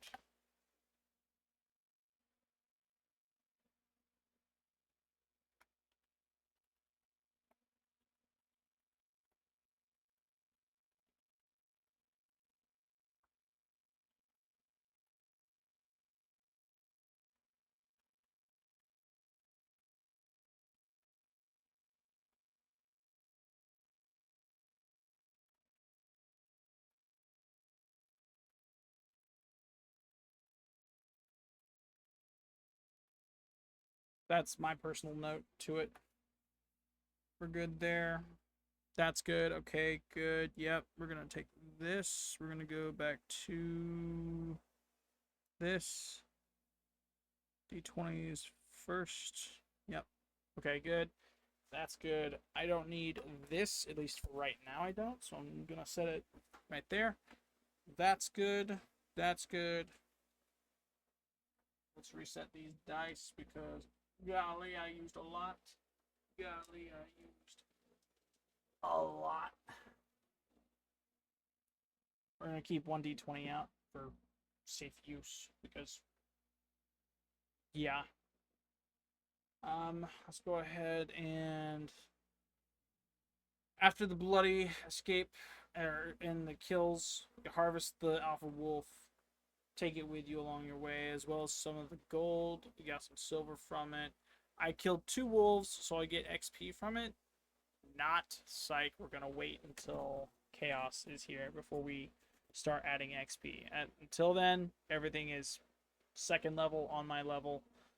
We're gonna have some fightings to do to get through type stuff, and we're gonna work our way to getting to the end of stream while attempting to stay alive.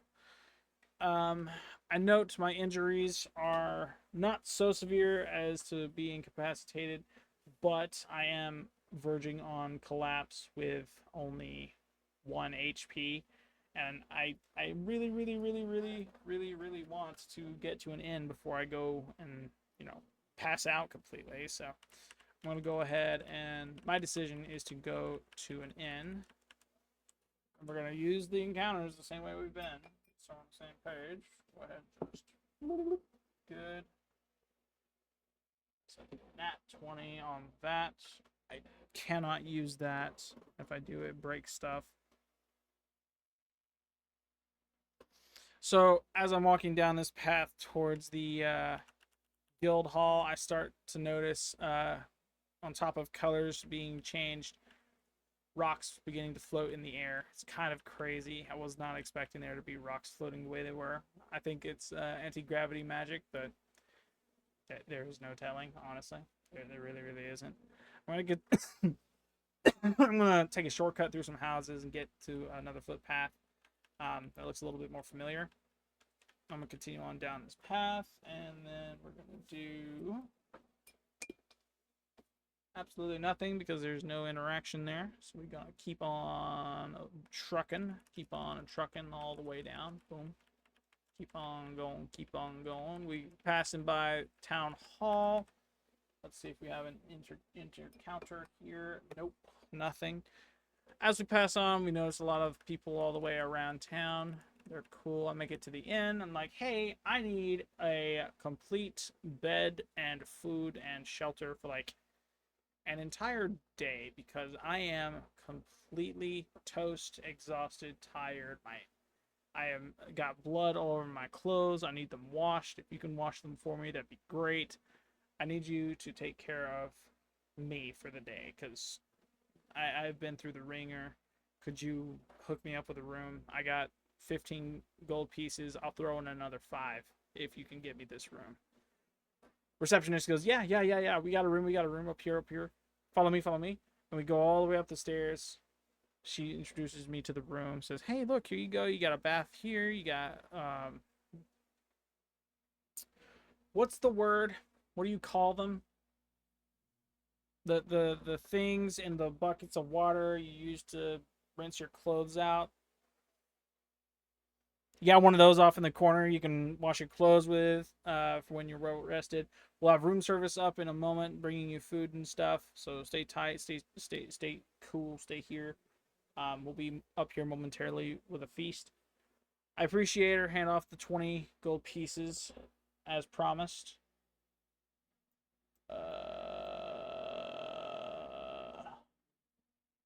6, 14, so be 90, 86, 386. Is that the correct number? 14 is 9, 4. So yeah, I think that works. Kinda. Sorta. Feel free to correct me on the math. I'm not entirely sure about that. kind of meh. Um, sure enough, that's exactly what happens. She brings up room service. We get a whole bunch of food, a whole bunch of num nums happening. It's very tasty, very delightful. At the end of the day, I am also very tired. I don't want to have to deal with another person or talk to anyone or encounter anything. So I call it a night. I shut my lantern off and I curl up into the bed, freshly bandaged, freshly fed, and I'm passing out. Let's go ahead and do this because a long rest, because I'm resting an entire day, we get our total HP back, I think. Usually I'm expending hit die. That's on short rest. Long rest, I recover all of my HP. So that's there. That's how that works. Health potions are the only thing that can replenish, and I'm not wanting to drink my health potion, the last one I have, because I need to go and get more. So yeah, I gotta wait. Gosh, it's been a wild ride so far, chat. It's been kind of crazy. We got attacked by wolves. We coached a brawl between a drunkard and a noble elf. It's kind of nuts. We finished off the quest from last stream. We got the crystal dispelled, decursed, and we got it back as an item. I think I'm going to spend the next day attuning to the 3 magical items I have attached to me. That is the... Hang on, let me get to it.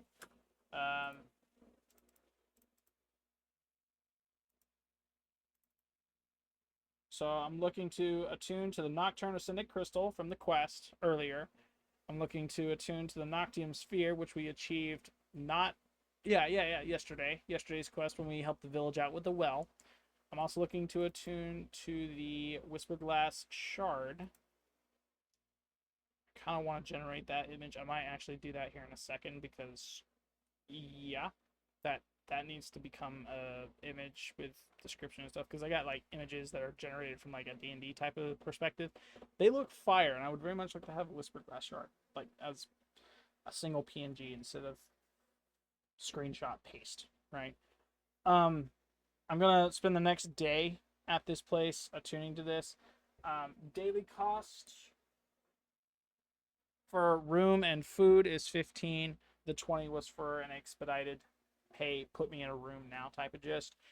They were nice enough to give me the room, so it kind of works. I'm going to spend another 15 gold pieces on another day. This is 71 gold pieces.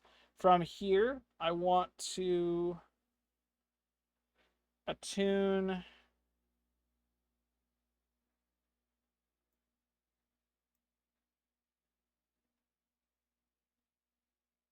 Where is it? It was up here. Is it down here now? It is.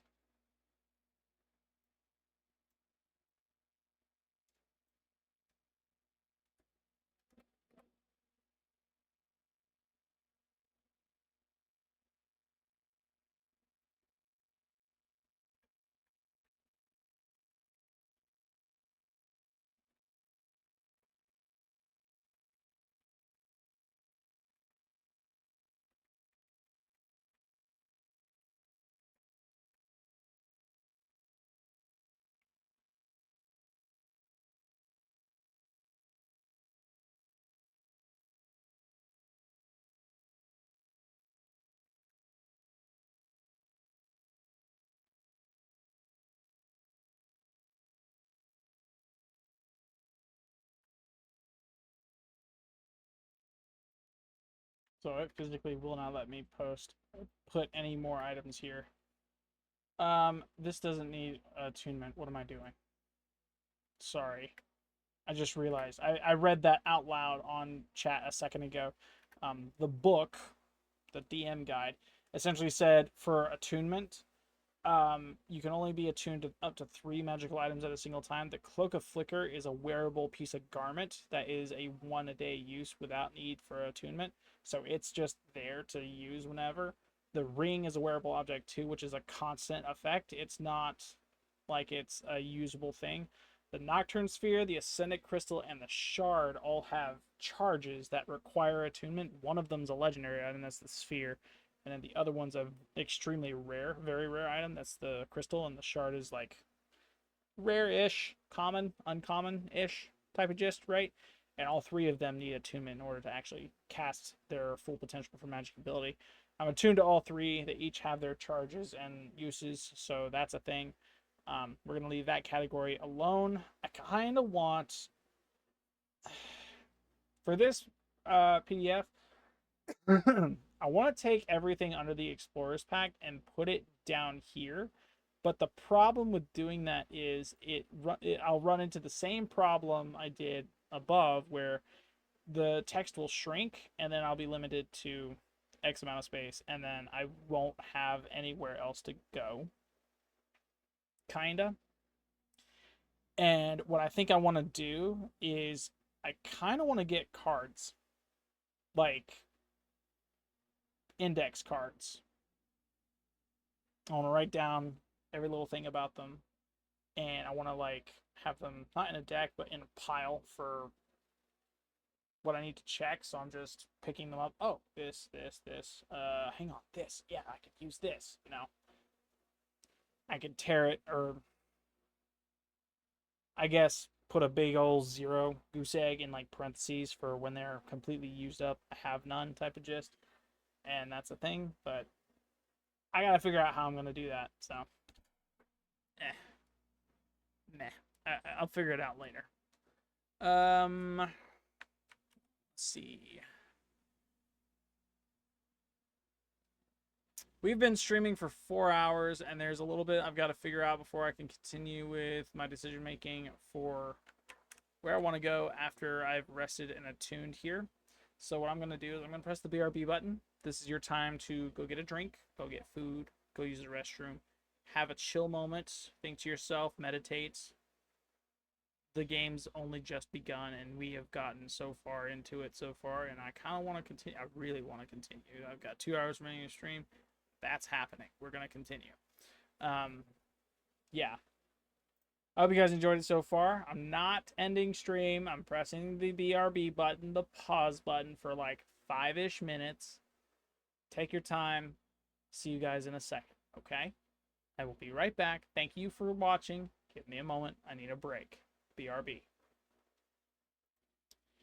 Not even gonna try and recover that. I'm looking at 417 on stream. I'm looking at 344 over on recording.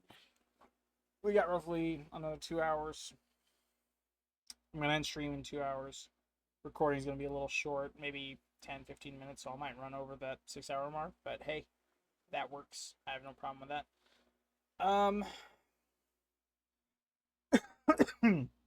Got to thinking. I think I'm just going to continue on my trek northeast because I do want to leave the city a little bit. I want to venture out into the open and see what all I can do out there type of gist. I want to go based on like a big encounter, and then from there have tie-in encounters left, right, and center. And then that's going to be like a multi-stage, many different objective type gists. So story, event, attack, whole 9 yards. And with my newly attuned items, we could be good to go. Could be good to go with the attuned items now. And I have all 3 pulled up on my laptop, so super quick and efficient look over. Ooh, do this. Okay, that's big.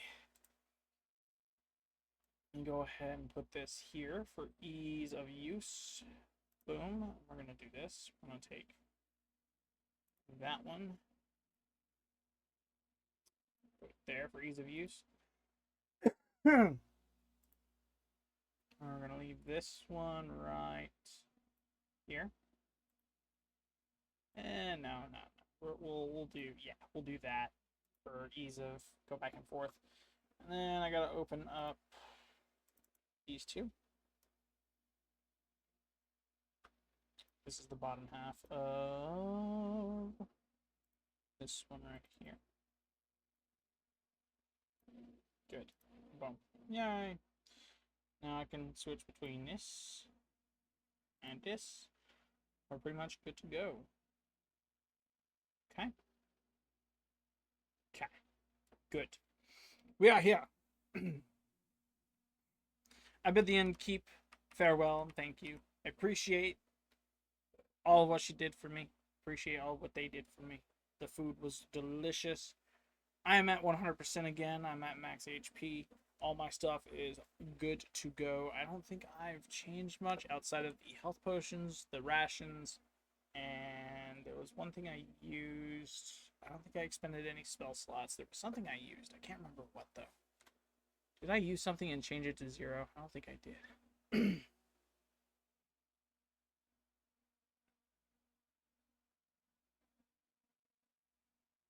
Yeah, I don't think I did.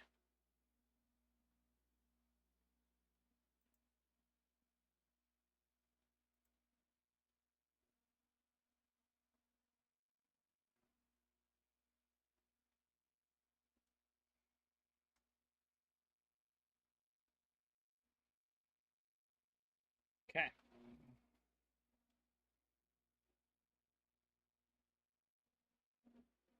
Okay, good. All right.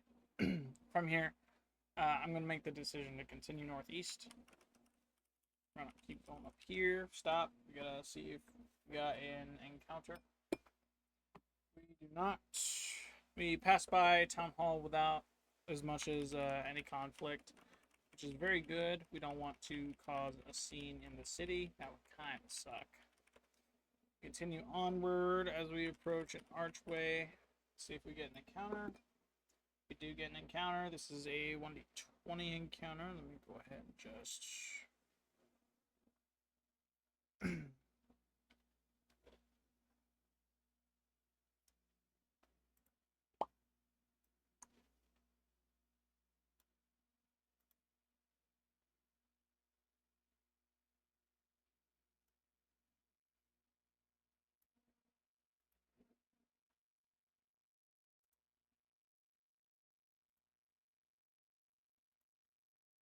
Good. Okay.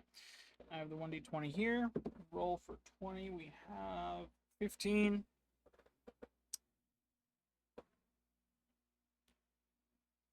So as I'm passing this corner, I notice a priest that travels around often. Let's go ahead and do this. Boom. Not exactly white, but not exactly black. Let's do that. We'll do this. Bring him down to 1. Yes. Wait. Is this the correct one? I hope it is. Can we...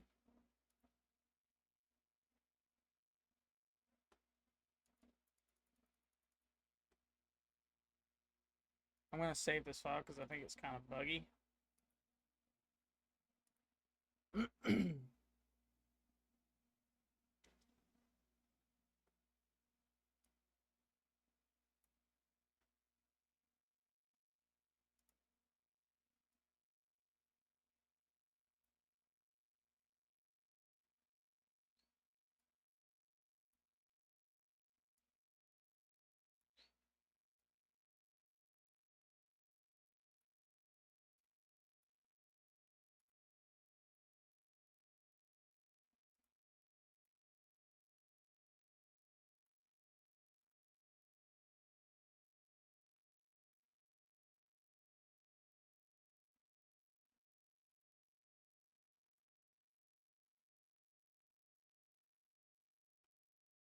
Mine no show up.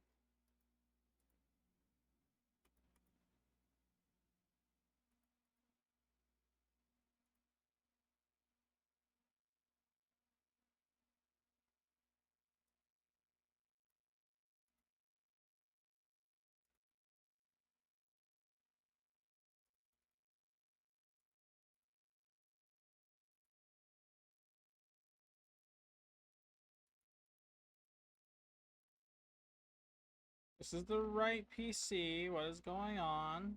Oh, wait. Is it this right here? No. Opacity's turned up. Why are you being weird?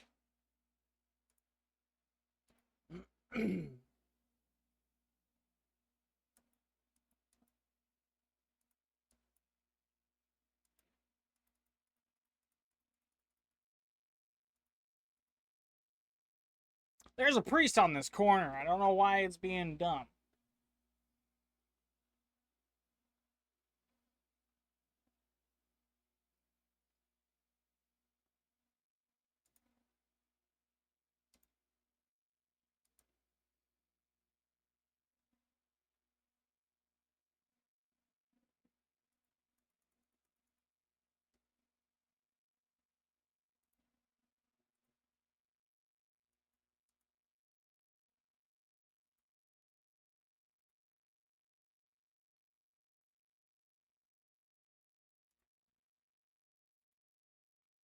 That one works.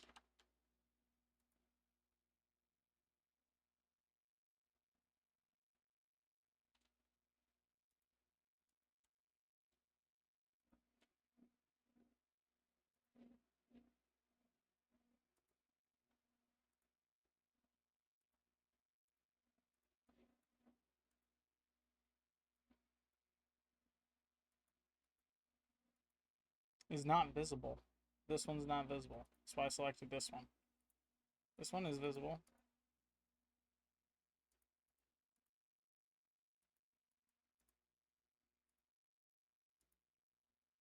I'm just gonna use that. I don't sure. Uh-huh. So here's our priest. He's talking in words I could barely make out and understand. Essentially he is blessing those who pass by for a donation. I look at him, my paladin self, and I exclaim, I cannot be persuaded to donate for religion if I don't know said religion. This is where I make up stuff. Hang on.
Okay.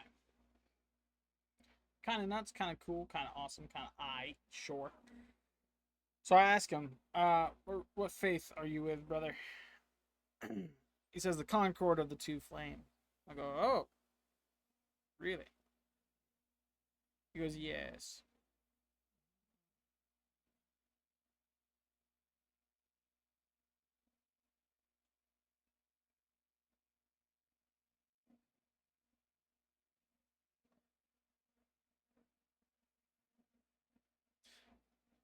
He begins to enlighten me on what his religion's about. Essentially, he goes into detail describing two deities, one called the First Flame, the other called the Veiled Ember, and how one's domain is over light and the other is twilight. Their tendencies are pretty much vast, but they're gods, so hard to comprehend. He goes into the core doctrine of the religion. All things exist between flame and shadow. We believe that the universe is a balance act between creation, the Aurelion, the first flame, and the veiled ember, Actyra. Too much order leads to stagnation. Too much chaos leads to destruction. We believe we must walk in the line between the two.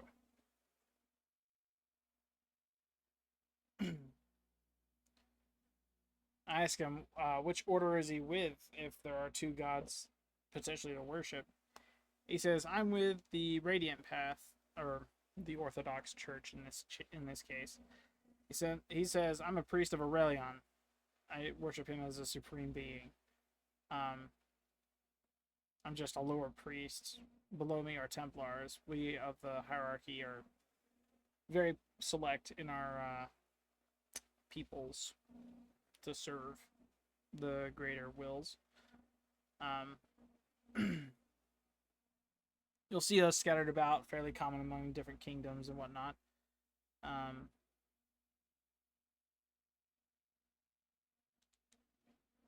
We are essentially the official religion of the land. We believe in his light and only his light.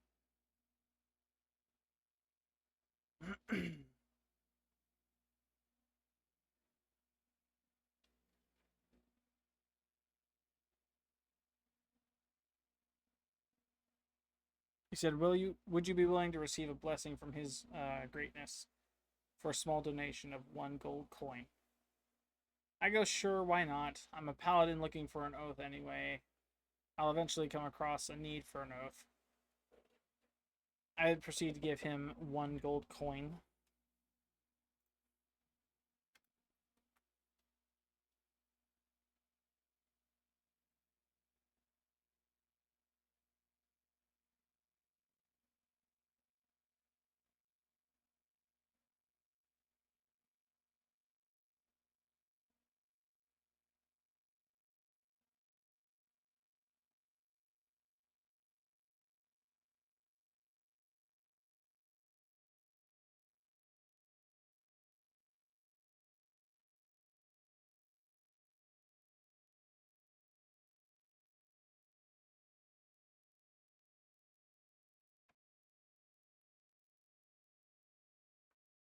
Get a 1d4 to determine the blessing we just received.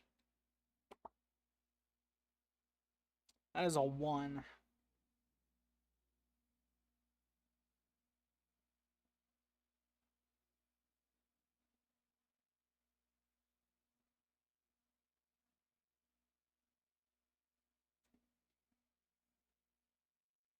Sweet. Okay. So for the next day, let's go ahead and just... I think this is going to be blessing. So for 24 hours, we have shed light in a 10-foot radius, dim light for an additional 10.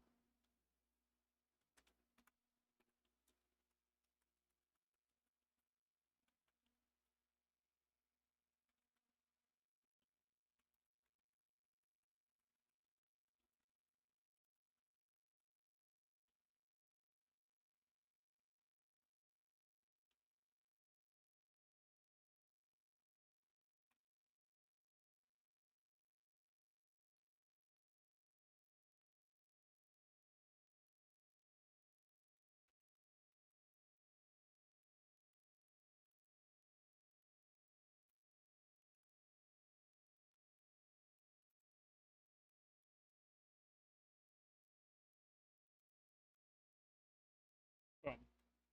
So this blessing is essentially that of...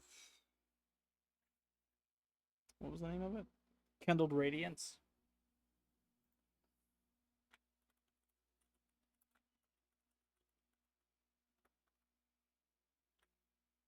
Boom. There we go. So, blessing, kindled radiance for 24 hours. I shed light in a 10-foot radius plus an additional 10 feet of dim light. I can add any 1d4 to any saving throw after rolling for that saving throw, and that's essentially what happens there. So, I can make a d4, add that number to the d20 plus whatever proficiencies, modifiers, whatever. That's at the end of it, and then I'll get that plus the save, and yeah, that's for the next 24 hours, which means time is now of thing. I have to be very, very careful. Any short rests, being that of like 4 hours, or long rest for 8 hours, is going to be eating into that time. And from this point forward, I'll be keeping track of exactly like how much stuff we do, so that way it's like super compact, very, very neat all the way through. When that 24 hours is up, I imagine it's going to be either halfway or right at when it's up. That will be towards the end of stream, because that's just how time works, especially when you've condensed it as much as this. So Something new, something eventful to do. The priest stays there. He says, "Fare thee well. May you have a blessed day, brother." So you too have a great day. I move on from the priest, and we continue on our path, our little journey. Let's call that 6, 8, 9. So let's do a flip for this. Nada, which is okay. Which is okay. Because it's getting kind of dark and I'm getting a little hard at seeing over here, I'm going to go turn on my light real quick. Let there be light. And there was light. Look at that, chat. There is light. Dum-ba-da-dum. Yay, you can see me now. It's very apparent that it is a different feeling with the light on. Very, very different. Kind of nuts, kind of crazy, kind of cool, kind of high. Good? Good. Okay, so, yeah, fairly well. We continue onward. We continue. That was an indecisive coin toss. Boom. Let's roll a d20. That's a 20. Remind me what this does again, Mr. Krabs.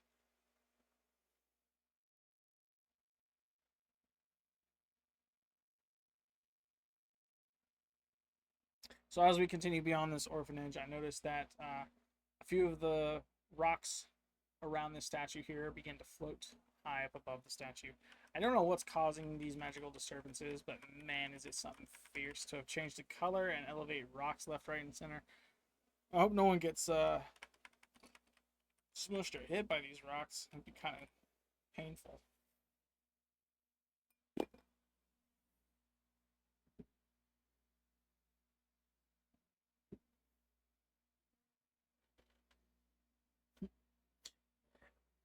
As we continue onward, I note another priest, Ratia. I notice him walking away from this house as I'm walking towards it. This is him walking away. This is me walking towards. I glance at him briefly. I tell him, I've already donated. I can't donate anymore. I'm sorry. I move on from the priest. He says, have a blessed day. I say, bye. You have a good day. We continue on our way. That is not a coin. That is a metal die. I almost tried flipping like a coin.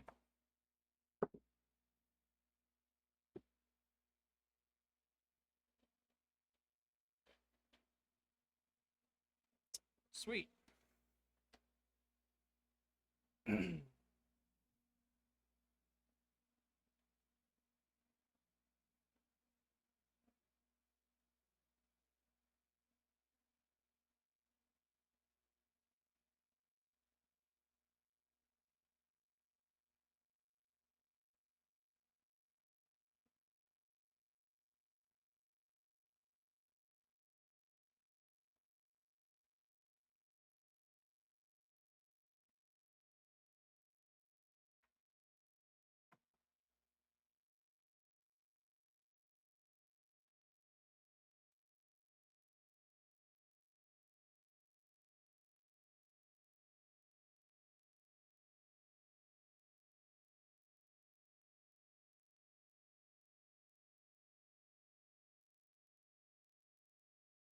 Okay.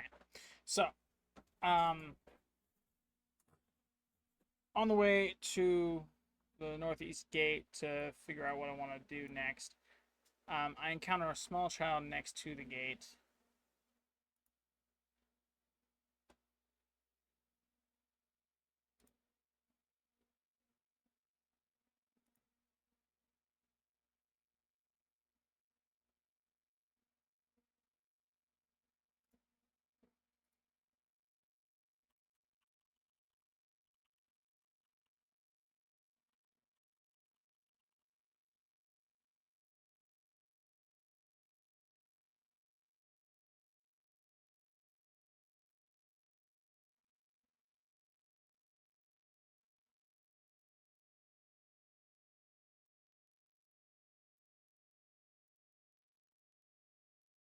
So we're gonna throw this here. We're gonna do this here.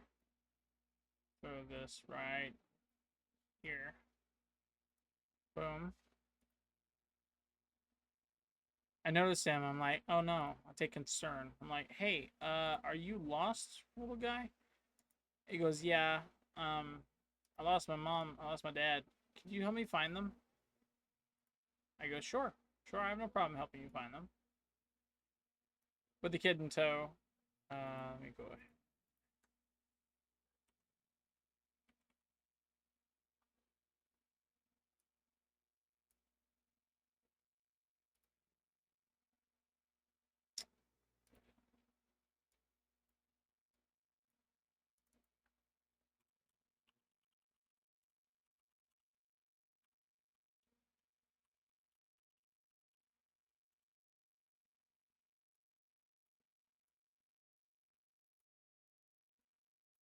There we go.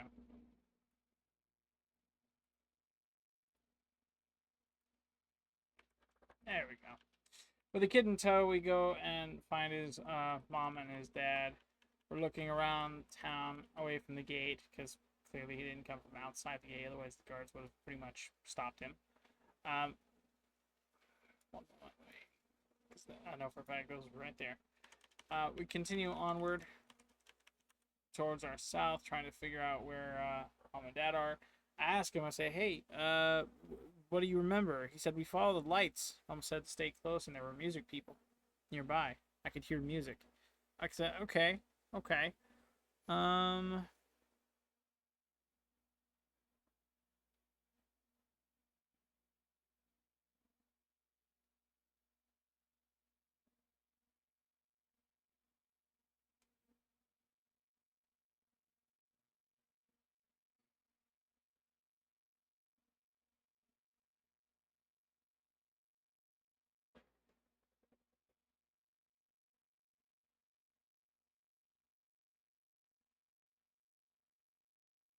I asked him, I said, hey, do you know where exactly you came from?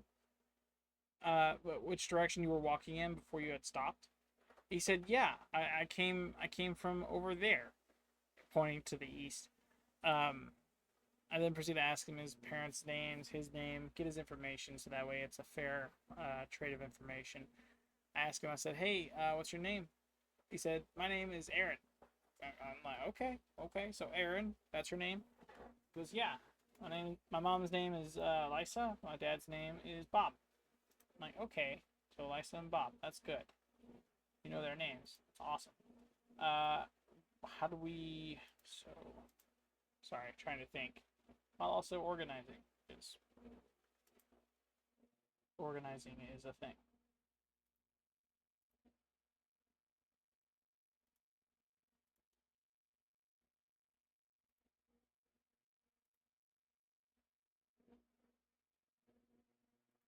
Sweet. Okay. So, we got through conversing about his family, where he was, what happened to him, and he's like, "Yeah, there was this festival in town that we were supposed to go to together as, but we got caught up in a crowd, and I lost track of him." You can spot my dad. He's got a blue shirt on, and my mom's wearing a white dress for festivals.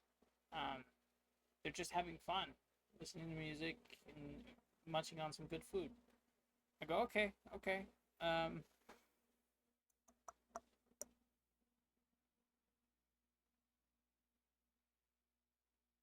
So okay. There might be a festival in town up ahead. Let's see if we can discover what's happening here.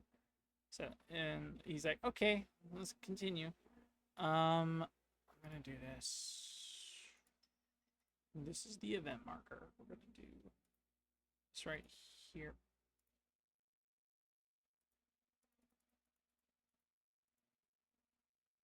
Uh-huh. Let's bring that to 15 actually. Yeah, that's more like it. And then I'll bring the opacity down to 30. And then we'll put pink up.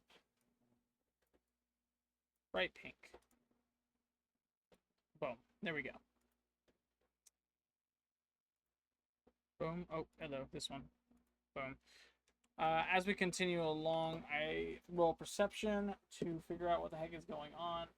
I can't discern anything other than the footpath in front of me and the child directly next to me hanging on to my shirt. Trying to figure out exactly what I could look for to find his parents. I'm not entirely sure where to begin. We continued on south, thinking we might find something, and sure enough, there was a crowd of people standing in the way. We didn't know what the heck was going on, just that there was a crowd of people. I asked a random villager off to the side and go, "Hey, what's going on around here?" He's like, "Hey, there's a festival. This is the great festival. It happens yearly. I forget the name of it off the top of my head, but you should try and hang out, have a little fun. There's plenty to eat here, plenty to do. We got little mini games for the kids. There's a huge tent over here." He points over here for the adults to go by and eat their fill. Just be careful of the drunkards. We don't want you starting a fight. We don't want any fighting happening. I go, okay. Where exactly would couples be for their kids? Where would they stand by for their kids? He points somewhere over here, where there's a direct line of sight between the parents and the kids. And yeah, we continue to head that way, thinking, okay, so they must be over here. It's gotta be. That makes the most sense, so it should be, right? We go over there, and I roll another persuasion check. I take a look around, trying to find exactly if there are any parents nearby. Sure enough, there are. There are plenty of parents nearby, with a bunch of kids swarming. Um, Everybody's having fun. It's a gleeful time. I can smell the meat. I can hear the flies nipping up the trash. I can hear people eating and talking about their lives. It's really, really, really, really, really observant is what I am right now. And I'm looking and looking and looking, and I'm not seeing the parents anywhere. But someone out the corner of my eye decides to come up and converse with us and goes, "Hey, I know that kid. You're Aaron, right?" He goes, "Yeah, I'm Aaron. Um, do you know where my mom and dad are?" Random villager goes, "No, I don't, unfortunately. I saw them a little while ago. They left in search of you. I didn't see you with them, so I figured they may have left you home." I'm like, no. I'm like, no. Aaron's like, no, I was with them and I lost sight of them on the way. I don't know exactly where they are. Do you know where exactly they went from here? Villager points off in the distance over yonder. They went that way. Hadn't been maybe 10, 15 minutes. You could probably catch them if you started to run that way. I go, okay. I lift the kid up onto my shoulders. Let's make sure I can do that. Oh, yeah. I lift him with relative ease. I set him up on my shoulders. And at a firm stance, I begin to run that way in hopes of finding this child's lost parents. We continue up over here. We dash through everything as fast as we can. Let's go ahead and do this right here. And we find the parents. Look at that. I spot a man with a blue shirt on. I grab his shoulder. I turn him. I'm like, "Aaron, is this him? Is this your dad?" He goes, "Yeah, that's my dad. That's my dad. Yay, I found my dad." I'm like, "Yeah." I turn to the kid and go, "Hey, there you go. Look at that. We found him." That the Bob then turns to me and goes, "Yeah, thanks for finding the kid. Thanks for escorting him back. Uh, I don't have anything to pay you for a reward. I'm sorry. Thank you very much. We were looking for him all day." I go, "Yeah, you need to take better care to understand where he is at all times, know where he is, so you're not losing track of him." He goes, "Yeah, I know. I shouldn't have looked away. It was for all of like a second. He just disappeared." I'm like, kids will do that. They'll follow you until you stop, and they keep going. Gotta keep an eye out for them. He goes, "Yeah, fair point."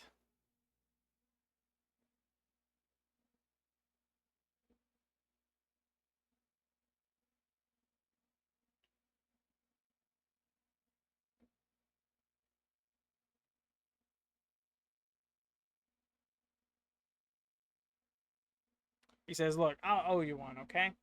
I owe you one. Thank you for finding him. It's greatly appreciated. I appreciate you finding him.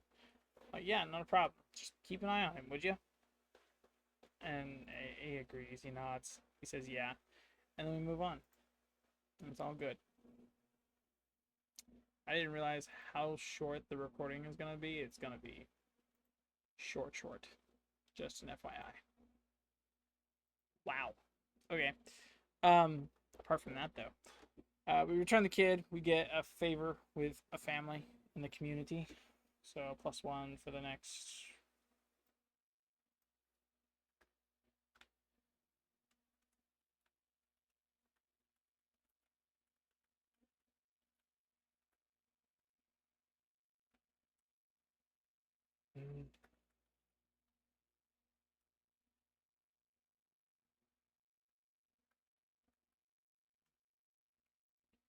Okay.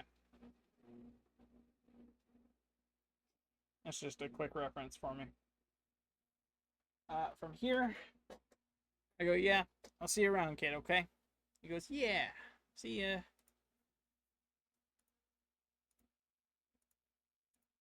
And turn him over to his parents. Uh-oh, not this.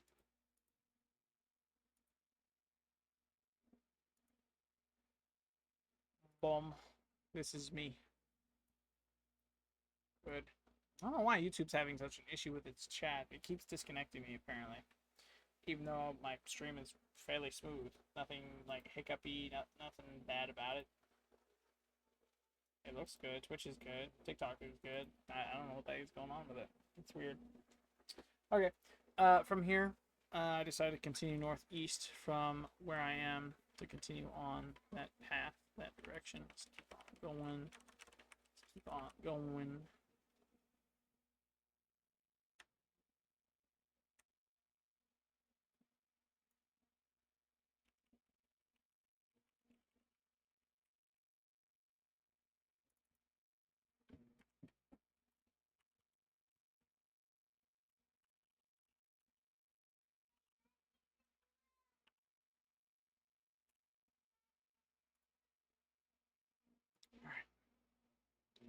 So from here, we continue onward through the gates. I wave bye to the guards. I'm off. I'll see you guys later. It's cool. Let's go ahead and see if we have an interaction going on. We do. 16. I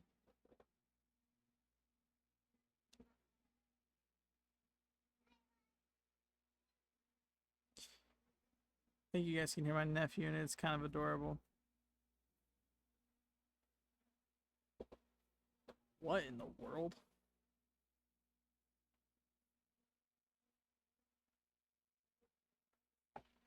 That's kind of bizarre. I've never seen that characters before.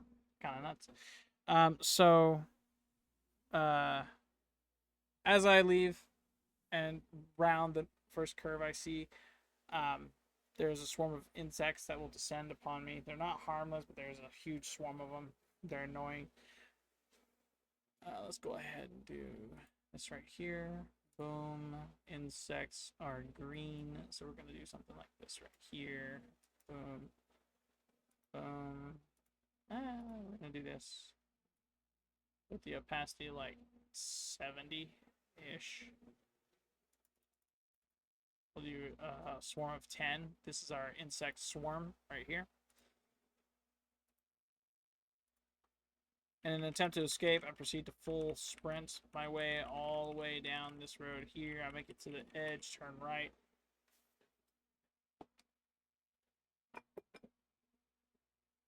Crazy flip right there. That was a good one. From here, I continue all the way into this shop right here. I believe this is where we crashed into... Is this where we crashed into? I don't think it was. I crashed through the door. Boom. I need help. There are insects chasing me. He goes, "Oh, we got you. We got you covered. Come on in. Come on in."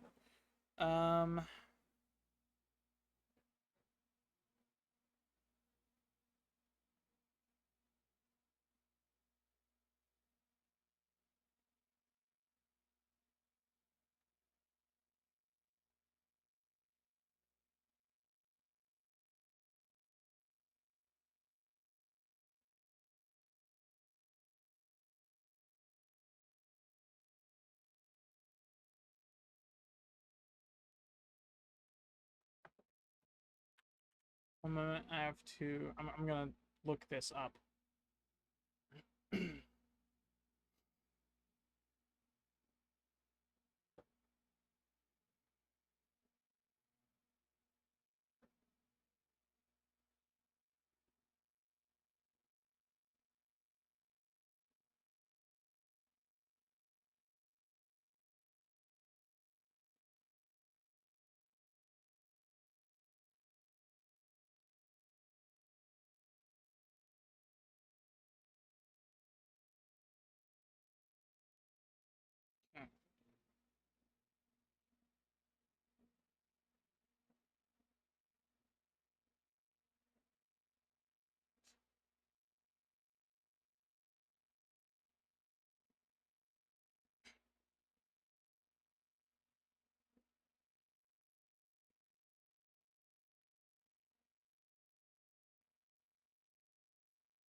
Okay.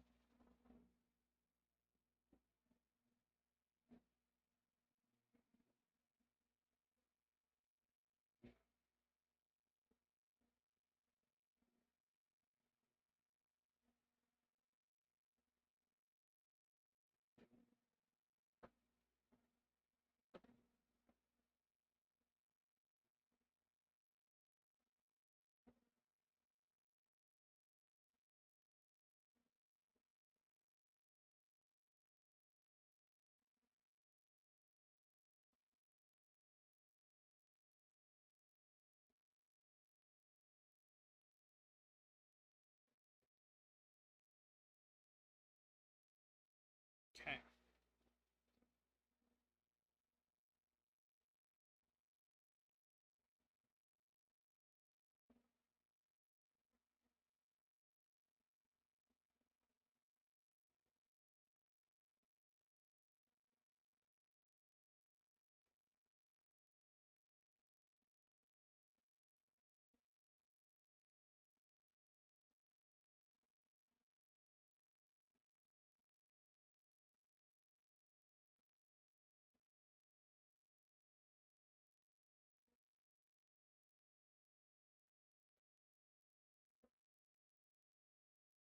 Okay. So as the barge in, he's like, "Whoa, hi, how you doing? What's up? I'm just a footwear." I'm like, "Hey, do you have anything I could use to traverse through rough terrain? I seem to be catching a lot of bad luck when it comes to the terrain changes." He goes, "Oh yeah, sure. I'm a master craftsman at shoes. Here are my wares." And then he essentially has a list of 3 items, 3 services that he can immediately provide. His first set of items is a traveler's sturdy boots. Um, that'll give me a set of stats. He says, "Here's some traveler's sturdy boots. Here's some silent step slippers, and I've got a set of heat kissed work boots, for when you're walking around on fire, for whatever reason. And I could service you something special. I can either repair your boot and reinforce it, or I can make a custom fit just for you, or I can modify your footwear dependent on your needs." I said, okay. So I'd like, let me think.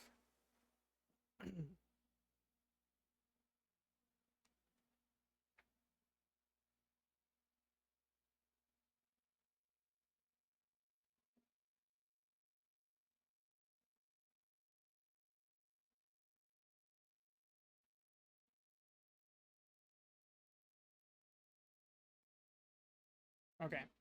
So he's got priced ones. The Traveler Sturdy Boots are 35 gold pieces. The Silent Step Slippers are 50. Heat Kissed Work Boots are 40. His services are ranged between 5 and 15, depending on how much repair and reinforcements are needed, as well as the custom fit footwear for 15 to 25, because he's got to make that. And then specialty for the modification, specialty mods are going to be anywhere between 10 and 20. Um, he says, because I'm a part of the guild, I get a 20% discount. So it'll be roughly 4 to 5 gold pieces off of whatever I purchase. I'm like, oh, okay, sweet. So I think I'm gonna choose.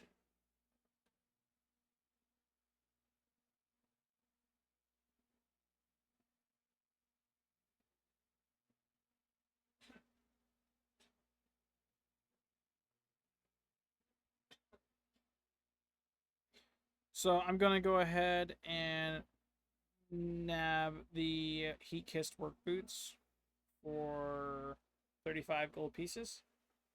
And I kind of want him to modify what they do.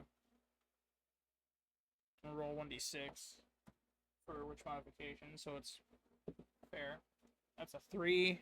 So spring heals, 5 feet jump distance. Okay, sweet. So for 35 gold pieces plus,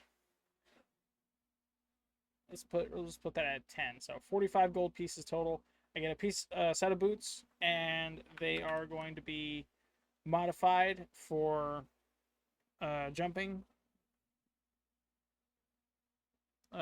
decent distance. So that's a thing. I'll go ahead and spend 45 on this. That puts me at 45. Look at, oh wait, no, that's not 45. That's something else. 325. There we go.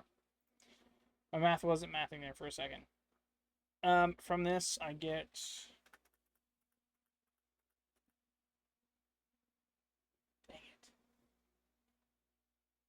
from this I get a problem because I've got stuff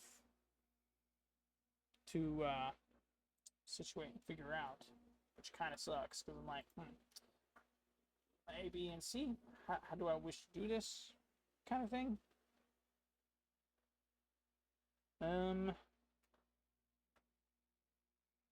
Gosh.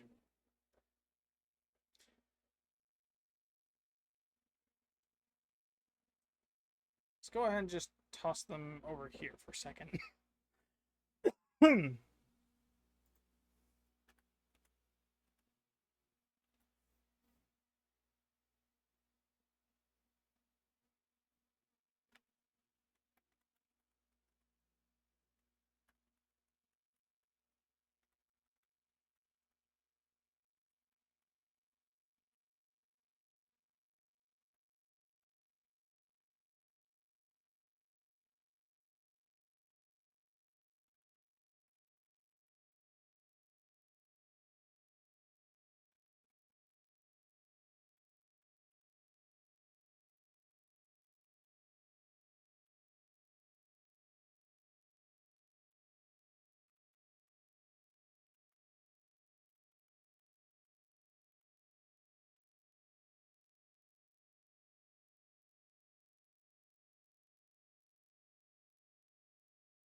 That's good.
Okay, and then the modification is going to be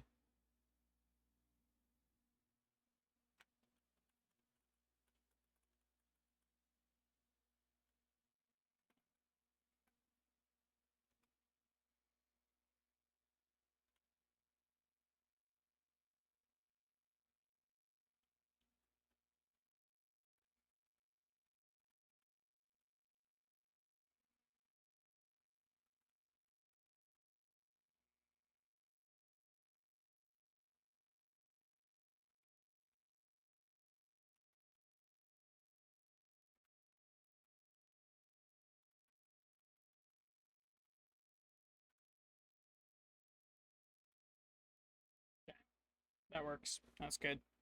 Good and gold. All good. All good. Let's go ahead and actually see if we can like take some of this and put it down there. I like the idea of this right here, this right here, this right here. Let's go ahead and not that one. Just these. Control C. I want to put these down here. And then these ones right here, I want to copy and paste this.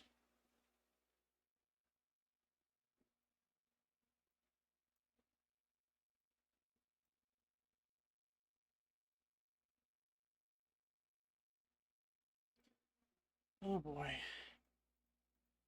There we go.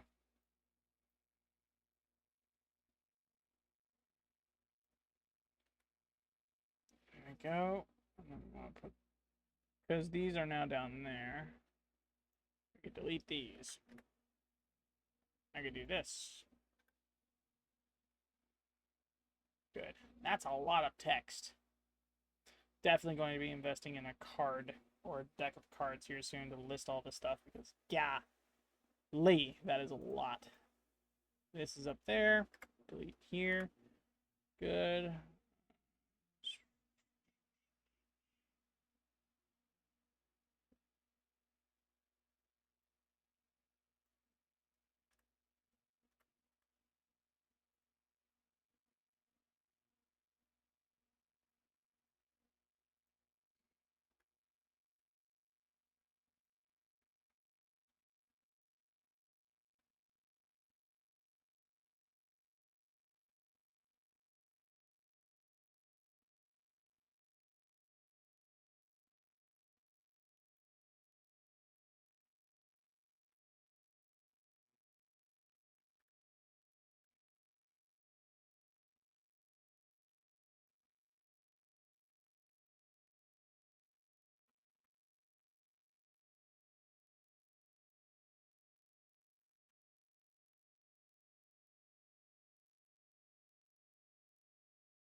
Definitely going to be marking that one.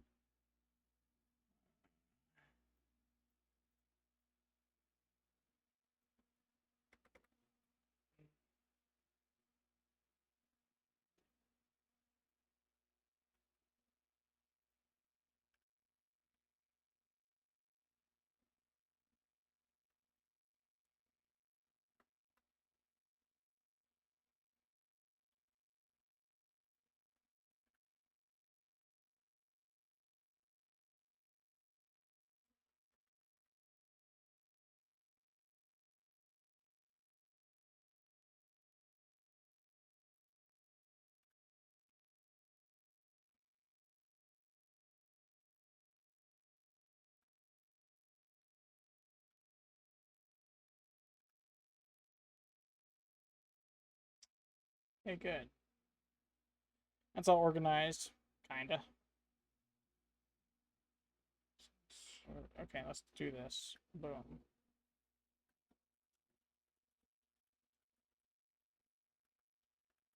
There we go. That would actually, that works out greatly for me. I could do this too.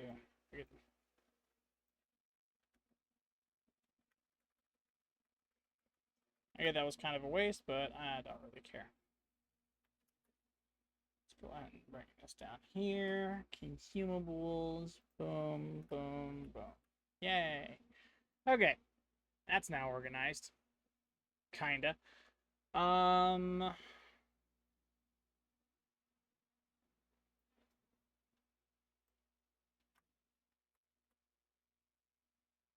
Yes, I'm adding another. Meh.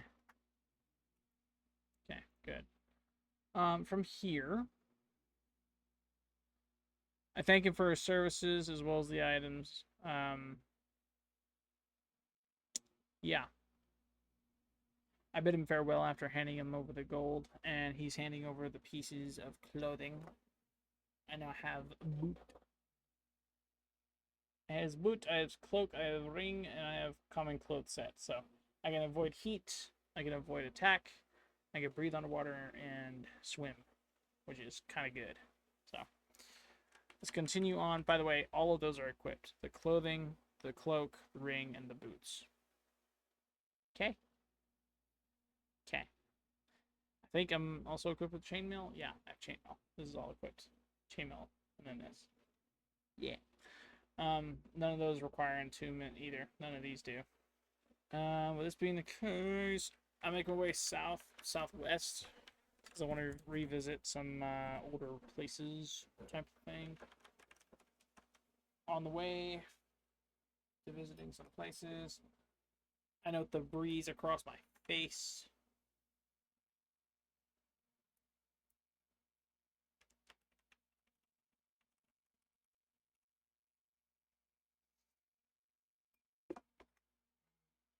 Nope, inconclusive. Not out there. It's like I mashed my thumb on something, but I can't remember what. It's kind of nuts, not gonna lie. More wind across my face. It's kind of crazy. Wasn't expecting there to be this much wind. It's gotten so windy. It's like there's a storm ahead. Eventually the path fades as I'm venturing and flinging a coin across the way. Golly. I find the coin. Still nothing happens though.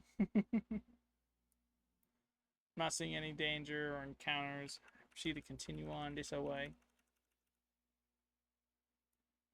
I don't know who's cooking what, but man, does it sound and smell so good right now.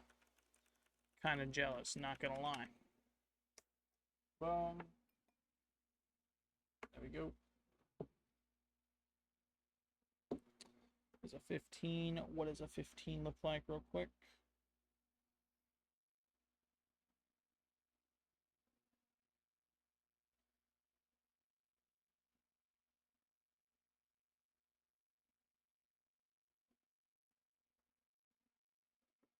So,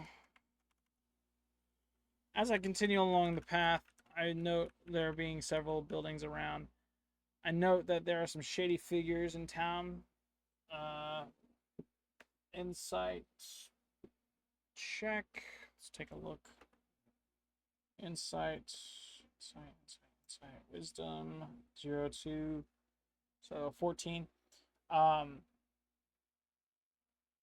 peer around corners of the houses. I look around me. I really gather intelligence based on sight. Best I can foresee is they're mercenaries and they're protecting the town. That's why they're kind of weary of me waltzing through town. I'm kind of a foreigner and they don't know what to think of it. So they're on the defense. They're on the fence about me. Proceed to continue walking through town because none of them they don't really engage with me. They just talk amongst themselves. They're muttering different things, which is completely fine, completely ordinary. As I pass by the local alchemists, let's see if there is. There is.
Okay.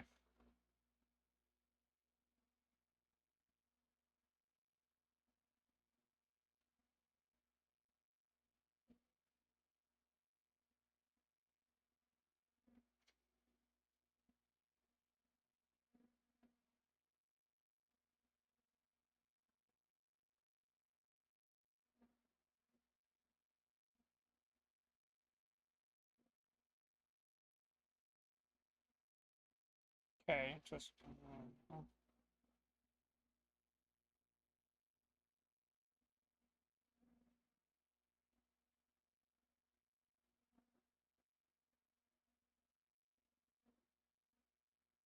Okay.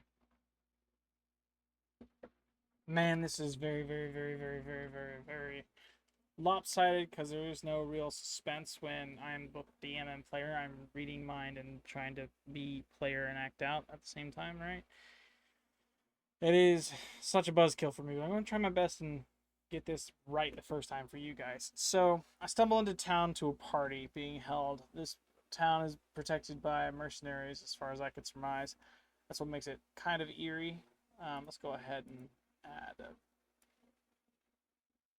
purple dot to this. It's okay if it's not crazy. We'll do 40. So we have, oh, hello, wrong one. We need event markers. Boom, this one. So as I stumble into town past the merchant shop here, stumble into a religious, what appears to be a religious festival with a bunch of masked partygoers. They're chanting, repeating the same phrases over and over. Um, they're not really giving the welcoming vibe. They're more so aggressively, like, some of them are aggressively chanting, some of them aren't. Some of them are singing the chant instead of just outright saying it. Um, I guess I might as well roll a perception check here. I don't think there's much to this party other than a religious fair festival type gist. Um, I know that the mercenaries seemed eerie, and the chanting just adds to the suspense of what could be the point of this festival. Um, let's see. Okay. I've noticed there is no real center point to it. It's just a lot of food and a lot of people out in the streets having fun, masked and whatnot, celebrating their religion. Um, I take part in some of the cuisines. I purchase some stuff. I go and buy some gator on a stick. I don't know if there are gators in this place or not, but I asked the vendor. I say, "What's that right there?" He goes, "Oh, this is a lizard on a stick. Yeah, he's a big guy, big lizard." And I'm like, "Wow, that's a lot of meat." He goes, "Yeah, yeah, yeah, yeah. Gator on a stick is pretty tasty. It's like chicken." I'm like, really? He goes, "Yeah." I spend 3 gold pieces on gator on a stick. Um, he then goes and essentially says, "Hey, if you're interested, you should probably visit the mask shop, considering it's a masked religion, and we're not really supposed to be seeing each other's faces at this time. This is the one time a year you can wear a mask here, and you don't want to miss out on the festivities." I'm like, "Oh, really?" He goes, "Yeah, yeah, yeah, yeah. Go over to the mask shop across the way. They'll point you to some masks that are pretty cool. They look all right in my opinion, but someone from the outside might not be appreciative of them. See what you think. Go over, see what you think." I'm like, "Oh, okay, sure." So I venture across the way to another vendor, mask shop. I look around. I note some masks that look kind of contorted. It looks like people suffering almost. You got the happy and the sad masks up in the corners type of gist, and then throughout you have different contortions of the human face, as well as some onigiri type stuff where there's a bunch of beast looking faces. You know what? I have toxic candy in front of me. I have been munching this whole time. I've just been telling a story. So here I go. I'm gonna eat some sour candy and tell a story at the same time because, oh boy, is sour candy just tasty. But I'm looking around at these masks going, I wonder which one I should pick. I wonder which one would work for me. Luckily, I'm not one for, so my character is not one for covering his face entirely. If there's like a half mask, he'll buy it. Um, I asked the vendor, hey, do you have any half face masks?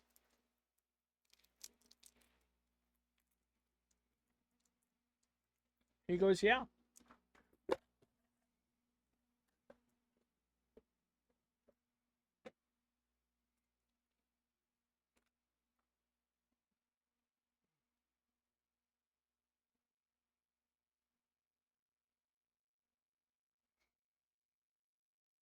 He goes, yeah. Um,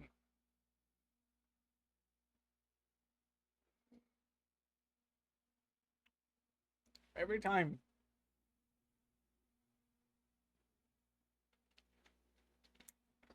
So there's a hole in the middle, so I'm just getting pure sour. Wow.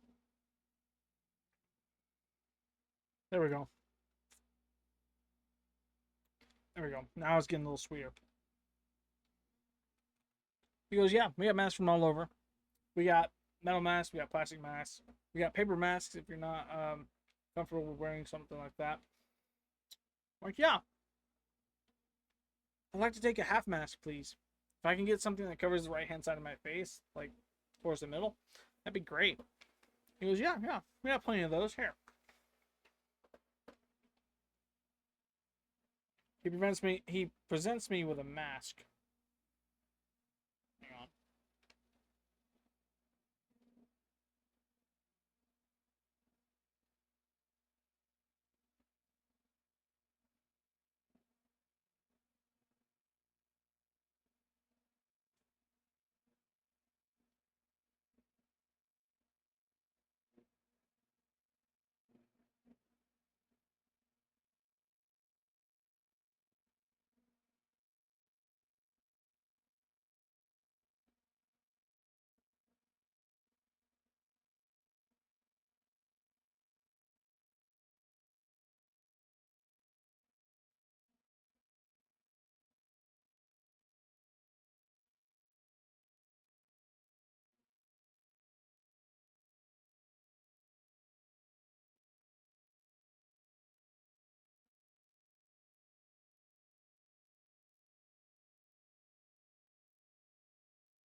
Hmm.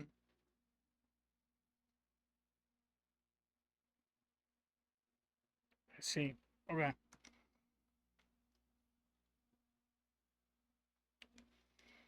So he hands me a half face mask. It looks like a contorted figure off to the side, like like a fire demon's just frowning. I ask him how much for the mask. He goes, 20 gold pieces. Out, seeing as you're part of the guild and it's festive, I'll give you a 30% discount. I go, okay, yeah, yeah, that works, that works. So I buy the mask for roughly 17 pieces. Kidding. No, yeah, 17 makes sense. So 1, 2, 5, like that. From there, I then equip said mask. Let's go ahead and just toss this here.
So I get a mask,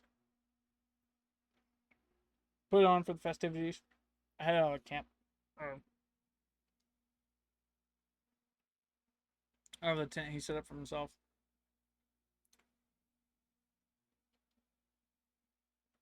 Sour. Um, I note that everyone's still chanting. I walk around for a little bit, munching on my gator.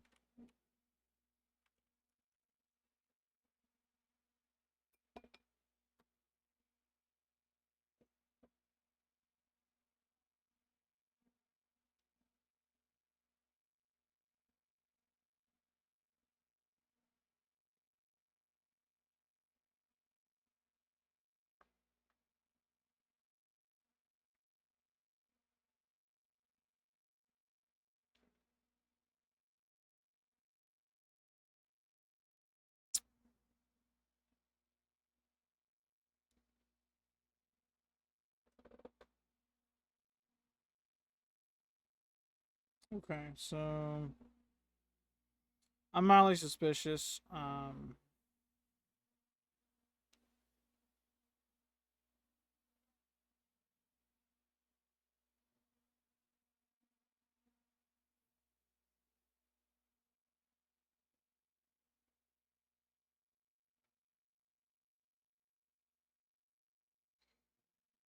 I ask around, so I think I'm gonna do.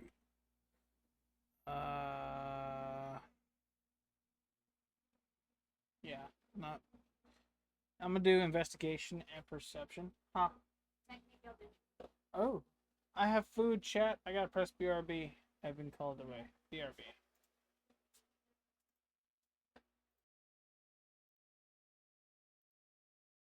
All right. So I recognize we're in the middle of technically discovering things here. I'm gonna end stream early.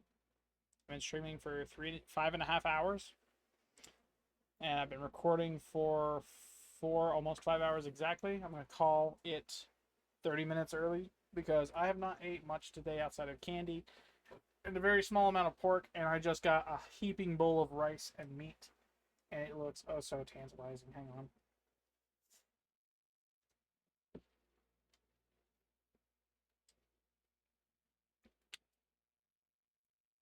Just got by myself. Pardon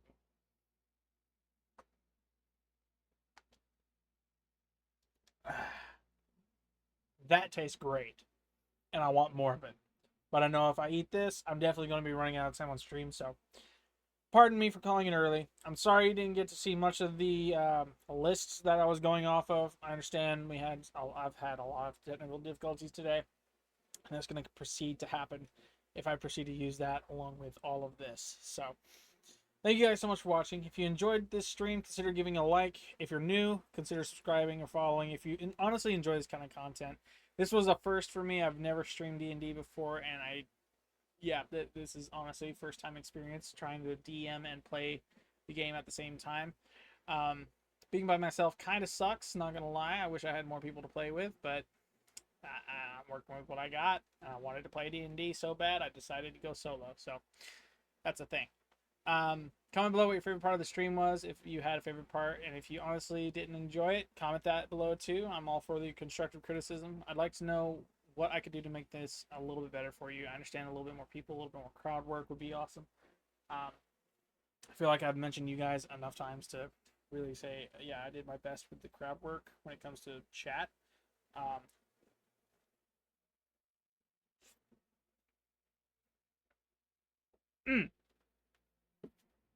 but yeah, head over to my TikTok, my Twitch, my YouTube. Consider following all of those if you're interested in that kind of content.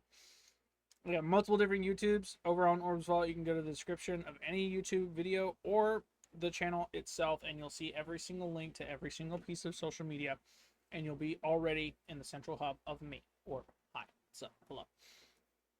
We're currently in the middle of a quest, but we'll get to that at another time.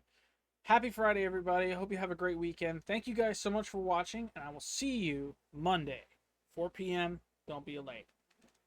Bye-bye.